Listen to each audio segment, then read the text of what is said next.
my god, are you coming out of my laptop? Wait. Say something? Hello? Man, you quiet as fuck, but I hear you. What? You mad quiet. Maybe I just need to turn my volume up, but... Alright. Had we done any of Winders? I feel like we didn't do anything. I haven't. I think you... Didn't you say you, like, started a quest? I think I just watched the starting cutscene and you didn't, or did you? No, I didn't do it. I'm still in, I'm not even in person. Oh. Yeah, that's all I did then. Alright, bro. I kind of only got one monitor for today, so... where am I going? Where do we switch? You gotta go to, like... I mean, I don't know, dude, how to describe it, but I know, it like, in the tree where you went to, like, that one person at the desk we had to do that one time. Oh, okay. I could go on the tree and you just go into, like, the office at the end of the room. And it's not that it's just, like, one of those people at that desk. Why do you only have one monitor? Well, yeah, one of my monitors got the Red Sox game, the other monitor has the Duke game. My god. That's like gooning, bro. That's so like that's a brain rot setup.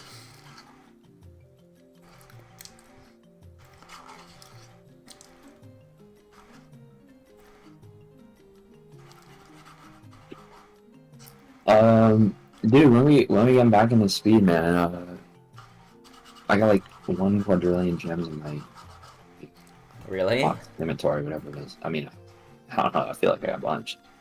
I'm capped right now, and I got like fucking 8 pages of gems. I mean, they're probably all like. I guess I wasted all my money because I wailed on those 3. Well, actually, let's see. Get the fucking samurai. Yeah, I was gonna say. I'll Oh see my if God. you knew what I wailed on from your reading comprehension. Well, I knew what you had. Yeah, I guess that's the only difference between us. Is I kind of mega wailed on those 3 piercing samurai. Okay, so basically, Sam, you're just bought an entire fucking box. Yeah. I don't know. I don't really have gems to spare like that because part of me thinks that Well, you got money in the bank account. I might be putting that poker money in. But no, actually, I'm good. Never mind. We're set. I was gonna tell you this. You're gonna be so jealous. Grandma said she's giving money to grandma today. No, bro. Yeah, I gotta look this shit up, bro. Look what up? Your description suck ass. No, it doesn't. It's like the tree in Winders. You know that. You know the tree, bruh. In Winders Woods or Tower or something shit, and you go in the tree, you know, there's no other tree. It's like it's like the hub. Yes, in the tree? It's like that. You've been there so many times to talk to someone else. Like every time you do like the go to another nation mission, we had to go to there. No, dude, I'm actually like, there's a victory royale. What the fuck happened to my fork? Did I eat? Dude, I think I ate I don't even know what to say. I think I ate a fork tine. I don't know where else it could be. You know what I mean? Like the tines of the fork. I know it is. I had this plastic fork, and I was eating mac and cheese with it. And one of the tines is missing. I don't see it anywhere. Did I eat it? I'm tripping, bro. I think I ate a fork piece. That might be cooked. Dude, no. Victory Royale because I got Steam cards for Christmas that I thought I was never going to get anything done with, dude. I got $100 on my Steam, and guess what's on Steam? Like, that's why I think my Aunt Sam and, like, my parents and, like, my stocking or something. So I got $100 on Steam, bro, and guess what's on Steam? Duel Links is on Steam! Let's fucking go, bro! $100 whale! Okay. Let's go straight into that. I did not know it was on Steam, bro. I need to play it on Steam. It is. I mean, I just think it's better on your phone, but Well, no, obviously, but I mean, it plays like ass on my phone. it looks like smooth as shit on Steam because like if you I don't know if you're I mean when you were watching the stream. No, yeah, that was like fucking butter. He was playing like 1,000 FPS. That's definitely that was gotta like be Dual Links 2. That's gotta be the Steam version for This sure. will be Dual Links in 2018. But so I might have $100 to whale on speed, but the gems. Okay, here's what I'm saying. It's like Wait, that's ridiculous, bro. It's not like free money. You know that, right? It is free money. No, man. Don't you buy the expansion on Steam? Oh, 14? Yeah. That might be okay. So I got subtract $40. That's the only thing I'd ever get on Steam. Like, Okay. It's basically free money because I don't. What else do I need to? I already have every Final Fantasy mainline game bought. Like I don't. That money goes nowhere. Oh yeah. So, but I think my strategy is like the most brain late 0 IQ like put someone on the cross for saying this strategy. Like gems only for rush duel, whale only for speed duel. What do we think about the split? What the hell? Just cause like I don't know, I think I have like 4K or something gems right now, and I don't know, dude. The next time when I cap on gems, I'm gonna have to whale on the. I'm gonna have to whale on the first box. That's like 20 million gems because it's the biggest box. But that's if you ever want to play. First speed dual box? No, the rush dual box. Because like you need the. I don't know. For Royal Rebels, you need the curry bots. Oh. And like. I don't know, but Seven's Road Magician might be slept on or something because I don't know if you've been seeing this or not. People like this guy topped the last 2 Rush Duel tournaments with a Seven's Road Magician list. He's like the Seven's Road Magician chef. So that could be interesting. So I don't know. I don't think I'm gonna spend gems on speed until I have like 3 of every single rush box. Which is just the first box and the most recent box. The most recent box is kind of actually dookie. I don't really know if that one's that necessary for anything, but I mean, you probably get enough gems throughout the whole game to keep up with the rush, right? You definitely. I mean, there's no way to keep up with speed. No, you definitely can't keep up with speed. But rush, yeah. If you just if you use only gems on rush, I was hearing people say. I mean, theoretically, we'd get to the point where. I know, but you don't have like a 100 surplus, like. Yeah, I don't think it's that much. You're not getting like twice as much. I don't know. I heard that some people said some rush player. Like I heard on that one YouTuber, he said that rush players, if you've been playing since day 1, like your gems expire because you literally, if you're only spending them on rush, you have to let them expire. Just not enough to use them on. Which I can see. I bet you. They're in the gift box, like they expire. I can definitely see that. I'm pretty sure that if I just I think there's already enough gems available to me in the game, by far, to finish the rush. You know what I mean? Like within like character level ups and stage level ups. Mm-hmm. By doing that kind of shit, I'm sure that I could get the rest of the rush cards.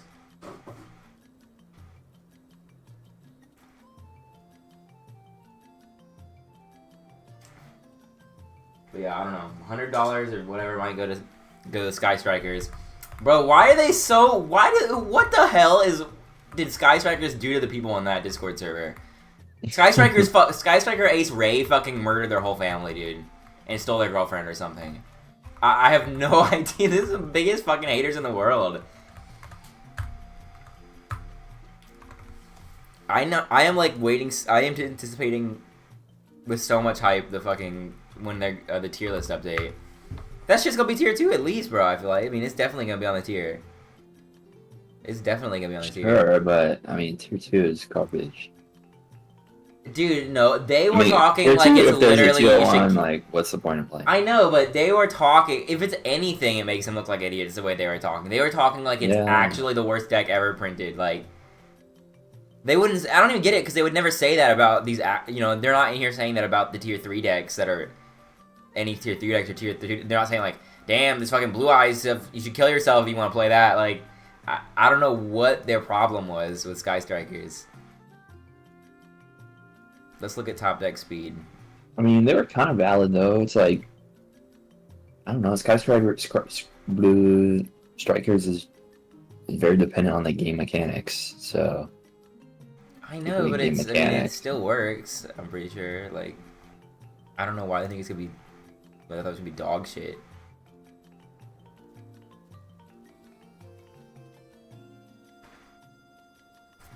This guy's cooking them in the notes.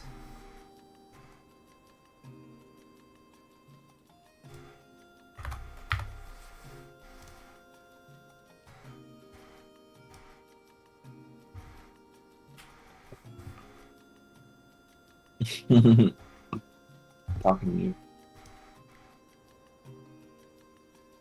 Well, I don't know. I'm definitely gonna wait for the tier list. I don't know. This new box is like, if Skystriker's not good, I don't think this new box is anything, because the other deck is like God, bro, how does this deck work? What? 3 monsters? That's all you need, bro. I mean, I know you got the extra deck, but I mean, yeah, that's how it is. Yeah. Doesn't it lock you out? Doesn't the skill lock you out of non-Sky Strikers, and that's the only one? I mean, that's the only Sky Striker. So, I mean, that's the only Sky Striker ever. Like, there's not even another one to look forward to. There's one other one, but it says you. Yeah, this the skill locks you out of anything that's not a Sky Striker. You cannot normal summon any monsters except for Sky Striker monsters, and this is genuinely the only one. Maybe that's why it's cooked. I don't know. But I mean, that's like the only one ever. There's one other Sky Striker monster, I think, called Rose, but that wasn't even out when I played Sky Strikers in Standard. It was just this one. We might have used like other fucking deck monsters though. I don't know. This is literally all you need. But what if you break though? What if you don't draw it? You must not be able to, bro. This deck must be like pure fucking concentrated gasoline. You can get by with 3 monsters. Okay, we'll do the math. So I know what would. Let's see. You have 3 copies. You have why does this guy not have reinforcement of the army? Okay, this guy's a retard. You should have reinforcement of the army on 1 copy to make it 4 copies. I don't know how he's got away with that. I need to find like a real list. That's crazy. Does the field spell let you get to it? You could excavate it. Helps a little bit. Oh no. Oh yeah. The field spell kinda, yeah. The literal copies, okay, and then you get the skill gives you 2 engage that could search her. But it's at a 22. So first of all, what's the chance of drawing a card that you have 5 of out of a 22 card deck if you draw? What are you drawing? Speed deal 4? 5. 5. I think it's 4 turn 1, right? What? I thought you draw 5, the opponent draws 4, and then they draw 1. Just like Rush. I don't think. Damn, bro, you better learn before tomorrow. I don't think you draw on your first turn. I draw 3. Speed duel. I think it's rush duel only. I don't know. No, I'm not saying you draw on your first turn. You. I just think if you're going if you're going first, I think you only get 4, right? I'm pretty sure. Like if you're going first, you get 4. You don't draw a 5th. Oh yeah, you're right. So anyway, what are the chances of in standard though? I think you draw 5, but yeah. But yeah. So 5 copies, you draw 4 out of 22 cards, and they're literally ace. The field spell that you have at 3 copies kind of helps because it says if this card in the field zone is destroyed by card effect, you can special summon her from deck. I'm assuming there's a way to destroy it yourself. I mean, yeah, you could. Target 1? No, that doesn't work. Oh, I think you're supposed to use multi-roll. I mean, the whole thing's about getting ace. This Ray, you can't. You mean like you need Ray to do anything at all? Oh right, yeah. But she is an ace. That's why the field spell gets to her. But the field spell, you can use it, and then I think you're supposed to do multi-roll's effect to send it to the graveyard to get her. But anything that can destroy it. So you could think of the field spells as another way to get to her. I feel like you'd usually be able to get to her. I don't know. But you are cooked if you can't. Like, absolutely cooked. You can't do anything. I still think it's good. All you lose by not having... Everybody says it can't work with Knowing Phase 2. All you lose is... Well, okay, you kind of lose a lot, but you... Because what people do is, like, they would go into the one with, like, a lot of attack, and then use that to attack, and then switch to the one that draws at the end phase. But I guess, like, I don't even know what you would do now. I guess if, like, you always have to go into the Shizuku to get the draw. Main phase is kind of bad. I guess true. What was the other thing people say? 3 zones? I don't know. That just means you can't have 5 traps set. You only have 3.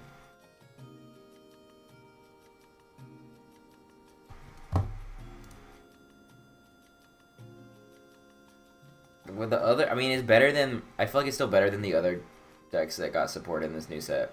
The Ogodaic or something, and then Tech Genus. Nobody's even talking about those. I'm not even seeing lists for those.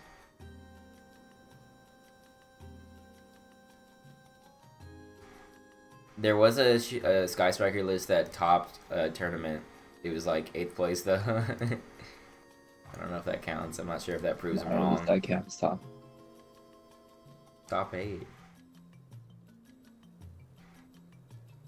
Okay, bro. Did the math? Looks like it's like a 65% chance of getting it. If we're saying 5, you have 5 cards to get it. 65. Yeah. There's no way it's just 5 though, right? It's gotta be something. No, it's actually 6. It's actually 6 at least. Do 6. There's 6 cards that would give it. You basically have 6 copies. But then there's. I still think that you can get to it through the field spell if you draw that and something. 6 is 72. I mean, that's really bad. 30% of the time you lose, like, without playing. I would assume. That's pretty bad.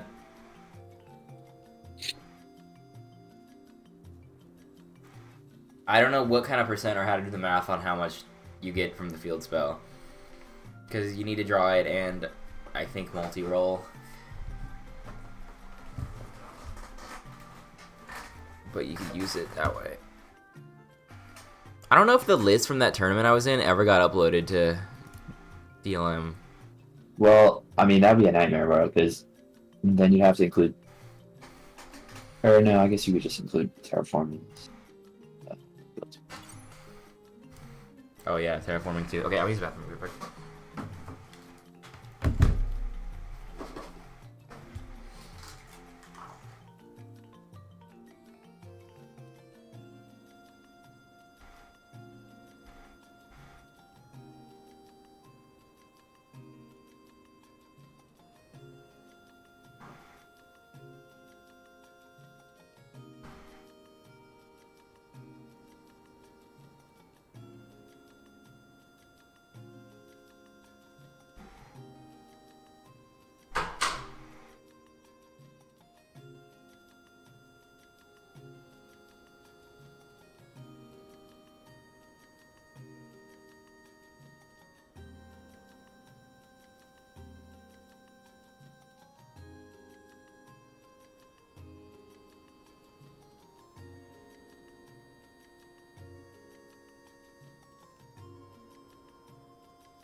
Hello.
Hello?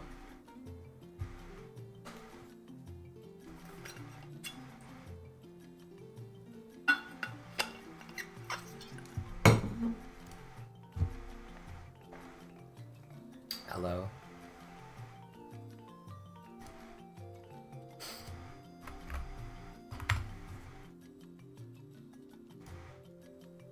Hello?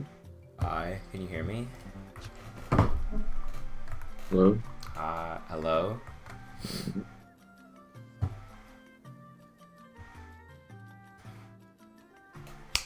Hello? Wait, yeah, my thing's working. Yeah. Bro, are you trolling? I wasn't hearing you, man. You do or don't? I didn't. Okay. No, I don't hear you. Are you in window? Oh, I see you. I got the Steam version, Dual Links, but I don't know. It's trying to get me to replace my linked, my already linked account with the new account. What? You can't just like... I don't know. I'm sure I can. I looked it up, and people said you can, but I don't know. I don't know how to do it. So. I think Harpies is back. Well, Like it's not bad. Harpies playing. Not bad for you, bro. Where's your 3 piercing samurai and your 3 speedy performer? Because that's what brought it back, man, I think. If I gotta get that, I might as well just go.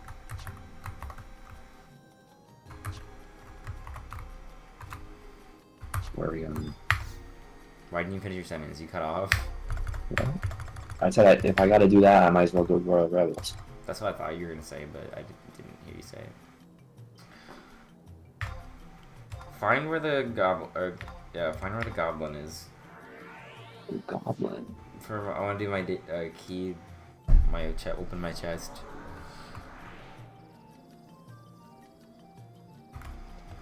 Like the goblin that you can talk to and open the chest every day.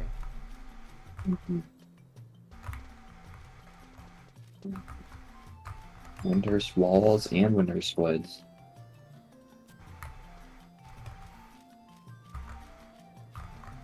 No waters.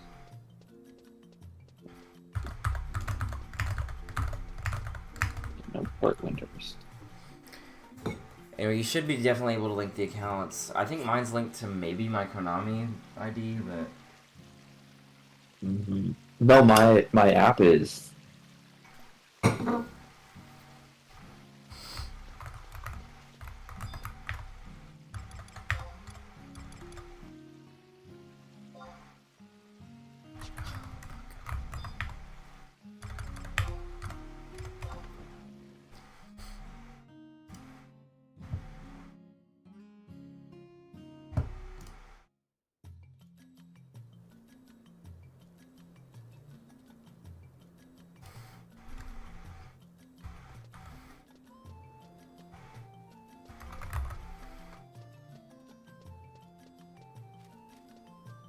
Where's the goblin?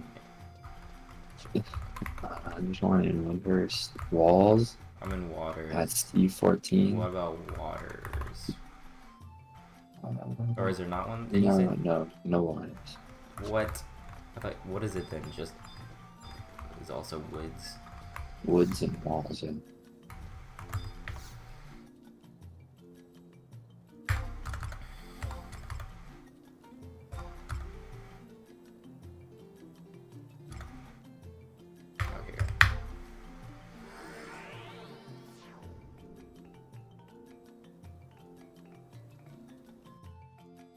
what do you even do in the game all day? I'm been so bored. There's like nothing to do in Duel Links. I don't play it all day. I just get on like once every, I don't know, 3-4 hours. Do the people. This event is just too light work. It's like I it's like too fucking. It's too easy, but it's too fucking hard too. Like you gotta click 1 quadrillion buttons just to do one duel. Yeah, true. Well, it's just I don't know. I like the regular thing is like you can do it at your own pace, but this is like you have to do it at its pace. So they release like a new thing, and then like in 20 minutes I'm already done with 3 rounds of it, and then I just wait. And I have like 1 million of those like keys or whatever saved up.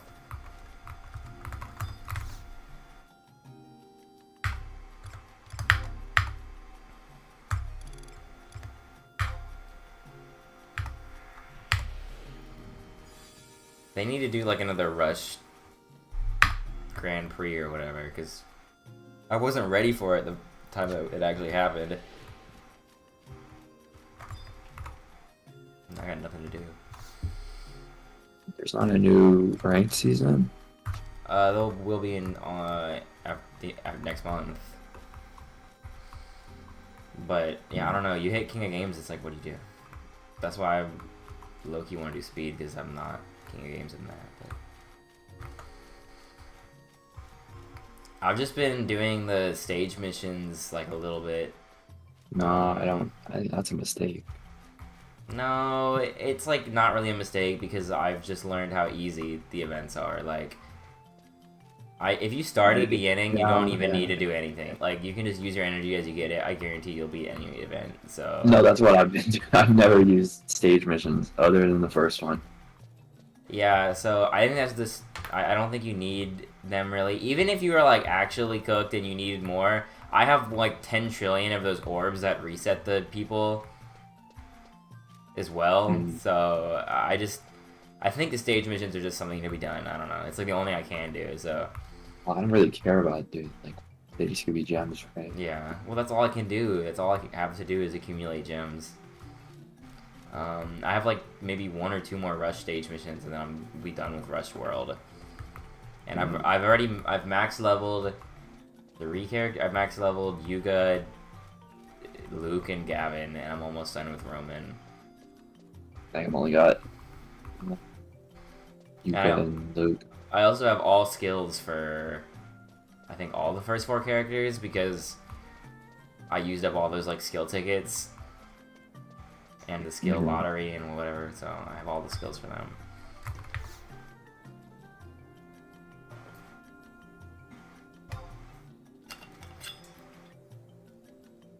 Are you supposed to like go I don't know, world to world and do all of the special characters that like appear, like the dark blue ones? Things? I mean, that would be like, I guess, optimal. I don't, but they're not like synced, so that is like, I guess you're missing out on fighting them. But I pretty much just do only Rush World stuff, other than like the events.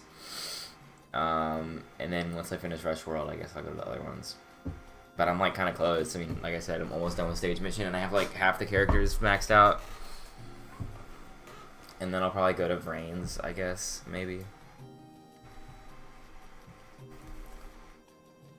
That's just literally all there is to do, other than if I don't do staging up, then all there is to do is do the 10 fights, the people fights for XP. There's literally no other gameplay to the game.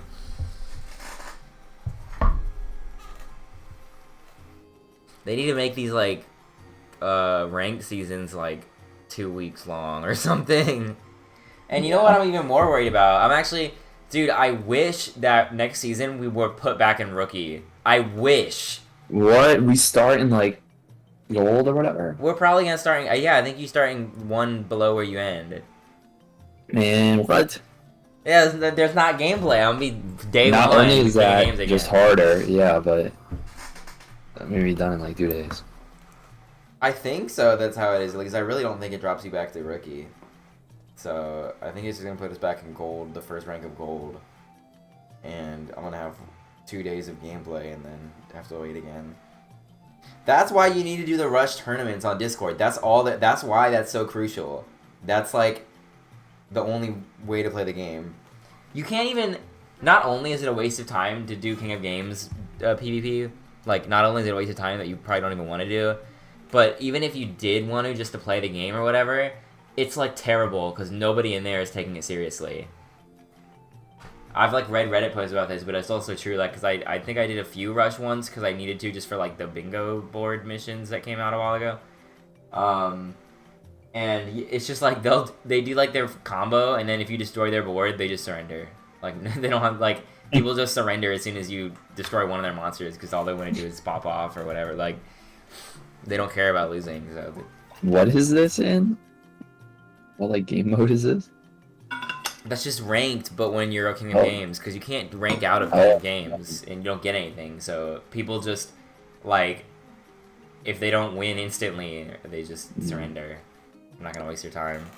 I thought it'd be like practice for tournaments. You would think. I don't know. Maybe it can be sometimes, but I actually did like the 2 games I did join or do at King of Games. They did both surrender like as soon as I made like a good board. That's why the tournaments are crucial. That's like. Well, how do you get better then? Like playing against. There's I don't know. You just play tournaments a lot. like. No man, you play like 3 games or whatever in tournament. There's a lot of these tournaments. I did the one I do is the Sunday one by Grand Harrier or whatever. But then there's like Quantum does a tournament every I think Thursday. And then that dumb with the open deck list server, they do like 2 or 3 a week. Mm-hmm. So, I mean, you could probably have like 3 at least tournaments a week if you were doing it all the time. And that's probably enough. So, I mean, like, remember the old days when I just played Speed Duel once a week with locals? Like, that's just usually all you need. But really what they need to do, I mean, it's obvious, but I don't know how they do. I mean, it's the same with Master Duel, so I guess they're never going to change it, but this is such a bad ranking system. Like, I'm sure you can see that as someone who plays ranking games. Like, you just hit, like, I don't know, like, it's just not a very competitive ranking system. It's so easy to hit max rank. They need to make it... Well, they need what, like, Overwatch does, where the max rank, it's got, like, you get numbered. It's like top 500 after you hit the max rank. That's what the Rush. So that's what the Rush Festival was, but it was just for 2 days. But they need like that permanently. Yeah.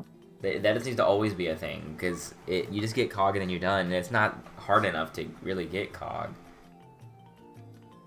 So, and that's the same way in Master Duel. So it's just kind of flawed. It's because it feels fine when like I don't even get it. That's like. It's not the easiest thing in the world, but it's really, really, like, I feel like anyone can get King of Games. I don't think it's, like... Yeah, you just need to play enough. It's not... And you can't say that in any other ranked game. You're like, oh, you can get the, whatever, top 500 Overwatch, like, in a week of playing. No. Yeah. But what I don't understand is people that don't get... Like, I see on, like, a Reddit or a Discord, people are, like, never getting COG. They're like, oh my god, I've been playing for 10 years and I just got to gold. It's like, what? I just don't even know how that's possible.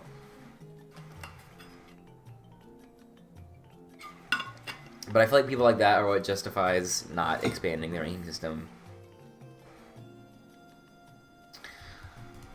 Dude, where's the gate guard? Windows. Walls. H7.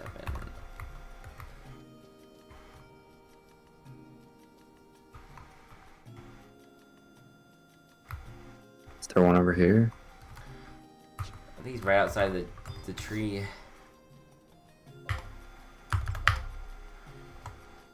Man, there's gotta be one here though. No, it says there's one. No, there's just one outside the tree. It's in this map. 7. Oh yeah. Zokima.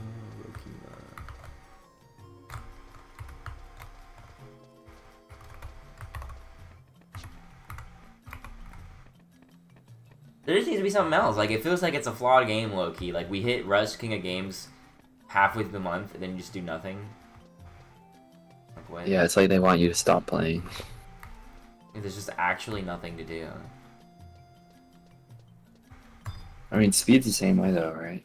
Yeah. It's a little bit better. But I guess you can go back and forth. Speed is maybe more bearable because there's so many more ranks.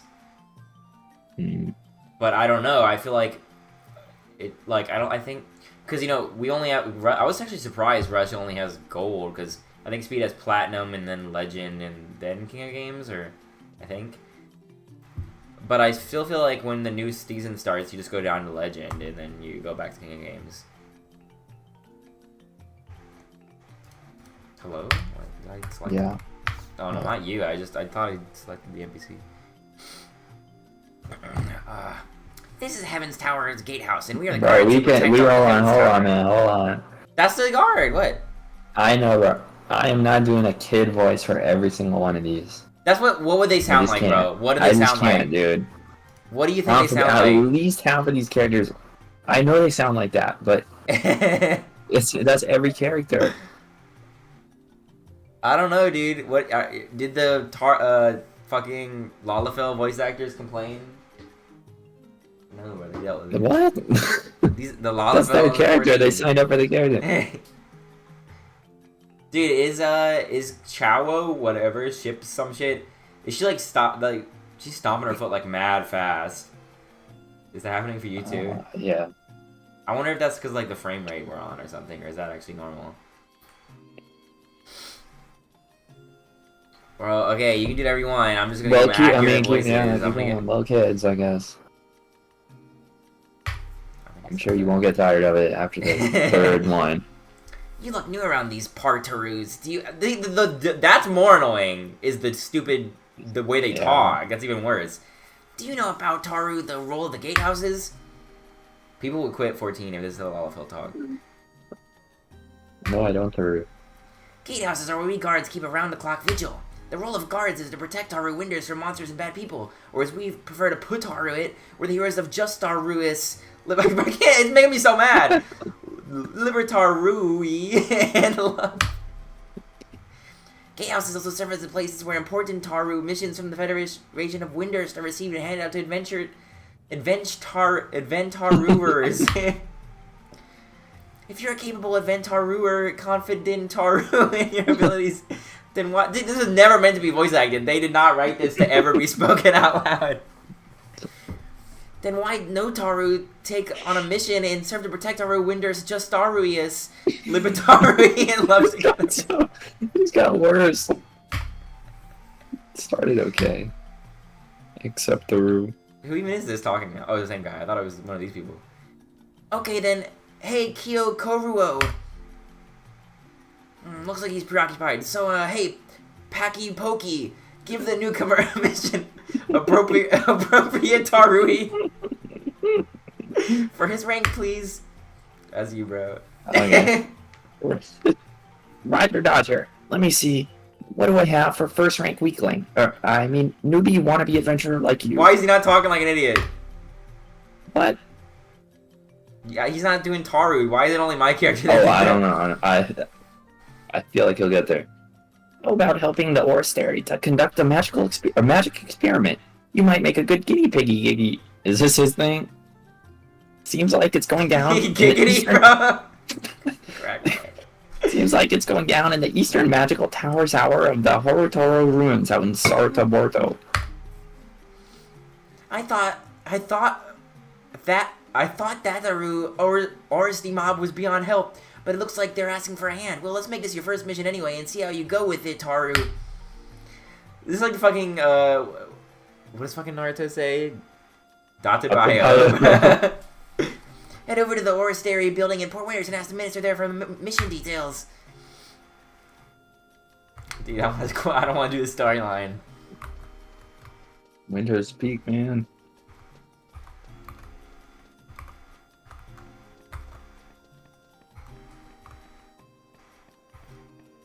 Why does my hotbar always go away? Lua R XAB hotbar. What? Didn't work. Lua R XAB hotbar. There we go.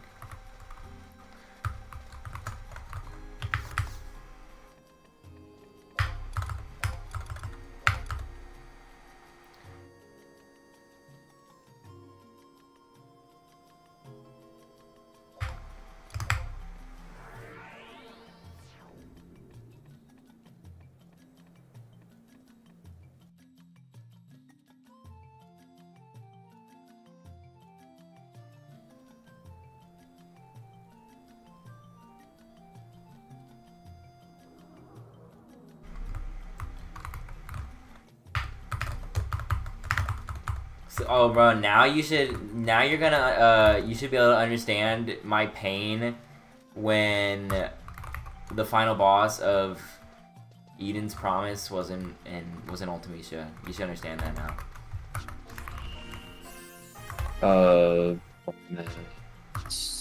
Yeah. Just they fumbled. No, they fumbled, lad. They fumbled. I do agree it should have been like a final boss. I don't think the final boss ever needs to copy from another game. Well, this should have been a more explicit reference. You mean like Gaia should have turned into more of Ultimecia? She kind of did turn. What are you doing, bro? I'm trying. I don't know. Where's E7, bro? Oh my god, Jack of Clubs, bro. 8 reference. Jack. Is that the name of the triple triad? No, I don't know, but it's Jack. What? Who's Jack? Jack is one of the club card club whatever people. Oh, that's what I was saying. I think weren't they actually named after cards like King Diamond or some shit? Yeah. That's like the worst quest ever. What the? Where do we fucking go? E7. I'm at E7. E7. Maybe it's in here. Dude, it says in the Oristary. I mean, you don't even have that monitor, so. Well, I got it up because you can't now use shit. What are you doing, loitering around here all willy-nilly? This is a training room for magic spells. If you're not careful, you'll get fried to a crisp or worse. What's that? Oh, now I see. You volunteered to help us with the magic experiment in the Horde Toto ruins. Have you? That's right. We did ask the Goon Platoon. Goon Platoon! I'm taking a picture of that one. That's like a tweet. Wait. Oh, I can't take a screenshot. Here we go. The Goon Platoon. Oh, hi Fancy. Also hi Mia. I doubt you're still here, but hi. You love Triple Triad? Why do you even know what Triple Triad is, Fancy? I know you didn't play 8. Oh wait. Yeah, 8 is Triple Triad? Yeah. Yeah, bro. And then 9 is Tetramaster or something? What's the one that has Tetramaster? Realist 8, man. What the hell is Tetramaster? It's like the Triple Triad ripoff. Hey, Corrito Moito. That was the minister's pell-mell experiment, wasn't it? Yeah, the minister headed off hours ago. Said he had some preparations to do, or something like that. Psst. Typical of the minister to ask for assistance and leave before the help comes. That's gone and put this poor hotty-dotty adventurer out. I know. Our minister's so self-centered. Centaurude. Oh. Centaurude. He thinks of nothing but himself. Well, anyway, it'd probably look better for you to head on over to the magic towers in East Sardabartha. Really? I don't think it matters if your first impression with hoity-toity old him is good or not. Either way, it won't get you into his good books, will it? Anyway, head out to the eastern magic tower of the Horror-Toto Ruins. It's a fair way and a itsy-bitsy bit dangerous, so you might want to take some friends with you. Good luck, you'll need it. Because you can play it in the app once a day for prisms in Brave Exvius. I didn't even know that the portal app still, like, did anything. What's a prism in Brave Exvius? Isn't that, like, what you used to, like level up them up to, like, 7-star or something? Like, what was a prism again?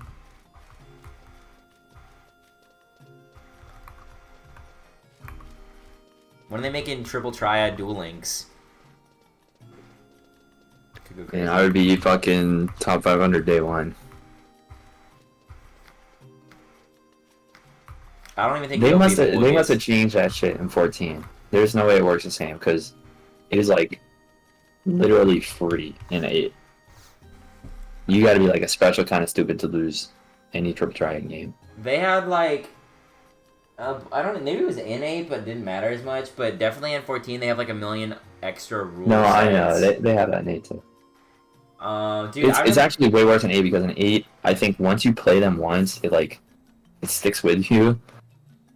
So you can play like a ton, and then you'll just have like a ton of modes like every time you play. Oh, dude, I don't even really know what I was doing. I looked up like the guide to get like whatever you had to get from Triple Triad, and it was like the most randomest shit. What? I think in so. 8? In 8, you yeah. just had to play all the people.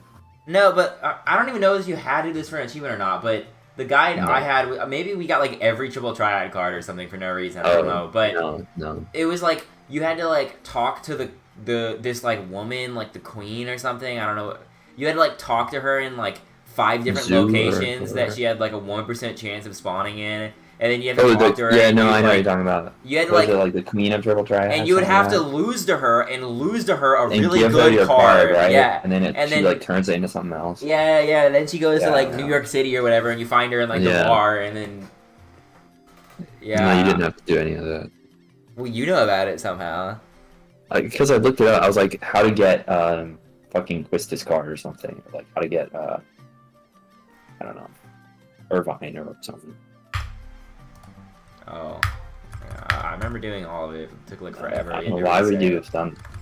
I thought there was something about it. Where's the survival guide? Oh, here it is. I found it.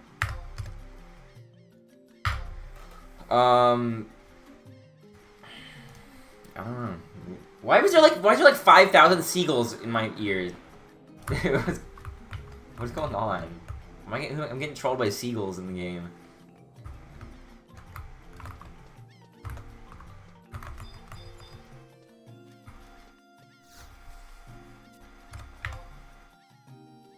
Did bro collect all the fucking newspapers? Yeah. The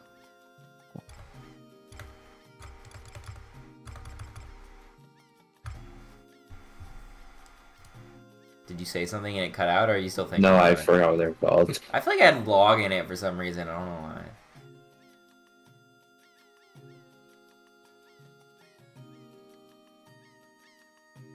What region is Sarda Boruto? Wait, where are the survival guides here? Literally Sarda Boruto. Port Windurst and the second. Wait, we have to go to East? I don't have the survival guide? Wait, the Inner Horatoto Ruins survival guide. What the fuck is that? Timber? Wasn't it Timber or something? Timber? What are you talking about? The newspapers. Oh, yeah. Timber Maniacs. Yeah. I don't know if I have the Inner Horatoto Ruins.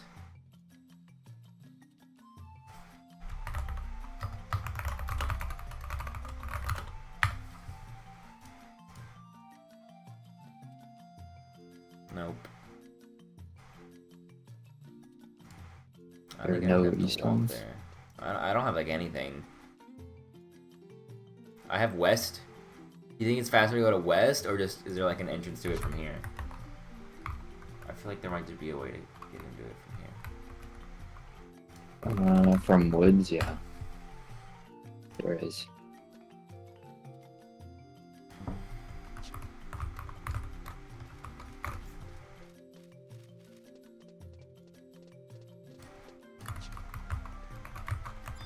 You left to play Codenames? How did you play it that fast?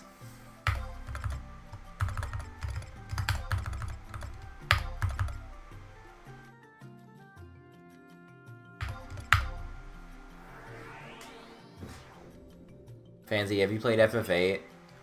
Oh no, you haven't. Go play it.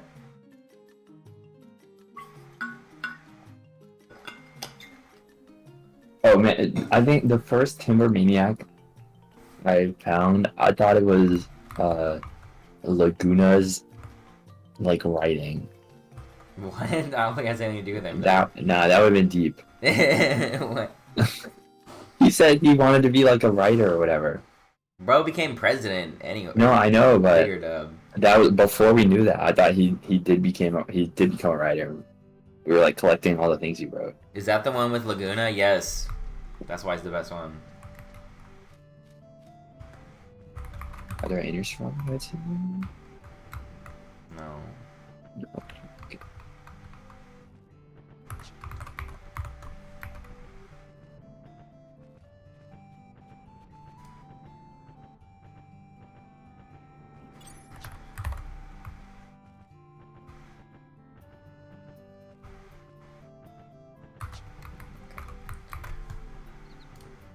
Okay, Laguna is a fucking baddie. It's crazy they made him so hot. He is the Ice Spice of Final Fantasy. Yeah, what the hell?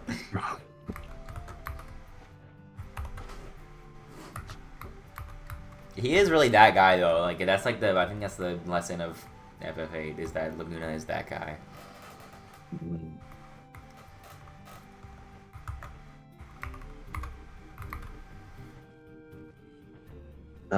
We found the what's her name?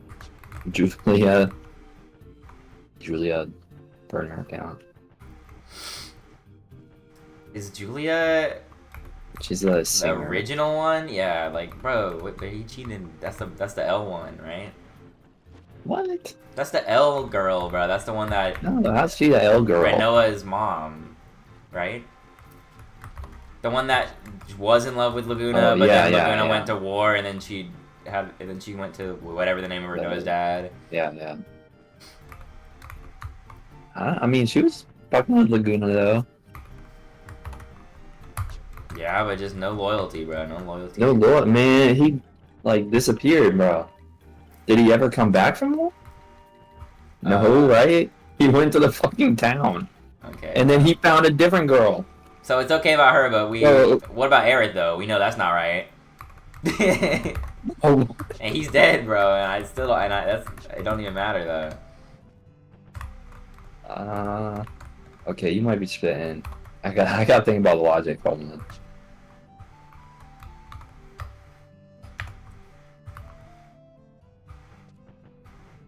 That's better though. See, that's right there though. Another reason why 8 is better than 7 is that Laguna's like, I don't know, love history 20 times deeper, better written than Zack's. Yeah. No, like different from Aerith. Aerith is not just about Zack and Cloud. I think Aerith is hoeing over like everybody. Oh, whoops. Oh, I'm gonna speak to this person. Do we have to? Why won't let me? Or you can be this person. Oh yeah. What is this person's gender? A female. Okay. The minister of the forestry is in the laboratory. But I can't do the fucking cat R's. The laboratory beneath here. To get there, you should check the walls very carefully. They gotta give everyone goofy voices in this. That was all she had to say. Aerith is older than Cloud, so she needs to get arrested. Is she? I didn't really realize. I guess. She needs to get arrested for being a hoe. That's what she needs to get arrested for. Take her off the street. Are you in here? Did you do so? I don't know what you had to do for the achievements or not. I think I did more than you had to do. Not that. But Yeah, did you have to do? you really Please, wanted. please tell me what you did. Please tell me you went to the Shumi Village side quest. Please tell me that wasn't optional, bro.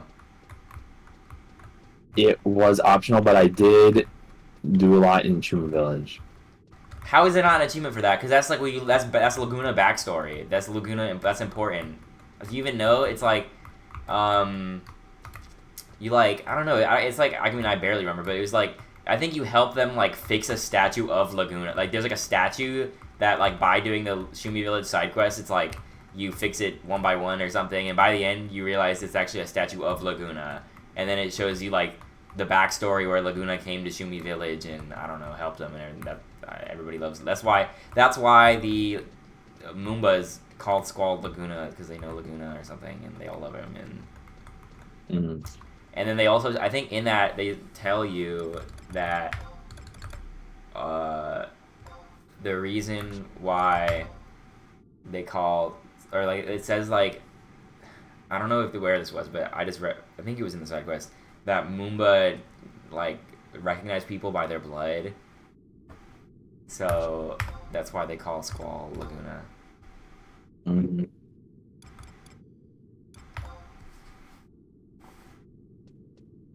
don't know how that's like the only side quest in the game, I feel like. I don't know how that's not an achievement for that.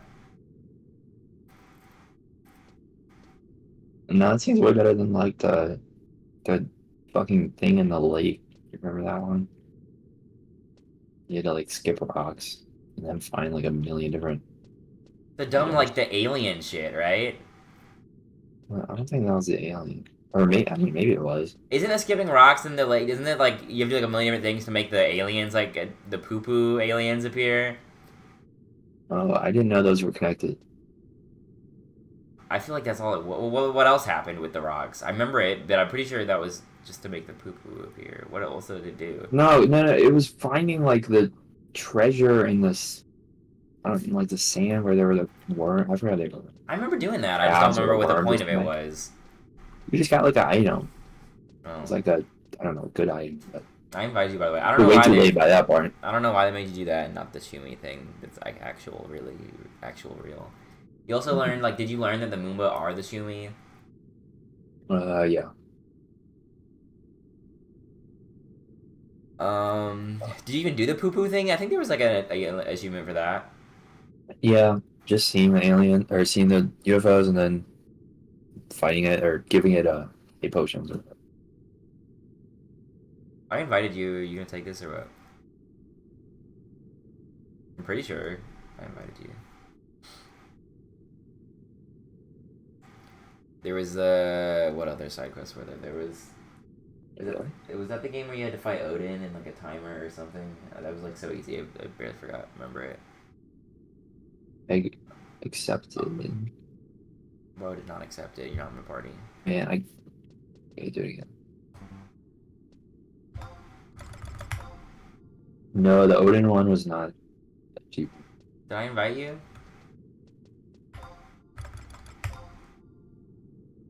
It's like 1,000 times. Yeah. Okay. No, the Odin wasn't an achievement. I did do it though. I read Cypher doesn't actually Level sync, and why, bro? Level sync and trust, bro. Come on. Also, you forgot Signet. You'll be it next time. What are we level syncing, man? Oh wait, this is gonna be like level 2 enemies, aren't they? Yeah. I didn't think about it. Okay, never mind. Cyber doesn't like.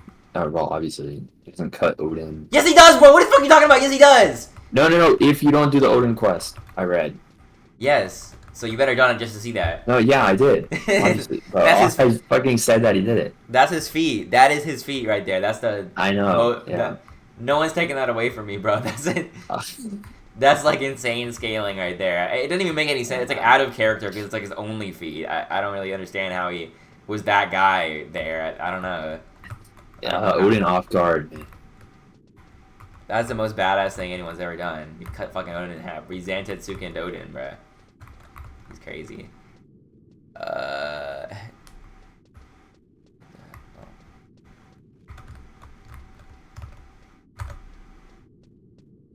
Go down the stairs in the main room? What does that mean?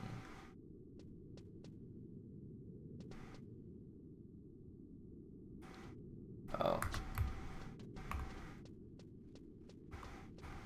No, bro, he had that dog in him. He like, Odin showed up and he was like, get that shit out of here, bro. He definitely had that dog in him.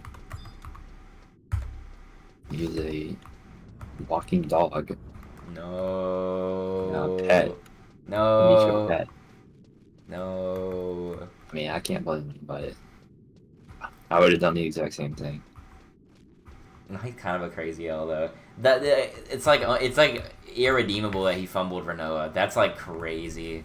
I know. That's the craziest. Bro, when is the Renoa lore discussion? Renoa lore discussion? No, whore. Whore?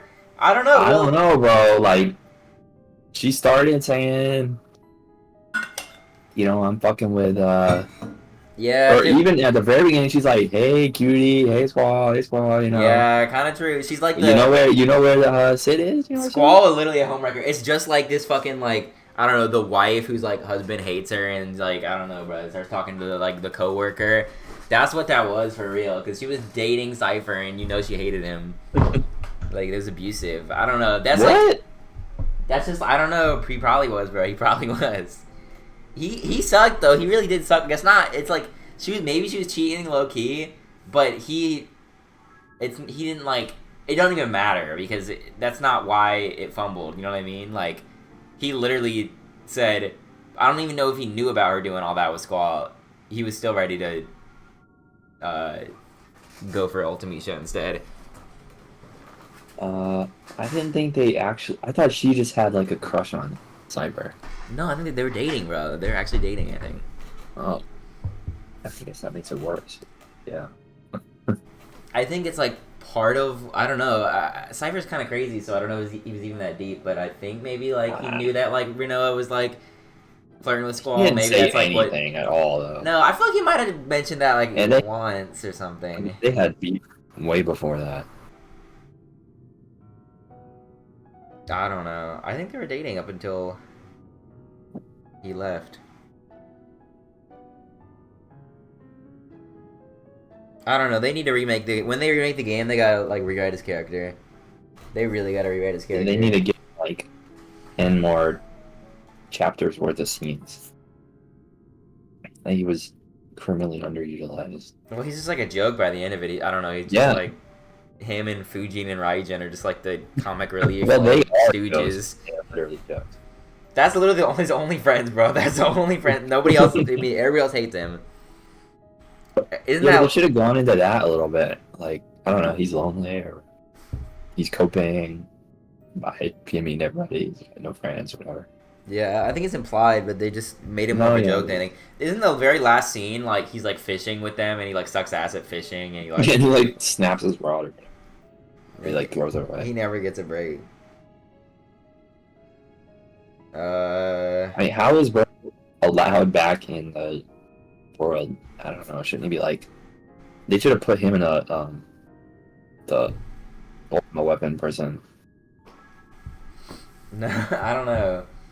He's not a I threat mean, to Bro was anybody, like, at least you could say Edia or whatever was being possessed, but I mean, he was just going. Bro wanted to be the sorceress knight, bro. He thought he had to be the sorceress knight. That was his dream. I don't know. Yeah, he's a weak character, honestly. The design is just cold. That's what he needs to be. He needs to be remade. Carried by one opening cutscene. Carried by the opening cutscene. Carried by the Easter egg interaction with Odin. That really does a lot. It's doing a lot of work right there. The other characters are goats, though. I'm trying to think if it was like any other bad characters. They're all goats. Zell's goated. Did you do the side quest with Zell's crush, the library girl? No. Oh my god, bro did not play the game! Bro, tell them to add those achievements in. Bro, why did they not make the achievements anything important at all? That is crazy. Okay, no, I gotta tell you everything. Like, they made you do the side quests that are dumb as fuck for the achievements, but not the ones that are actually interesting. I don't even know if you understand this. It's not like that deep. It's just that if you go to like the library, like multiple times throughout the entire game. It like slowly progresses this like weird, I guess like Zell and library girl storyline where like he's like, oh, that girl's cute in the library, and then he like asks her out or something by the end of it. And I'm pretty sure she's in, bro, you know the goated ending cinematic? I think she's with Zell in that. The library girl is with Zell in that. When he's like eating the 20 glizzies, bro, he's doing the glizzy challenge. I think she's like the girl that's like with him in that. So that's a canon pairing by the end. I think it even goes crazier. I think it's like, wait, maybe I'm like confusing something, but I feel like you. No, you're right. I looked up the library girl with a pigtail. Do you go to like? Does it ever make you go to like Zell's hometown and with her maybe or something like? Isn't there like some like? Not with her, but you can like interact with his mom and stuff. Isn't like you go to Zell's house? Well, I guess not really his mom. Something. I don't even remember, but no, that was Deeb. What are the characters? Irvine, Deeb. Irvine taking the shot, bro. That was pretty cool. It was like too nervous or something. That was Deeb, man. No, not nervous, bro. Not nervous. Wait, he wasn't. I thought he was just like too nervous. I thought you like couldn't do it or something. No, bro. Man, ground level FF8 understanding. I think he knew that Ultimisha was, or that Idea or whatever was Matron, and that's why he bailed. Bro, I don't even remember that. I thought he was nervous or something. What is that? I'm going to. What? No, I mean he was nervous, but I don't think he wanted to tell Squall what he remembered because he remembered. Yeah, he did say that, like he remembered it, right? I think I do remember that. So I think he knew and he didn't want to shoot her. That's like one of the weirdest plot twists. Yeah. That was like weird as fuck when they're like, oh, we were all kids at the same orphanage and then we forgot. I was like, what the hell? Like, I don't know if that makes sense or not, but I don't know. The remake can maybe remake that part. They needed to go. It's an interesting idea that they didn't go into enough. The Guardian Force making you like the memory, losing your memory, like that's like it was just used for that and like really not that much else. But I feel like that could be so much deeper. It's such like I mean that's like such a thing. It's such a huge thing. I mean you're using Guardian Forces the whole game. Everybody uses them to fight, and you find out that they like make you lose your memories. I feel like you could do so much more with that. Than just like explaining why they all came from the same orphanage but don't remember it. Yeah.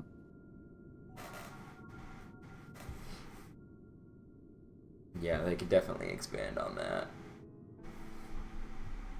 Dude, what do you think about the? Oh, I gotta tell you the theory. Do you know the Squall is dead theory? Did you look that up? No, I haven't. I wonder if you're gonna. It's kind of spitting low-key. I mean, like it's confirmed not true. And it would be really stupid if it was, but it's a good theory, though. It actually is a good theory.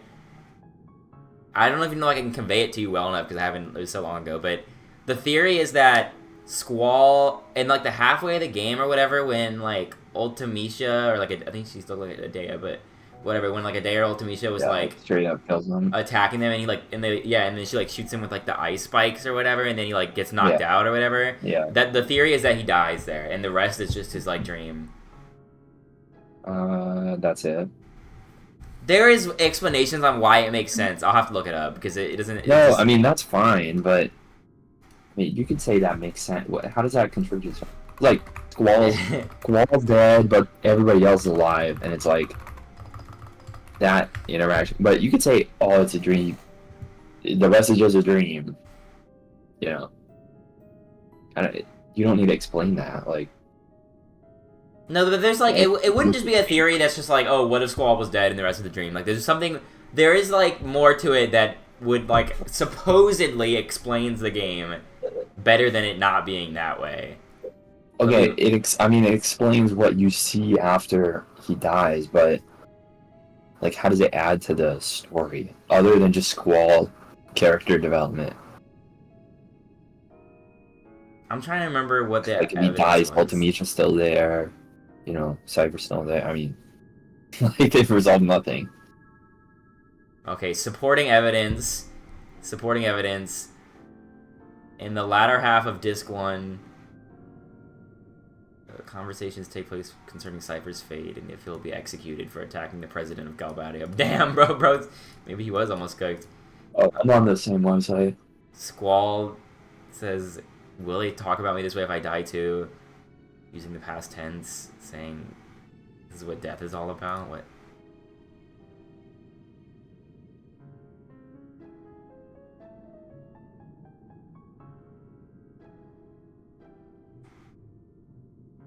What? I don't even know about that one.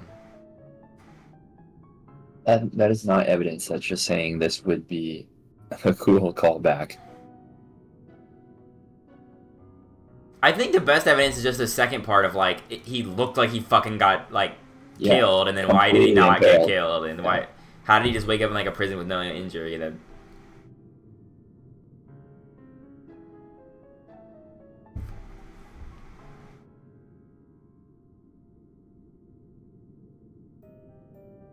And I think that I've heard this one. I think it was people just say, like, because the story's crazy in the second half, that's not real, because it's just, like, seems less realistic of a story.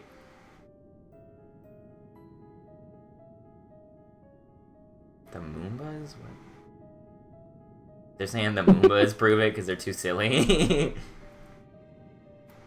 And, like, I guess I would see what they, like, the Laguna plot is just too convenient or something. It seems like what someone who doesn't know who their father is would, like, think their father is if they had to make it up. Mm-hmm.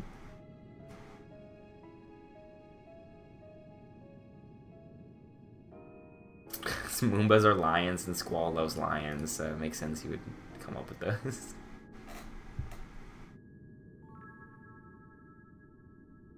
Norg is an alien.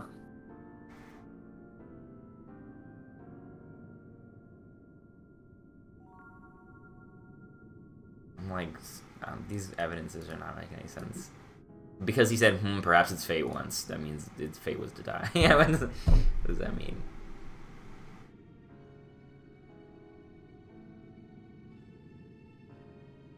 He bags Renoa. That's the biggest piece of evidence. There's a Cypher lovers. They're like, actually, in real life, Renoa would be with There's Cypher. no It does way. not care about Squall. Squall was just dreaming that. Renoa is obviously quite taken with Cypher, bruh. This is written by Cypher, bro. Cypher is squallsdead.com. Of course Cypher would call it that, bro. This is written by him. It's like a site on their fucking computer. They would This would be on the little student mail or something. Oh, yeah. Renoa does not show Squall the least bit of affection. What the? I thought she was cheating with him like since minute one, bro. I don't know about that. Yeah.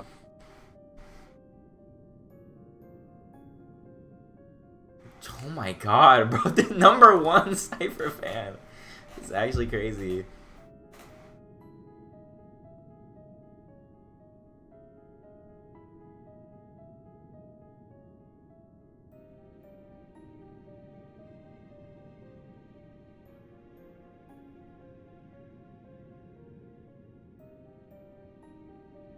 When I read those words, a chill ran up my spine.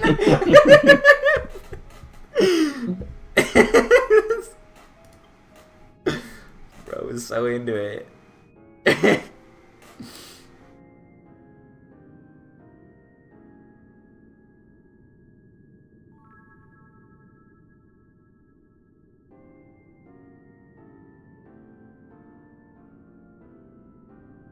Bro, that cutscene with the blurry faces and shit was actually so fucking scary, though. I don't like that. I don't know why they cooked like that.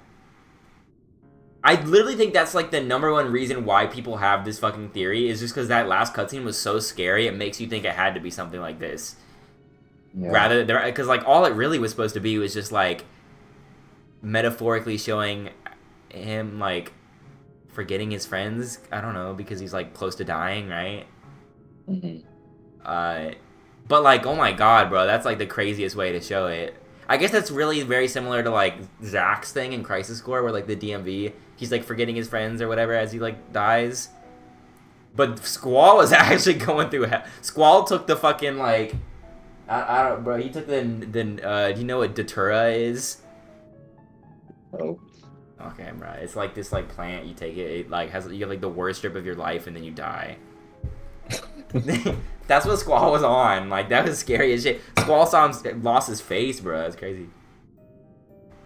Yeah, some of these pictures are scary as shit. I'm not gonna lie. I don't even know what they did the Squall without the face thing for. You know what I mean? Like they didn't have to cook like that for what they were trying to do. They like hired someone who was like, oh, I don't even know. Like, it's just weirdly deeper than it needed to be.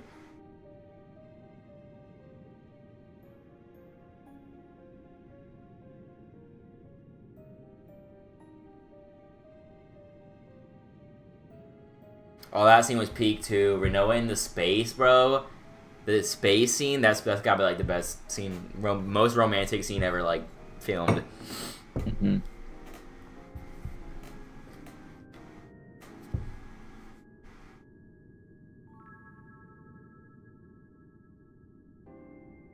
Now they're saying it's not unrealistic because Cypher is happy.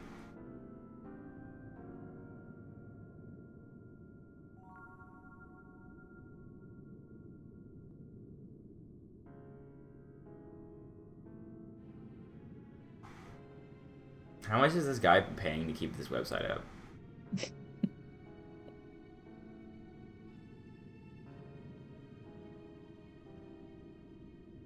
But anyway, I don't know. So interesting theory, but all the producer said it's just not true, which is kind of fucking obvious. Why would that be the story? Like, though the second half of a whole Final Fantasy game was fake. It's just like, why would they even make it then?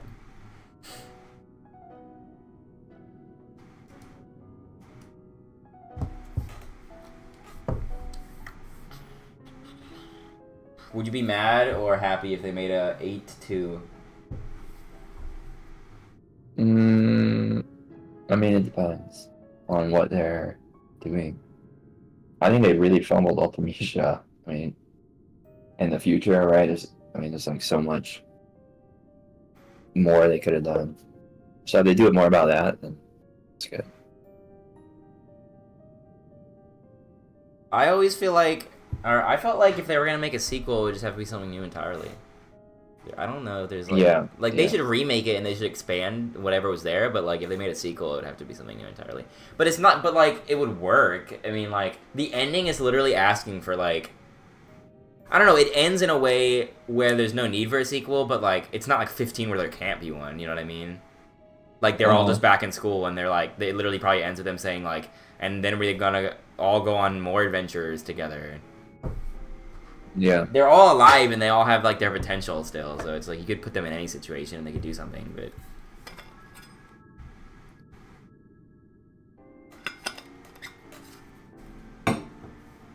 15 ending was crazy. That's like, I don't know why they did that.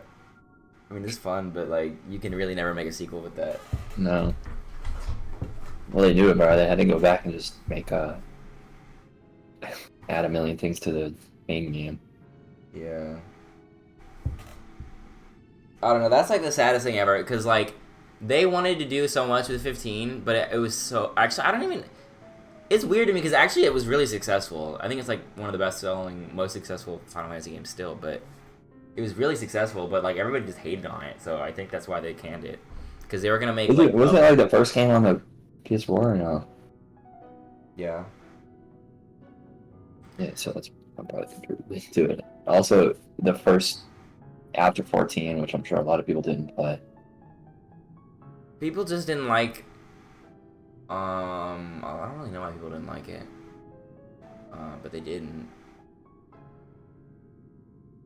It was like super critical of it, and I think that's why the director like left or got fired or something, and then they didn't finish the DLC they were gonna do. And I think low-key they were gonna make a 15-2 because the book that exists, which was originally gonna be DLC, literally has like I don't remember exactly what it is, but I'm pretty sure it's an ending where Noctis doesn't die. And I feel like I always thought when I heard that they were doing that it was so they could make a sequel. Like they like just wanted to take it back. Yeah, but he still would have been like old. Well, not old, but I guess as king, they want to do it. the biggest complaint that I agree with 15, I think some people just don't like the combat. I don't care about that. I think some people don't like... That's fine. I feel like a lot of people just don't like it, but I don't know why. Like, just because they don't like... I mean, people just complain about everything Final Fantasy. But... I mean, I agree the story's kind of... The best complaint is that... 0 to 100. Yeah, that's the best complaint is that the, like... I don't know, post... Like, I guess it's maybe post Luna Freya dying or whatever. Is super rushed. Mm-hmm. Maybe it was better for you. Maybe I heard that they expanded it. I mean, they expanded it a fair bit, but especially at launch when there was no DLC, and they literally updated like more. Like I don't even know exactly what happens, but I remember hearing not only is it a DLC, but they updated the like second half of the game to have just more cutscenes. Like they just added more in. I mean, it still felt pretty rough. It's not like they added more story really. They probably just added like filler cutscenes. But yeah, it feels like once you get past that like big moment, you are just it's like a fast track to the end of the game. You feel like it's I don't know, and like it's got this energy. The whole after that happens, it's got 15's got like the most foreboding energy. Like everything, Oh, yeah. You're like. I mean, I like it. Like. No, it was good. I'm telling you, 15. That was peak for me. Even base game with no DLC. I thought that was amazing. I meant like the aura, the like post Luna Freya aura of the game. No, I think it's cool, but it literally does go from fucking Naruto to like Berserk. That second half is Berserk. That is crazy. It's so depressing. I think that's what I think a lot of people didn't like that dichotomy because it's not like the whole game was like that. It's literally a humongous shift from like, oh, this is just like, and I think a lot of people wanted it to be like the first half more off through the whole game. Like it's a fun with the game was advertised and the first half is just fun with the boys. Yeah, but I guess it just. I think it just. I guess it feels like a betrayal to the player or something. You have the whole game was like fun with the boys, then now it's literally the boys are in the eclipse. It's just like kind of weird. I agree, it's weird. I don't care, but I think that's why people don't like it. People complain about everything. People complain. You'll never even know because I think they changed it. The chapter, I think it was 13. What was it like for you? Because I know they changed it so much due to complaints, due to whiny bitch complaints. What was 13? I know 14 was the like non-existent one. Well, I'm pretty sure 13. Maybe it's not. Maybe I'm wrong about the number. But the one I'm talking about is the one where they're in fucking what's the name of the evil place? I don't know. Yeah. They're in like they go to the evil city. Yeah, they're in like Garlemald, and you're in this like jail or I don't even know what it was, but like this huge building. Powers. Yeah. And in the original, I don't know what you did, but in the original, it's basically the like 2 routes. Yeah, they added the Gladiolus route. Yeah, you don't play as anyone else when I played it. You play as just Noctis and. Yeah. You are. I mean, it's like you're like suddenly playing Silent Hill because you have no weapons or anything. You just have the ring. Right? The ring. Yeah, man, the ring is fucking OP as hell. I don't want to hear. I think they might have buffed it or something. Like it does instant kill, but you had to like. In the game. Yeah, instant kills, but it would like you'd have to like hold it for like 5 minutes or something to get them to really die. And like. I don't know. So you're really supposed to feel like pretty weak and you have to avoid everything. And then there's also like 20 jump scares every 10 seconds when something grabs your leg. They still have that? No. They got rid of that? There's no way they got rid of that. Yes. There is like a bunch of those. I was thinking of like the latter part once they all come back together. But yeah. People hated that section. People just hated that section and they said, like, so many people saying like they were quitting the game because it was too hard. So that's when, or like too scary and too hard. So... I remember they definitely added like sections where you control Gladio, maybe Prompto too, maybe not. I think it's just I don't know how the hell. And I'm pretty sure they like changed the. I was like pretty sure they changed the Noctis section like quite a bit too to be easier. No, they label Noctis's route as like normal, and then Gladio's is. Wait, you pick one or the other? Or you don't have to do both. Yeah, you pick. Yeah, you pick. Oh man, you better. Did you? I just looked up. I looked up Gladio's. Like watch the video. That's crazy. I know you guys. That's like I feel like that's like a terrible decision. You know what I mean? Yeah. That's like you're reading Berserk and you're on like the Black Swordsman arc and you're like you want to see like Puck's route or something, right? Like. Well, I don't know. They're both the same because in Gladio, Gladio's is so fucking stupid. they'd find a monitor that has perfectly recorded from every angle, like the important latter half of the Noctis route. So they just watch that. Like they they would have been better just giving them the echo or something, saying, "No, I'm not like this." Oh my god! Oh my god! Yeah, bro. I guess it's kind of cool though. It's showing a little bit how Ignis is not totally useless. Yeah, dude, I need to play that Ignis DLC. I know that goes crazy, but I haven't done it. Did you do the? Don't even spoil. I don't even want to know the spoilers. So don't tell me. But did you do the secret ending? I know that there's. Ignis? Did you do that? I know there is one. Dude, go back on 15 right now. I think you have to actually beat the game before doing it or something. But I read. I don't know what it is because I haven't played it. But I read that there's the normal way to end the Ignis DLC, which is like canon or whatever. Like what happens. But I pretty much probably know what happens. Even though I haven't played it. But there's like, I don't know what it really is, but someone said that like, after you beat the game, you can get the Ignis secret ending. It's like a different route of the story. Apparently it's like a different, like, the events do not proceed the same way. I'm assuming that it's gonna be like Ignis kills Arden or something. Like, that's crazy. I haven't even seen it, but if I had to assume what it is, I feel like it's gonna be Ignis like, kills Arden. Maybe he like dies in the process or something. I don't know. I have no idea. I feel like that's what would switch it. Arden would like end the story though. Yeah, but that's what they said though. They said that this. They said no, this. It would end Ignis, the story. It wouldn't change the story. I mean, it would change the story, but they said that the secret ending like leads to a different ending of the entire game than the real ending. Mm-hmm. So I feel like it's gonna be. I don't know. I feel like it's gonna be Ignis kills Arden or something. But anyways, interesting. You should go do that. What else? I don't know. What other DLCs? Did you do the Arden DLC? Did you do that? No. Why didn't you do that? I don't know. That's gonna be crazy. I don't even know what's in there. I can't spend the $2 on the $2. and 15 Arden DLC. And the Arden anime. When are you gonna watch that? I think you have to watch it before you do the DLC. Episode Arden. Oh, $5? Hell no.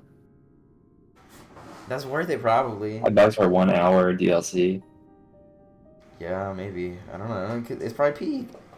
That's like what I'm most excited for because I did the only other ones is Gladio and Prompto, right? I did those. Those came out like twice before those other ones. And they're like less interesting. They don't have like this weird mumbo jumbo. Promptos was kind of doo-doo. Promptos was not dookie, bro. I mean... Dude, the whole mystery of Promptos, like the core mystery, I mean, obviously it was like, oh, he's a, own baby, whatever the fuck, but is how did he get chained up, tortured, fucking, like, raped in the Garlemald prison? And it didn't show that at all. At the end of his DLC, he escaped. And it was just Arden, like, cut the Arden, like, hee whatever. And you're like, what the fuck? How do you end up with, like, in chains? I don't really know. I don't really remember what happened in Prompto. I just remember that, like, I thought it just had to do with Prompto's backstory. No, yeah, it did. Yeah, with Arnea. Yeah, and, what's his name? Was that in the real game? Was that in the main game or was it in the DLC where Prompto, like, confronts his fucking dad or whatever?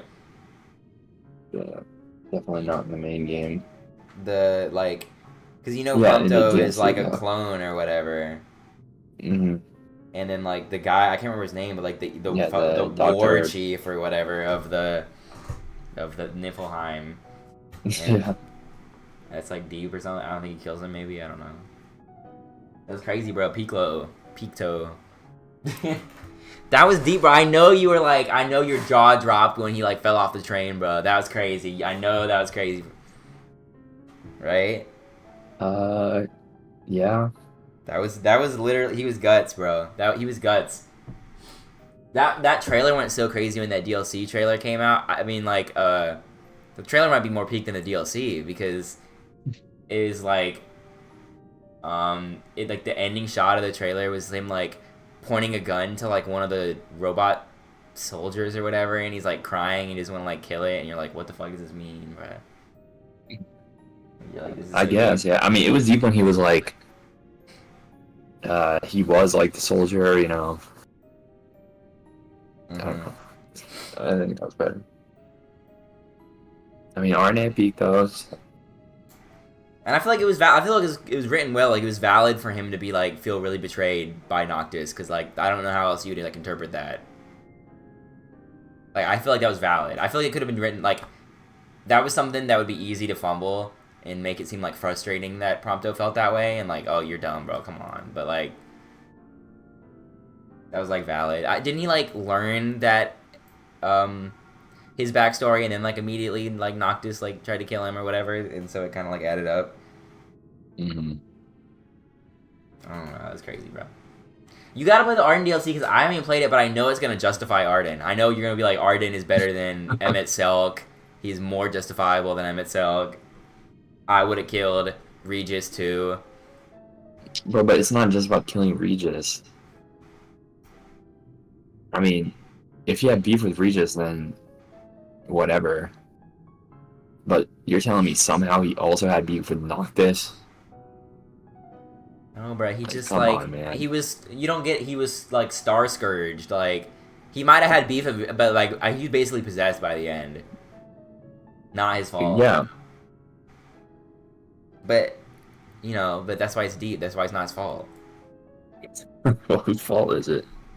Probably Regis's, or like his ancestors or something. Regis I bet. possessed him? I don't know exactly what happens, but doesn't he say, even in the main game, just like the Regis ancestor like stole my kingdom, betrayed me, left me to die? Doesn't he say that? Something like that? I don't know. I don't remember. I feel like it was something like that. And then I know this, but I don't know if it was in the main game. I think this DLC goes into more, but I think it was in the main game. His like brother or whatever. One as one of the. I don't even remember his brother, bro. I just. Bro, man, you fake as hell. Where does this come? It's like the last, king or whatever, spectral king that you fight before the end of the game is Arden's brother. Oh no, that's definitely something they added in, bro. That's not. I have no idea what fight you're talking about. No, they fight him and he's like, go save my brother, or like, bro, free him from this curse. See, bro, they tricked you, bro. You thought that was that's part of the original game, bro. They tricked you with the fucking DLC. That was what the fuck? You never fight that. I have no idea what fight you're talking about. You don't fight like the previous kings? No, what are you talking about? At all? What? Not at all. None of them. They added that whole thing? Wow. That's what I'm saying. You gotta replay 15.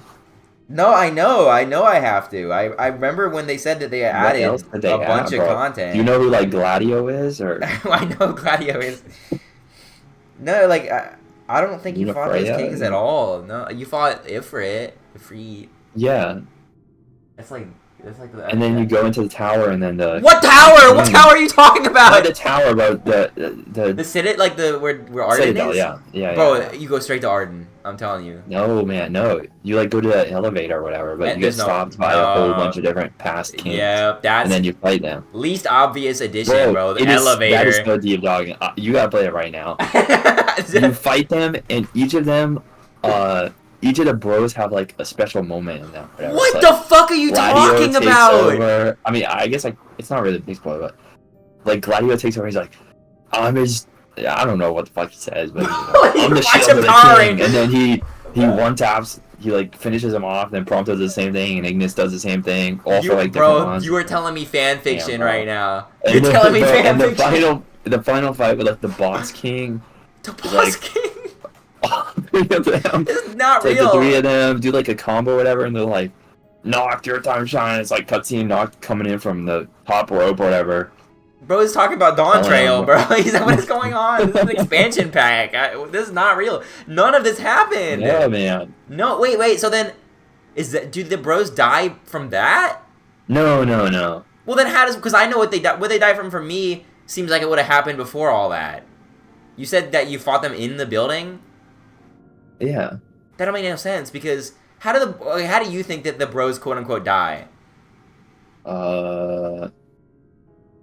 Because Because now I don't understand how this can even. I can't remember. Did they just change it? Noctis goes up and they're like, there's outside. Yeah, they're outside. What do you mean? So what building was it in? Well, I remember that happening too. So what building was this in? Because that seems like that'd be they never went in any building as far as I remember. Man, it was. Did they just It had to be the Citadel. They didn't go to like a random fucking building and find the kings or whatever. Did they? So then it was after it. So they were already in. So what so like they kept in like the thing where they like die to the Iron Giants, but then I'd win, and then they just say we took care of them, bro. Like I think it might have, yeah. What the fuck? That's totally different.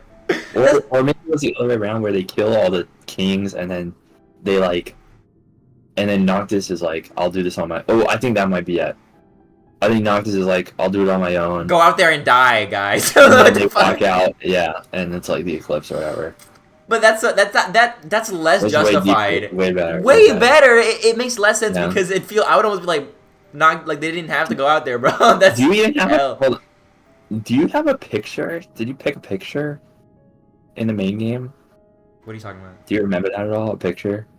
You mean at the ending credits where it shows you a picture? Yeah. Yeah. What? It was like I think it's actually random. I think it's random, but it was like a picture of the boys. I think at like Hammerhead for me or something. I can't remember. What? No, dude. In the new game at 15-2 or whatever, you talk with the boys like right before they go out and basically kill themselves. And Noctis is like, "Oh, Prompto, can I see those pictures?" And then he picks a picture. You pick one of your saved pictures, and he takes it with him. Prompto's like, he's like, "What are you doing?" I understand. And then, Noctis takes the picture that he wants. Bro, that is not what happened. No, it's just like there's nothing. There's no in-lore picture. It's just when you beat the game and the credits roll, it just shows like a picture. No, it's more accurate picture. Noctis picks a picture from Prompto and he takes it with him. They added that in too. Yeah.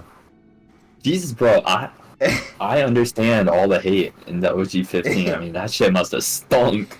No, I feel like it makes you, bro. What happened so like I don't know. It flows a little bit better of them dying because it seems so weird to me that they went in the building and then fought the kings and then Noctis said, "Okay, you guys can leave," and then they leave and then they get killed for no reason. But like no, that makes sense because what, the boys gonna fight fucking Ordian?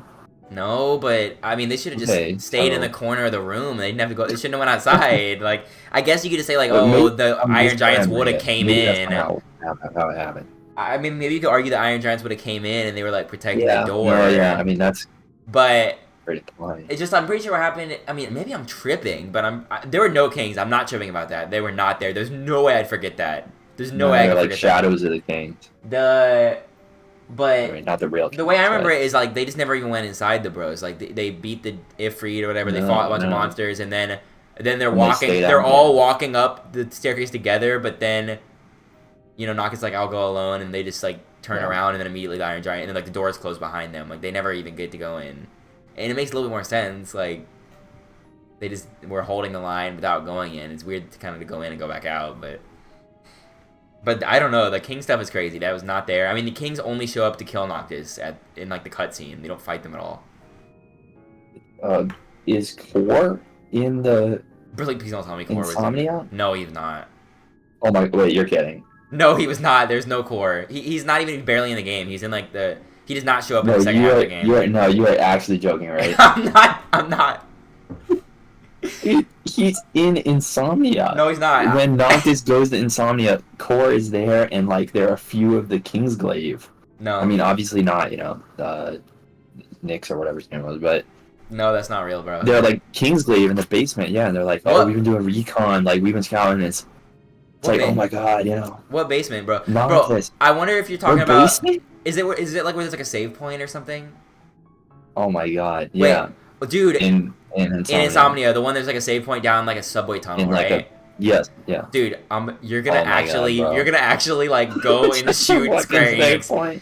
Yeah, there's no one in there at all. there's nothing there. Core is literally there, and they meet up. No, that's just oh my god, King Noctis, and Noctis gives a speech. He's like, no, my brethren, we fight. That's not real. That's not real. That was not there. No, there's no one in Insomnia but the bros, and that exact location I remember because it's like an iconic. It's like the last save point. I mean, it's just a room with like a bed and like a vending machine. There's no one there. And like 10 other people that are Kingslave. Not a single person in there. I thought it was supposed to be like that because it's kind of scary. It's just like, you know, it gives like Resident Evil vibes or something. It's just like there's nothing in there. There's no one in Insomnia. It's like scary, but now it just feels like it was unfinished, bro. Like, and I feel like I got trolled. Like, I was beta testing. They had me in the alpha. What the fuck? That's actually mind blowing to me, bro. That there's people in that save point. And Core, like, I don't think Core was even in post time skip. I don't even think he was in post anything. I always thought that was one of the weirdest. The last time you see him is just when you go off for the boat ride. I don't know. Like, I genuinely don't feel like he was barely in the game at all. I always remember thinking that was weird. He was barely in the game. It's not like he kills Arden or whatever. I mean, he's just kind of there to say like, "You guys remember me?" But his like best he is there. Story moment is just. I don't even. Is he in the Gladio DLC or do you just fight him? You probably didn't even fight him because it was optional, but. Bro, what? Is Core? Did they change the Gladio DLC too? Or you just not remember it? No, I don't remember whether he was in it or not. Oh no, he's there, man. He's like holding Gladio's hand the whole time.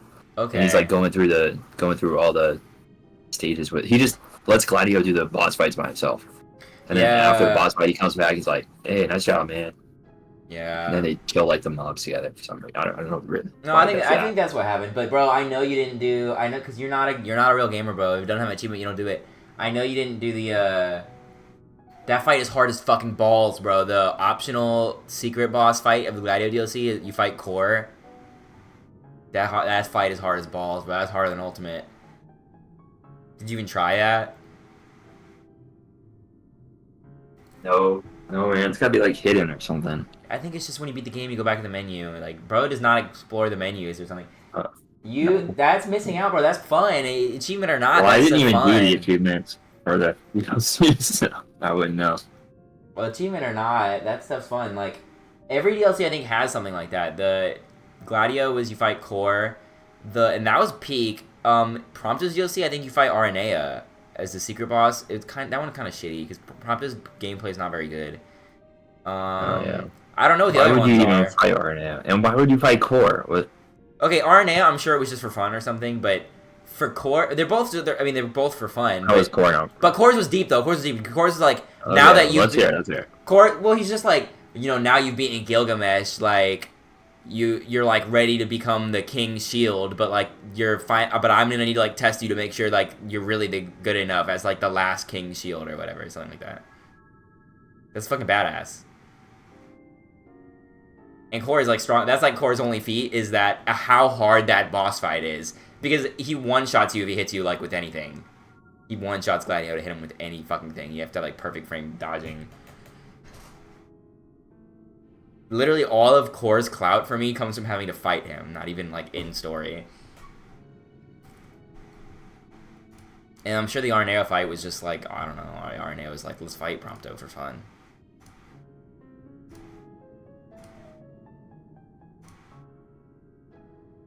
Hello, are you live? Sorry, 1 second. Yeah, I heard everything.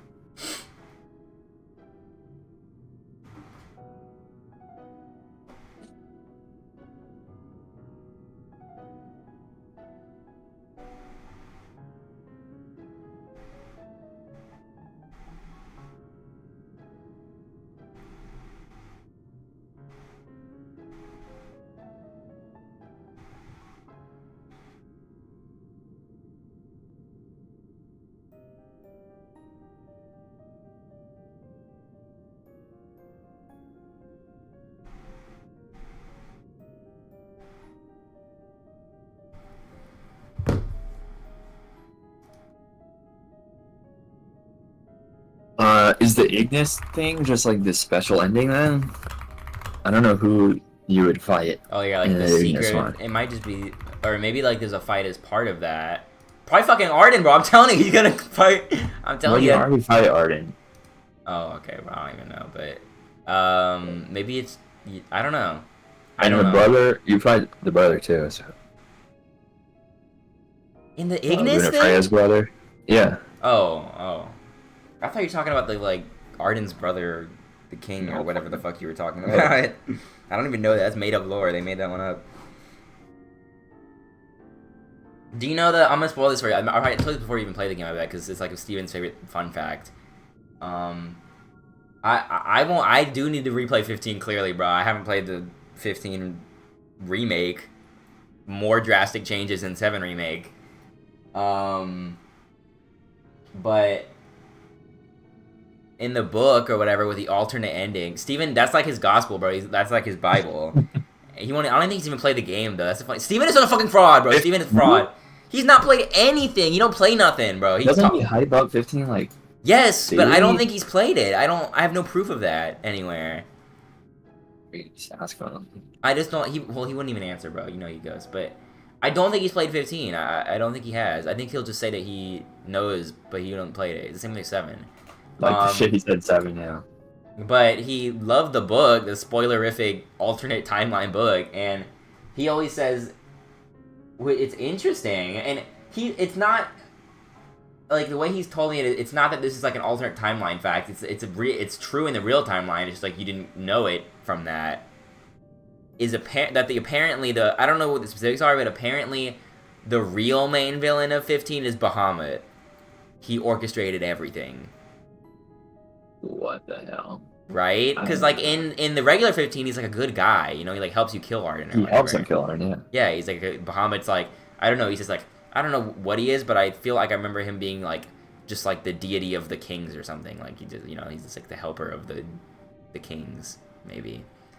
Yeah, he's whatever. He's good, but I don't know the specifics. But Steven says that in the book, it's revealed that he is the villain. He's evil. He like it was all just like to get Nagata to kill himself or something like for nothing. Like and he set up Arden. I don't know, dude. I don't know. It's something like that. And Steven loves to say that, bro. You like talk about like Arden's a villain. He's like, actually, Bahamut's a villain. And I remember when he told me that the first time, I was like, bro, you're off your fucking meds, dude. Bahamut, I played the game. Bahamut was like 0% villain.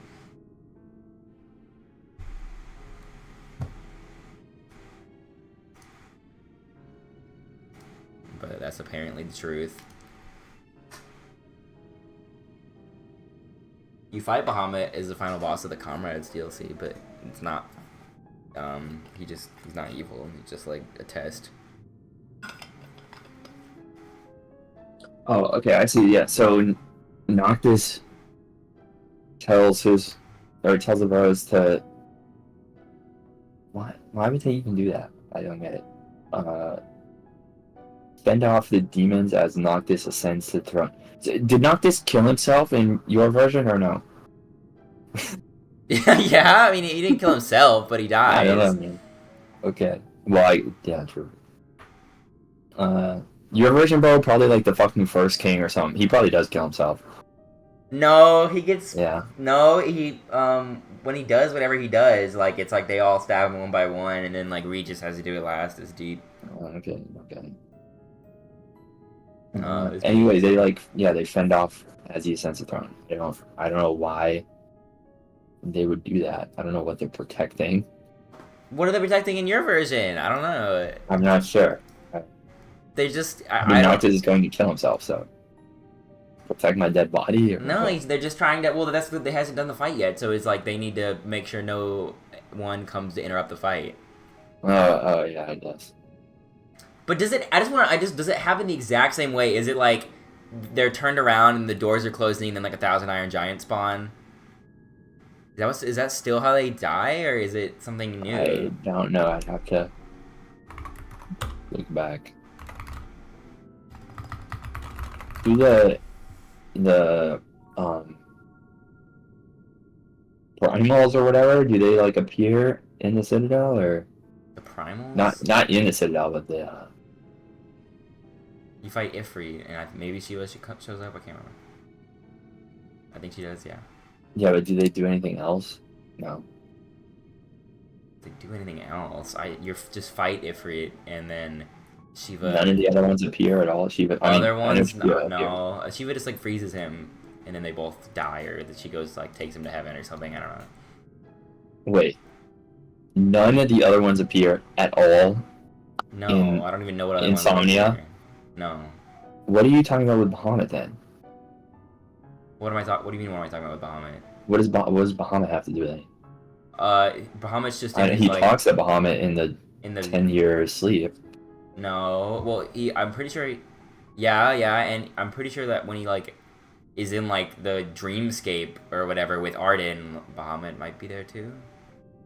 You might talk to Bahamut for like a second and say like something. Okay, dude. I mean, you need to like share screen and watch right now what happens. No, I have to just replay the game for that. I'm gonna replay the game. I need to get the 100% achievements on Steam. Bro, what? You just need to watch They added that whole scene. You should just watch I the don't want OG to spoil what happens, ending. but it's not just the ending. I mean, I'd have to watch the whole like chapter 15.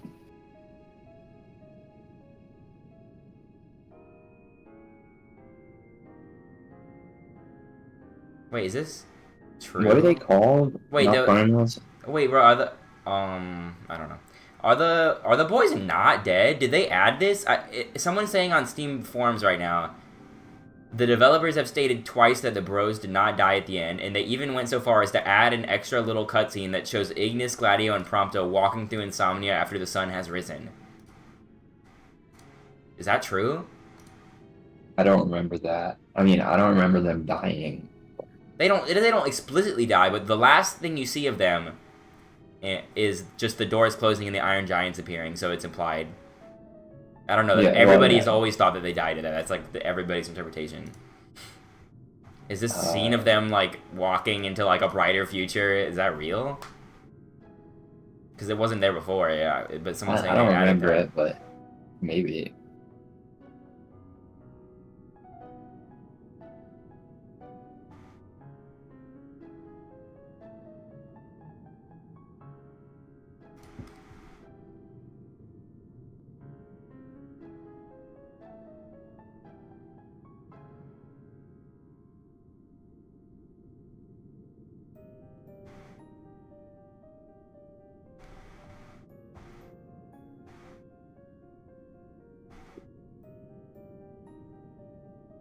The ending of bro, you gotta play episode Arden. This is like an article that said like the ending of Final Fantasy 15 is finally makes sense or something, and it says like the ending of the episode Arden DLC finally reveals Arden's motivations.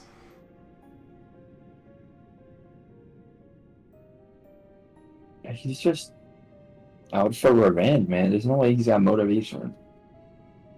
I mean, like real reason.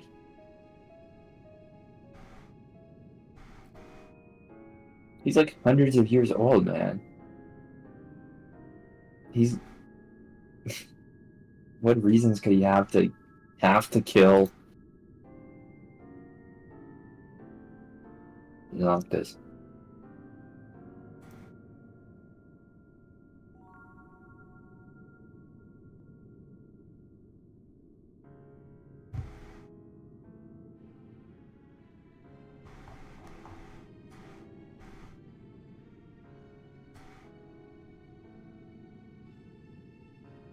Did they add any Ravis content, bro? I also like Ravis also got like underused.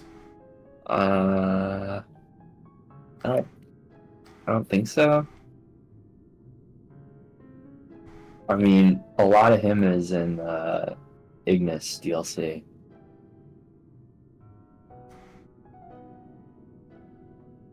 I mean, you just see where he gets turned into like a monster or whatever, right? At the end of the dungeon thing, right? Mm-hmm. Yeah. I don't think there's much else. But yeah, the Ignis has a decent bit of it. A decent bit of him.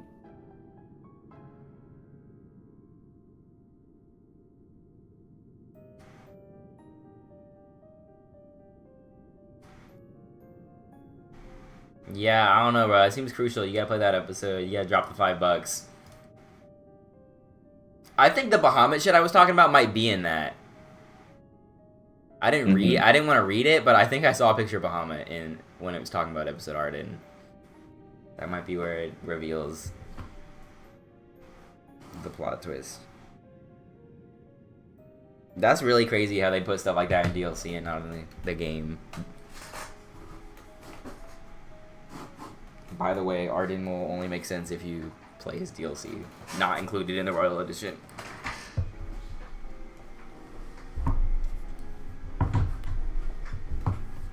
Okay, I'm gonna voice act this. Wait, a Pururu, bro! Look who's talking! I know. Why'd you never say anything about this? Bro, I feel like you were a Pururu. What? I feel like it was you, bro. I feel like you were voice acting her little Unity stuff.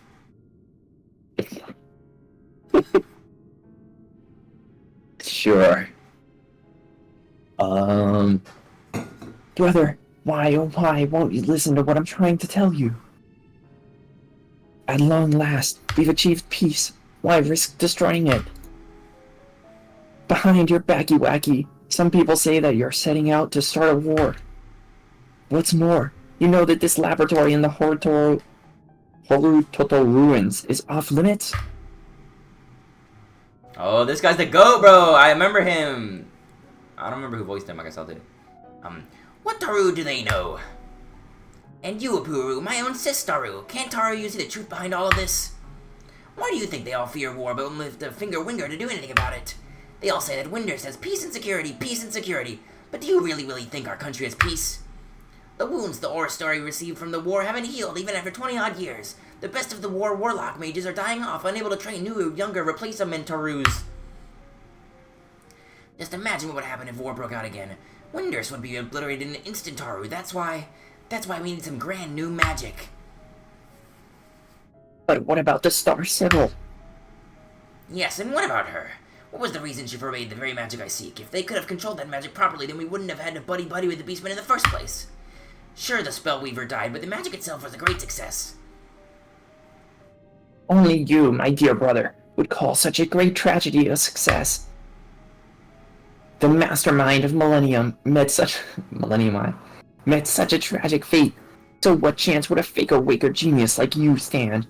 Ajito Murujito? Say what are you like? A genius is never accepted by the world in its own time. If you've just come here to whinge and whine, then off with you. Go on, Gitaru. Well, I've tried my hardest to convince you. Now I don't care what happens to you anymore, brother. Don't come crying to me if you get yourself killed. That's her running away from the mob.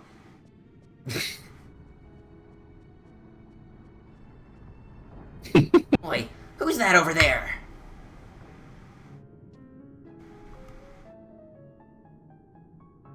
What's that you say? You want to be newbie adventurer, huh?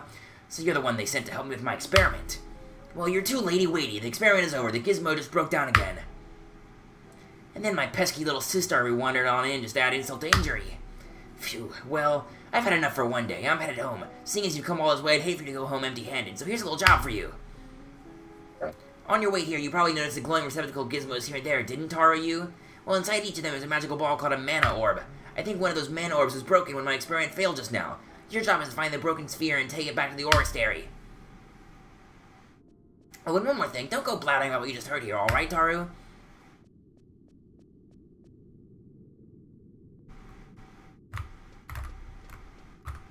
I'll be right back. Okay.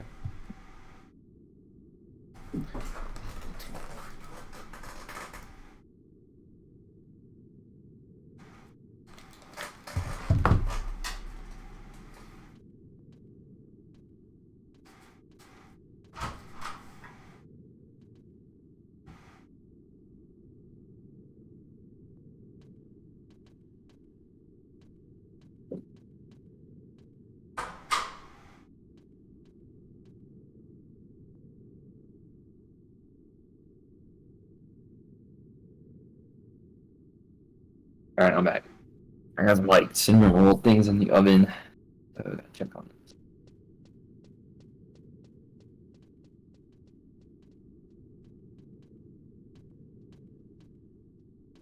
Hello.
Hello?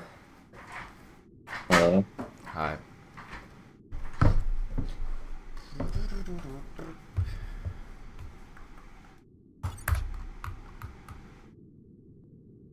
Okay, where are we going?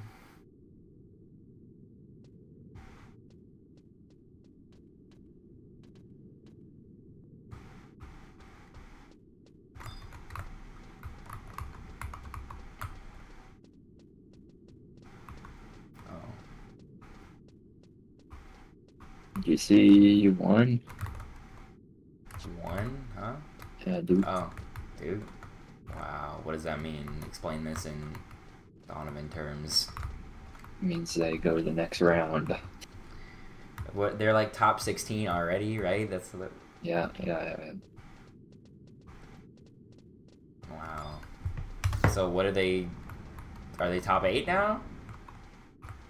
Yeah, I mean, Single dude, you elim gotta know how a tournament? tournament is. Yeah, No, it's there. a Well, single elimination tournament. there's that. I don't know. They're in the final 8, called the Elite 8. That's good, bro. They're gonna get their deck list posted. But it's funny, you know who they play next? You'll never guess. I mean, you might guess. In the Elite 8, in the final 8, in the whole country.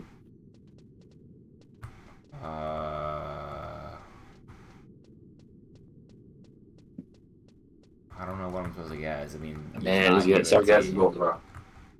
What? What would I guess other than UNC, which I know it's not? Georgetown.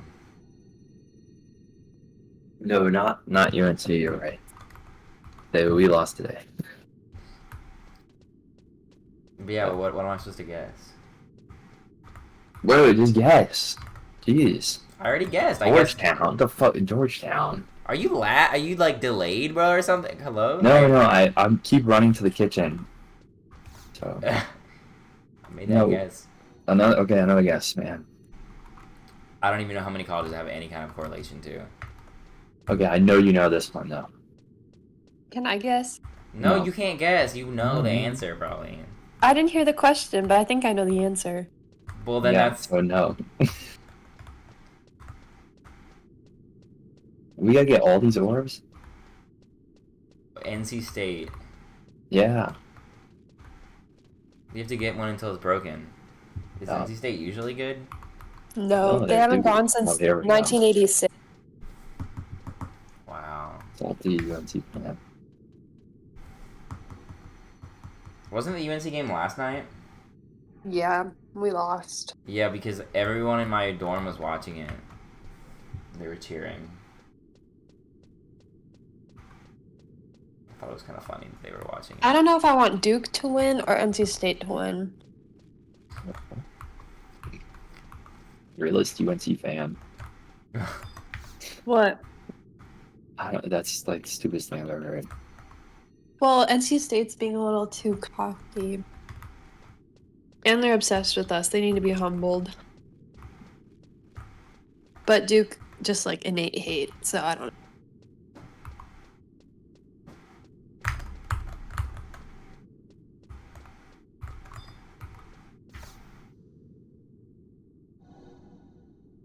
Is this broken?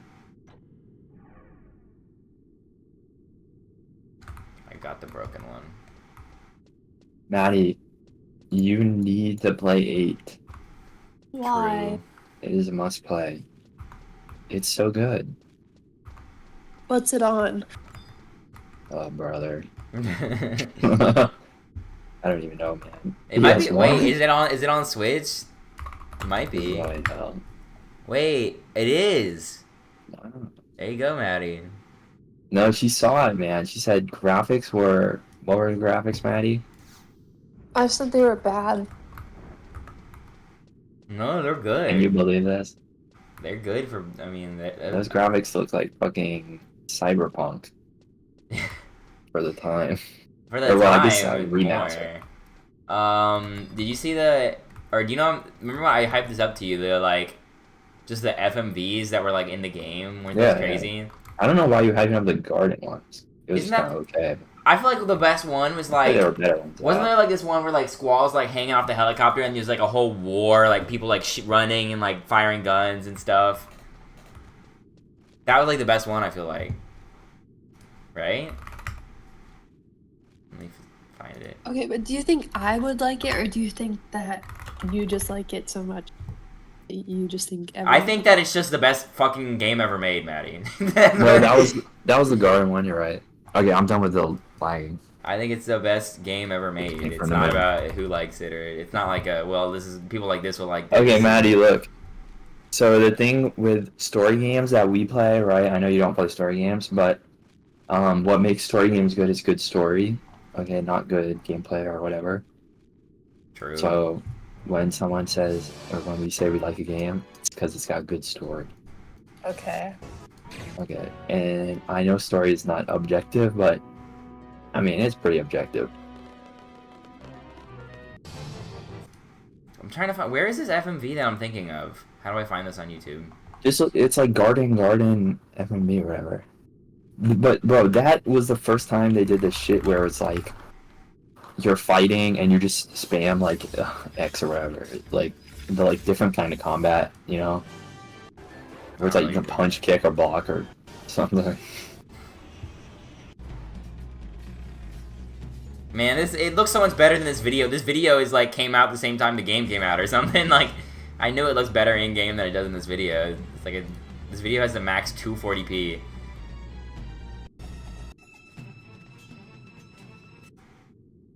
But the garden fight went crazy. I don't know. I'll have to have it in my memories only. No, it is just it. Is Maddie still here even? Yeah. Okay, it's the story is absolute. So Robbie made a very good point. That is very. I don't know if like it's not like story games you rate on story. That's true. Like you're not gonna like the gameplay of 8, but that doesn't matter. And you're not gonna like the graphics, but that doesn't really matter. It's just like we're recommending the story. Like it's not supposed to be good gameplay. That's not. Why can't I just read the story? Well, because you don't read video games, you play them. Via the game. Yeah, we can read the text. It's not voice acted. And like I really do think out of all of like I mean, you saw the ranking, Maddie, right? 2nd of 14. And like I didn't look at it. I've always thought that Mia would like it too a lot. Like it's a shame that like I think it'd be hard for her to play and hard for you as well. But I think that the story would really appeal to like Mia, so probably you as well. Like Wow, the gameplay wouldn't, close. but the story really would. Well, I know it would to Mia because Mia says she likes romance. FF8 is dead ass it's gotta be the best romance ever written. Like it definitely. I mean, like it's Well, so. I mean, I don't know I about don't know that. how that's possible, and I really doubt. You doubt? No, you just don't know. Then you just don't know yet. Then. I don't. It is true. No, I mean it's true. I'm telling you right now, it's true. I mean, it's pretty good. It's like I think that all Final Fantasy games stories are peak and appealing to most people, but I know Mia specifically likes romance. Mia has said that before, and out of all the Final Fantasy games, 8 has to be the best romance. Like romance is very integral. It is a very romance focused story more than the other games are. Do you think I would like it, Robbie? Yeah, it's very character driven story. I mean, The all the characters are romance? cool. Yeah. Would I think it's a good one? I mean, you probably wouldn't. You'd not like it out of spite, but I'm not saying it's like fucking Pride and Prejudice or whatever, but God, well, it's so much better. I've seen I've seen like I don't know if you have, Robbie, but I've seen Pride and Prejudice. I have. Don't worry. It isn't Pride. You're right. It is not Pride and Prejudice because it's so much better. Robbie Pride likes and Pride and Prejudice, though. I did kind of like it. I didn't like it, but look, man, you it gotta doesn't even go matter into if I those did. games knowing what they are, right? I mean, you know it's gonna be wrong, so you gotta judge it based on that. I'm not thinking I'm gonna watch fucking 2001 or whatever. I did not like it personally, but even if I had liked it, 8 would still be way better. Yeah. I mean, it's like impossible to compare. It was never gonna be as good. Pride as and 8. Prejudice wishes it was 8.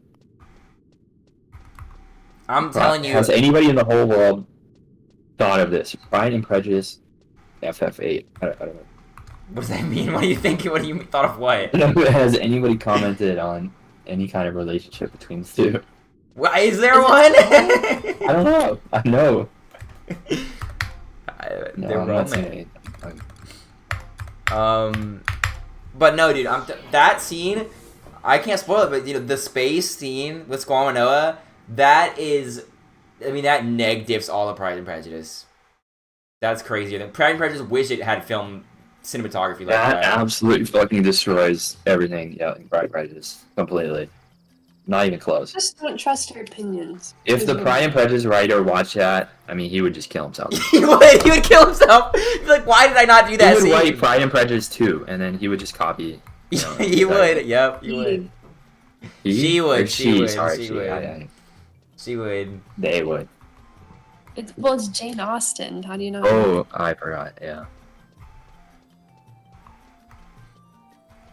It's more romantic than Pride and Prejudice, Maddie. It's just better. Okay, I'm not gonna it's go crazy with I it. don't think you're telling the truth, and also one you're scene. boys, so I just don't trust you. Why would I not tell the truth? Why would I not tell the truth? Why would Well, I just think that your opinion is different than what mine would be.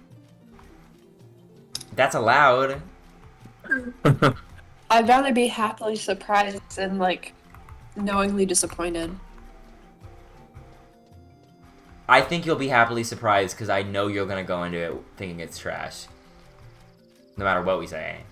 So I think you'll be happily surprised. Why can't I just look up like? No. Don't do that. You can look up is 8 good. Is there like a walkthrough I could watch? No, you can look. You can read one while playing. Like I guess. A playthrough? Can I watch a playthrough? No, please don't watch anything. No, just play it. Why do you need? Why can't you play it? Because I don't have something to play it on. That's a lie. I just told you it was on Switch. It's on PC too. I think it's even on phones. But don't do that. But I think it is. Or it might be. The remaster's on every console, I think. I think it's literally on every console, including PCs also. Why can't I just watch it on YouTube? I already found some. Please don't do that, because it's a video game. It's just a different experience. Yeah, you gotta play video games. You don't watch video games, you play video games. It's not gonna hit if you're not controlling the characters. It's just not gonna be as deep. And look, Maddie, the remaster is not hard. I mean, it is not like you will not struggle once, ever. It's not hard, and you will never die. Here's what I mean. I shouldn't even tell you this because it's like I shouldn't even tell you this because I know you're gonna do it now, but I'm fairly sure that the remaster, all the like ports they've done recently have like God mode cheats, yeah, and that's still better than like if it came to doing that or watching it on YouTube, I'd be much happier if you just played the game with the cheats. You shouldn't, but it's better than watching it on YouTube. I will admit, I played with the 3x speed cheat. That was like the one acceptable one to use, maybe. But I think there's legitimately like God mode cheats, like you have infinite health and you do infinite damage or something. Mm-hmm. It's just not fun with that. I mean, no, I would not recommend you do that. But if it was gonna, but I still think it was gonna come down to. Oh yeah, 100%. I mean, just do that, and then it basically becomes a walkthrough. At least you'll still have the immersion of navigating through the maps and stuff.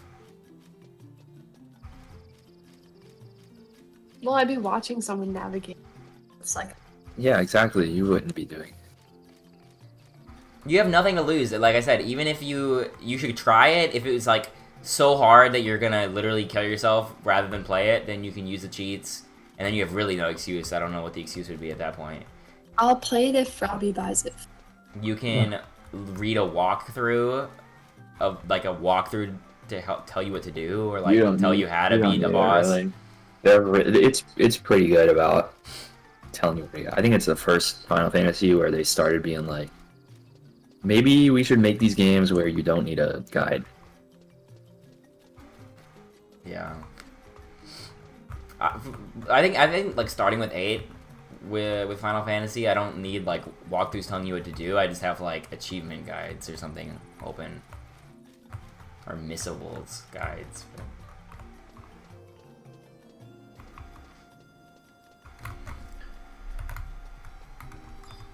You should play it. It's I don't know. I am worried, like Robbie says, that you're just gonna go in it wanting to hate. But like, here's the problem. The only way it's not gonna be good is if you don't actually read it, which is actually not a non-zero possibility. Yeah. So, could you promise that you'd actually read it with your full brain literary analysis turned on? That's the only way it would fumble. Like, the only way at the end of the day, if you played the game and you beat it and you told us, or played some section of it and you said, oh, it wasn't good, I'm just telling you right now, I would 100% know that you didn't read it. Even if you did, I'm just going to think that, because it's like, I'm just telling you right now, I'm going to think that. That doesn't really motivate me. Why does it not motivate you? Because I said you had to actually read it? No, that you're just not going to believe that I read it if I didn't like it. Why does that not motivate you? Was your motivation to not like it? No, I'm just saying, like, I don't know. Too much pressure to like it then. There isn't, like, that's like saying there's too much pressure to like Breaking Bad or something. Like, it's not pressure. Yeah, You're going to like it. I had the same pressure. I mean, this guy was straight glazing 8. And I was coming off like the biggest fucking goon fest, glaze fest, fucking whatever fest 7. So, you know, I wasn't gonna believe this bullshit. 8's better than 7.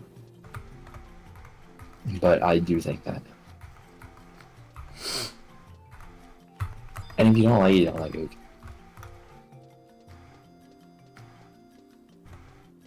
If you don't like it, though, you better have something prepared, though. Like, you can not like Oh, yeah, it, but I it mean, needs to be like, reason. oh, you need to be dropping, like, the fucking essay on me. Like, well, I'm really kind of critical of how they handled this character, and it was kind of weak, right? Like, I need rich, in-depth critique. But if you have it, then, you know, that's valid. And, you know, that's what you should have.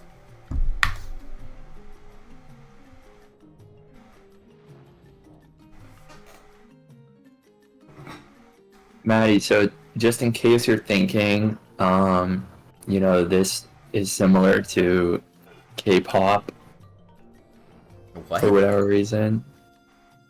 What is this like? Is this like an inside joke or something? What do we? No, I just, you know, she's pressuring me to listen and watch K-pop a bunch, and I am in turn pressuring her to play 8.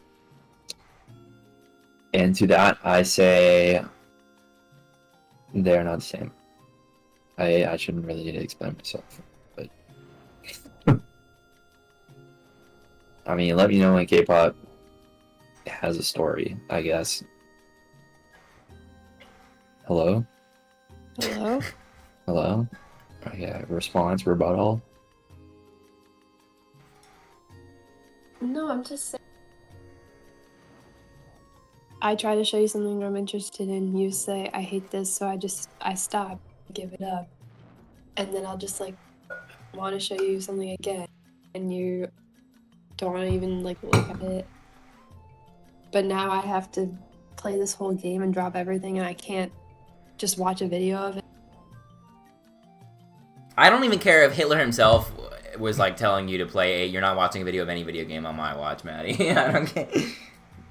I am not invalidating your argument or anything. But I just wanted to talk about the I can't even watch a video part of it. That's all I'm saying. Don't watch videos of video games. I hate that. I'm just saying you can't me to do these things if you won't do things for me. Yeah, I mean, I see what you're saying, but I don't see how these are really too equivalent. Like, Yeah, mine is way less of a commitment. well, right, but I mean, yours is just listening to music, right? Yeah, Like, if I don't like the genre of music, then I mean, I don't know what I can do. I mean, I can keep listening to them. I'm not gonna like them. Yeah, and I just don't like this genre of game. Well, so here's the thing. I have listened to K-pop a lot, and I'm just not really a big fan. I don't actively hate it, right? I'm just not a big fan. But I mean, I have heard them, obviously, because you play it every single time, you know, you get in the car. What have you played that I suggest? Ever? 14. Okay, and you didn't like 14? It's my... What? Why you gotta do with this? We're talking about story game, bro. Hold on. Did you like 14 or no? It was okay. Okay. Oh, brother. Okay, anything else? Not game-wise. Not game-wise. So the only story game I've recommended you is 14, right?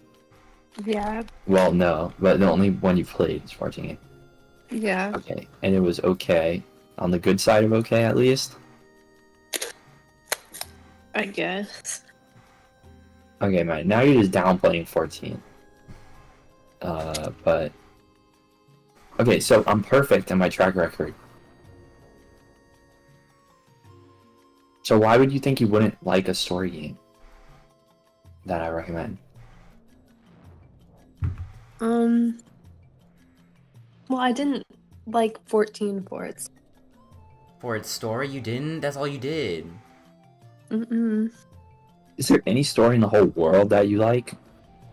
Yeah. Do you like stories? Like, that's not smut. Whoa! Yeah. What the fuck? What are you talking about? No, she loves the fucking Alcatar stuff. You know that kind of stuff? Yeah, Mia's reading that Yeah. now. Mia's reading that now. Yeah, yeah. Wait, what book is she on? The first one. Okay. What is it? That one suck or something? No, they're all peak, The bro. worst of the series, but the second one's the best.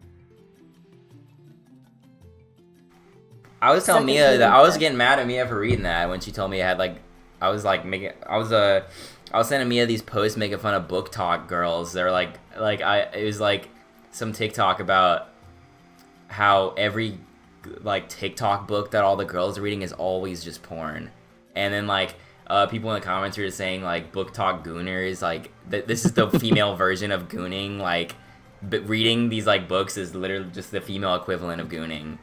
No, Me okay, when I have to go to my it's goon not cave like and that. read my book for 5 There hours. are some that are like that, but that's not this story. They This didn't one's they didn't name drop Akatar in that post, but I did think about it.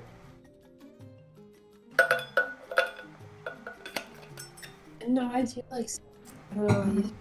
I don't. I don't know about Akatar, but you better not be the book talk gooners or whatever they're talking about. That's a very real thing apparently. I don't know how Akatar got off that list. I don't Akatar is like the king of that. I don't No, it's know. I don't know the not. specifics. You don't even know how bad some of it is. Trust me. Well, I know it gets worse, but No, Akatar still has, like the OG. maybe, like 2 or 3 like chapters out of like 30 or so. 10% The is some books sex. are like over 50. What the fuck? What? You said Don't 3 say it chapters like out that, of bro. 30. You said 3 chapters out of 30. No, okay, I think it's actually. Let me look at how many chapters it is. Bro, when we're talking entire chapters, I mean that's Okay, no, it's. Oh, Mia's in 55. Twitch chat now. She says there hasn't been anything inappropriate yet in the book she's reading. There are 46 chapters in A Court of Thorns and Roses. Man, Mia, get in here. Get in the VC chat. Mia, join VC chat. Because Mia can speak I don't know if on she can. Crisis Core at least. Oh, P Core. Yeah. I got the references. Witness. I want Mia I to know you're in stand. DC, but can you join in or no? No headset or anything? You can join on your phone. Matt, you're probably on your phone right now, right? Yeah. Maddie's on her phone. This is Okay, about, this is whatever. about the You know Great what? Ninja War, bro. Okay, when Mia gets in here, it's gonna go crazy. Cause I already know that she's gonna. No, Maddie's like No, Mara though. but Yeah, but it's gonna be tough for Mia because she's gonna be like, it's gonna be hard to say Crisis Core is not good, but I know she's gonna want to team with Maddie, and it's gonna be very interesting. No. Like I know she's gonna want to team with Maddie, but she can't lie. So I don't know how it'll go. I don't know. I haven't heard her real thoughts on Crisis Core though. I don't know. If she comes out here like Maddie and says it was alright, I guess I'm breaking up. Oh my god. The disclaimer is a joke, guys.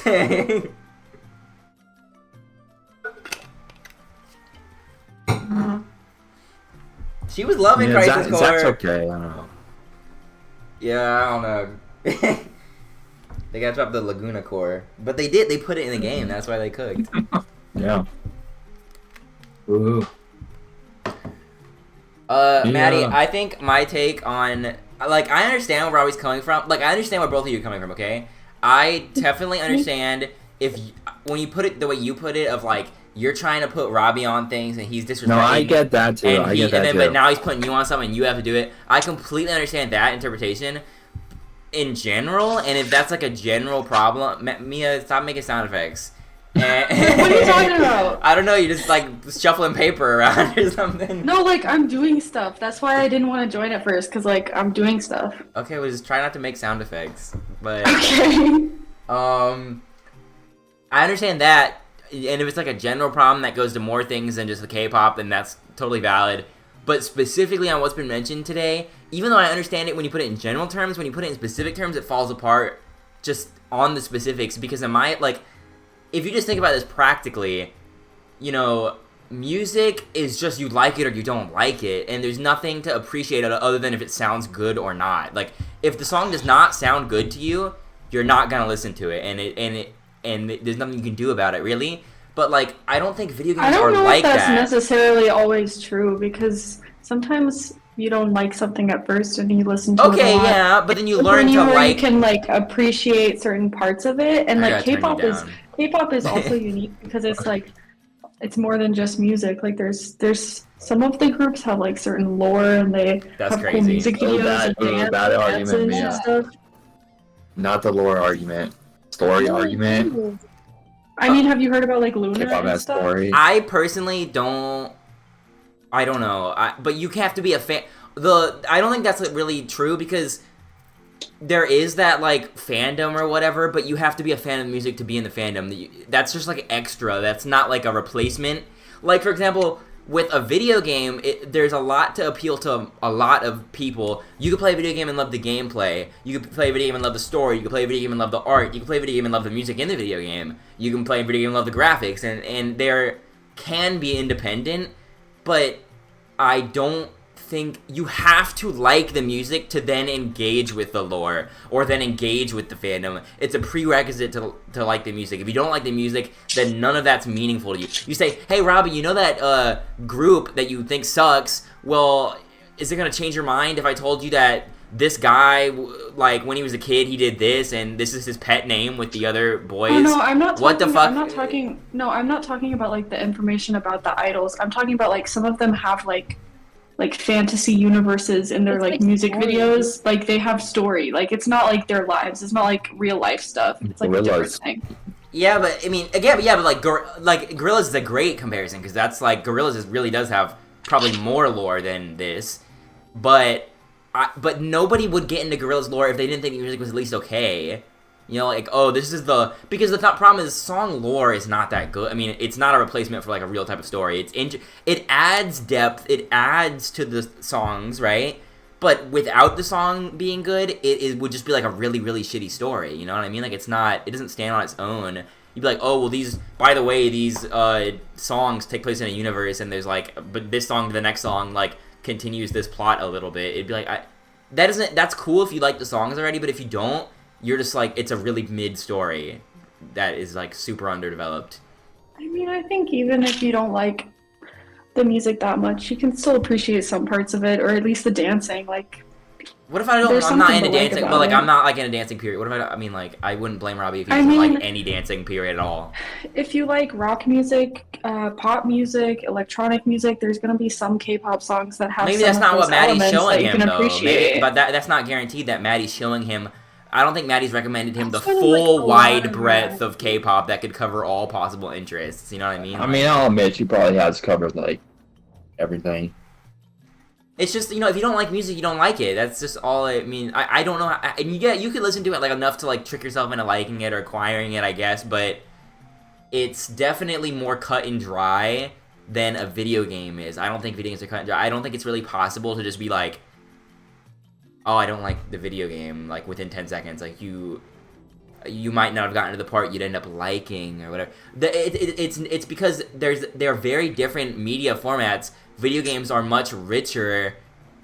Video games are like the ultimate media format because it has like all of the media formats in it. You know what I mean? Like video games have music in them. That's just a part of them. It has interaction. It also is based. Video games are also basically movies because they have stories in them. They're also basically books because they have dialogue in them. Like it has like a lot of. It's very a complex web of things that I don't think anyone would dislike all of it. That's kind of like I think Robbie was getting to this point earlier of like, if Robbie says he doesn't like K-pop, then all that you can take from that is he doesn't like that music that sounds like that.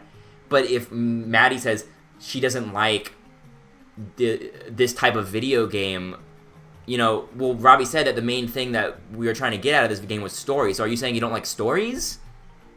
Like, what are you saying you don't like? Because we're saying, oh, play this video game for the story, and you say, I don't like that. It's like, so you don't like stories? Which is like almost impossible to like every human being like story. That's like an impossible conclusion.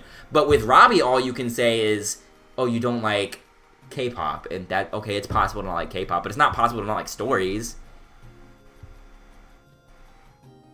I didn't say that I didn't like stories. I just said I don't know if I trust your opinion on story. Well, hold on. So before we move into that point, I'll admit, I do kind of lazily listen to the K-pop, whatever. So I will, in the future, at least listen to the songs more closely. I still don't think I'm really going to like them, because I just don't really like that genre. But I'll listen to them more closely, and we'll see. Okay, so you were saying you didn't like the story of what? And also not liking a story, I feel like that's still I don't know the word, useful, like a interesting aspect of playing a video game, because I mean you can still talk about what you didn't like in the story, right? Like you can talk about not liking the story just as much as you can talk about liking the story. That's true. I say the same and at thing the end of the music, day, though. it's about I mean, true, but music is way more subjective. Like I just don't really like the riff, or like I like when I can understand the words they're saying. I'll say, I agree that it's, I can anticipate maybe Mia wanting this point to be made, but it's subjective. I agree that it's subjective, but I will say that you could be objective about music, but the point I want to make is that we cannot. Like basically, like I think Robbie's gonna say this. A story, you could be like, oh, I think this literary device was weak. Most people went through school. We did this in school, so most human beings are capable of actually properly, objectively talking about a story, saying, yeah, I think this character was written poorly. Why did he do this? Yeah, you can say this was written poorly. This wasn't was explained. weak. This is a plot hole. People have knowledge. I can do that about music. Yeah, that's okay. That's already what I was saying. Exactly. Yeah. Well, not only did I study music, but like lyrics, anyone can do lyrics. Like, and for K-pop, obviously it's not K-pop English. lyrics But you can look up the are lyrics. It's easy. Well, sure, but no. That's what I was gonna say is that maybe you can object. There are ways to objectively talk about music the same way, but nobody knows that. You know it, but that's like we don't. That's not what you learn in school. I can't say, well, I don't even know how to make a joke about it because I don't even know. I can't say, like, the scale was improper. Like, I don't even know. And I bet you that they don't even make those mistakes anyway. Like, they put, like, I mean, how many times does a song have, like, an objective mistake like that?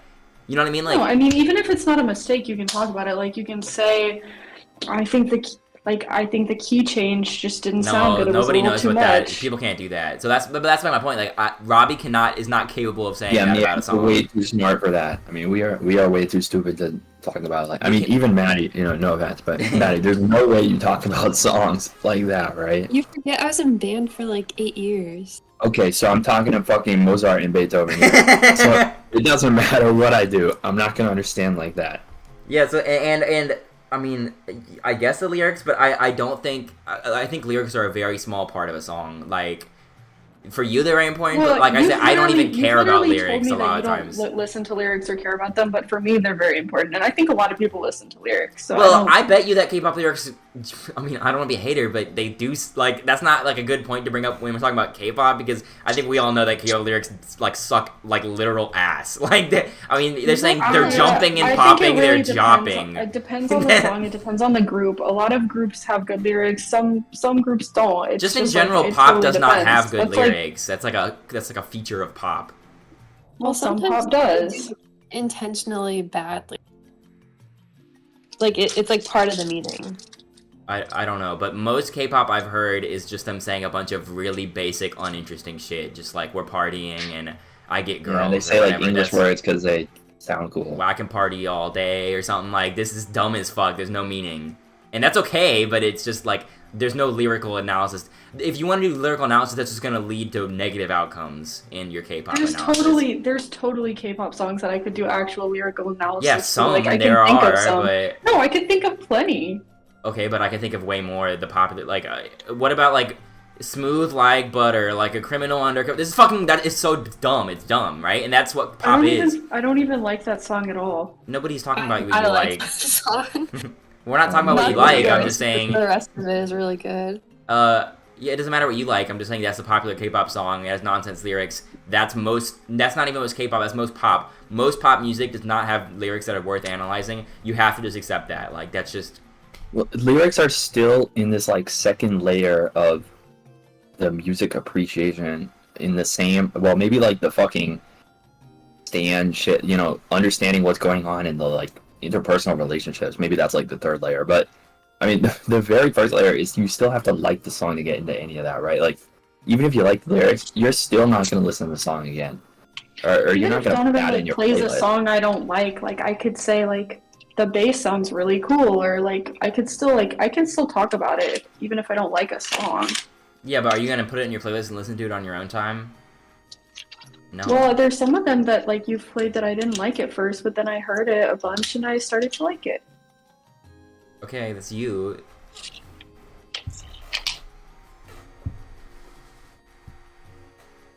But I agree with Robbie, like, lyrics are just not... Like, you need to like how the song sounds at, like, a primal level before you would engage with anything else. I don't think that's true. There's some songs that I really lyrically appreciate and don't like. Like there's certain Taylor Swift songs that I lyrically think are so well done, but a lot of her songs are not necessarily musically my cup of tea, but I can still lyrically appreciate them. Like, I just don't think that's true for this everyone. is not a good thing to talk about with K-pop, because K-pop lyrics suck, and they're not even in English, so, like, even if it is in English, it's, like, them saying, like, something that's absolute, like, a 5-year-old level of English.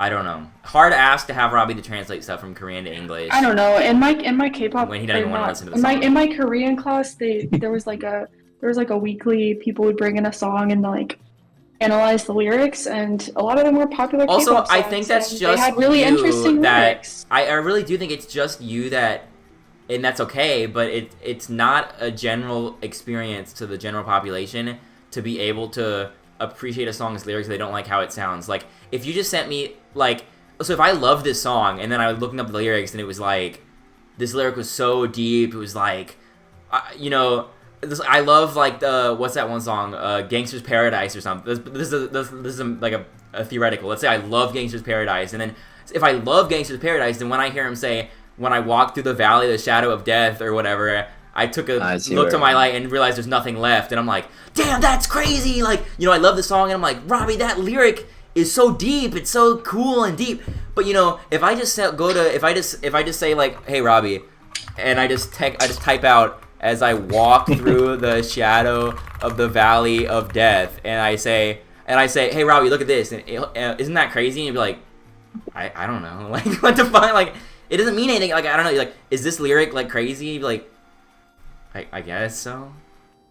I think going in a different direction where a K-pop song could literally be like I don't know, death become my blade once more. And like you read the lyrics and you look them up, right? And you read lyrics and you're like, oh my god, that's so fucking hard. And then you listen to the song and you're like, is this the part when he says that? Does he say it here? Does he say it? You don't even know when they're saying that. Well, that's you for literally Korean. cannot hear them say the lyrics when you're listening to the song.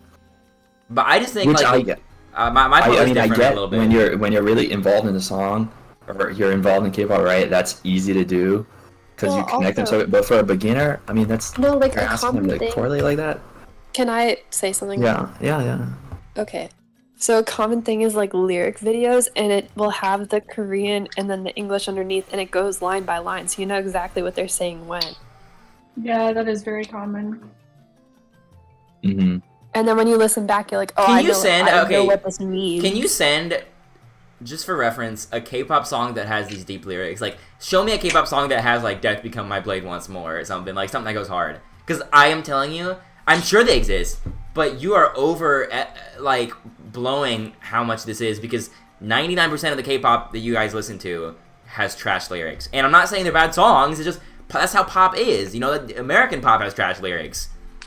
Pop has bad lyrics 99% of the time, so they just say we party all day and we get girls and we're cool and we're fly. Like, that's not deep. I can't like guarantee that you will think it's deep. Like, there's a lot I could think of that has like social messaging and like interesting meanings to me, but I just like I don't know necessarily what you would think is that's a deep cop out. That's and a interesting. cop out. I don't know, but I mean, I wish you would at least Well, agree. what do you mean by that? Can you narrow it down a little? Like, I'm literally just asking for lyrics that don't suck, because you guys are not agreeing for some. I don't know why you won't at least concede the point that the majority of K-pop has bad lyrics. The majority of pop has bad lyrics. The majority of popular, recent, modern, popular, on the radio pop, I mean, it has lame lyrics. I think you should at least concede that point, because it's just like it's a fact. Like, that doesn't mean the song's bad. It just proves that songs are not that much about lyrics. mm-hmm. Especially pop. It's not that much about lyrics. I guarantee almost 0% of the pop songs I will hear on the radio have meaningful lyrics. That's like a rarity. And it's genre specific, right? Like, rock songs way more often have interesting lyrics. But unfortunately, K-pop is pop. So, you know, if you want to show some K-rock, that could be better. K-rap? Maybe?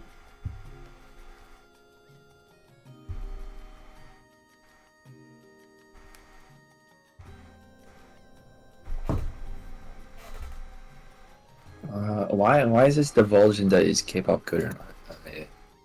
I admit I will listen to the songs more closely. And Maddie, you need to send me these lyric videos, not just like them dancing, fucking. Do you not turn whatever on the subtitles when you watch them? No, Maddie, I don't turn on the subtitles when I watch YouTube videos. And if these are like so beautifully ingrained subs like Mia's talking about, then I mean they should be in the video.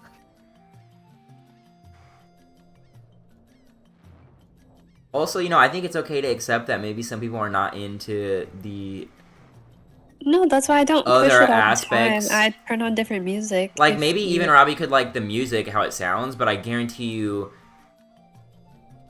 that, you know, mean, do you guys we don't like, want to look at like guys with their shirts off dancing, you know. That's part of K-pop too. We don't want to look at that. Do you like poetry and literature? Because I just don't know, like, do you appreciate lyrics ever? Yeah, if I like the song, and then I might look up lyrics, and then I'm like, this is good. Well, like, It's would cool. you be able to read a poem and like appreciate it without, you know, hearing a song? A poem and appreciate it. I just don't know if you've ever read a poem like that. Of course, I've read a poem. What the fuck? And enjoyed it, like, for fun. I guess as much as anything. I don't know what the fuck. They go very hand in hand, Mia. I mean, nobody is going to just read poetry for fun, right? I mean, I'm into poetry. I went to programs for poetry. I have like a minor in poetry. I say because I am genuinely very sorry. Okay.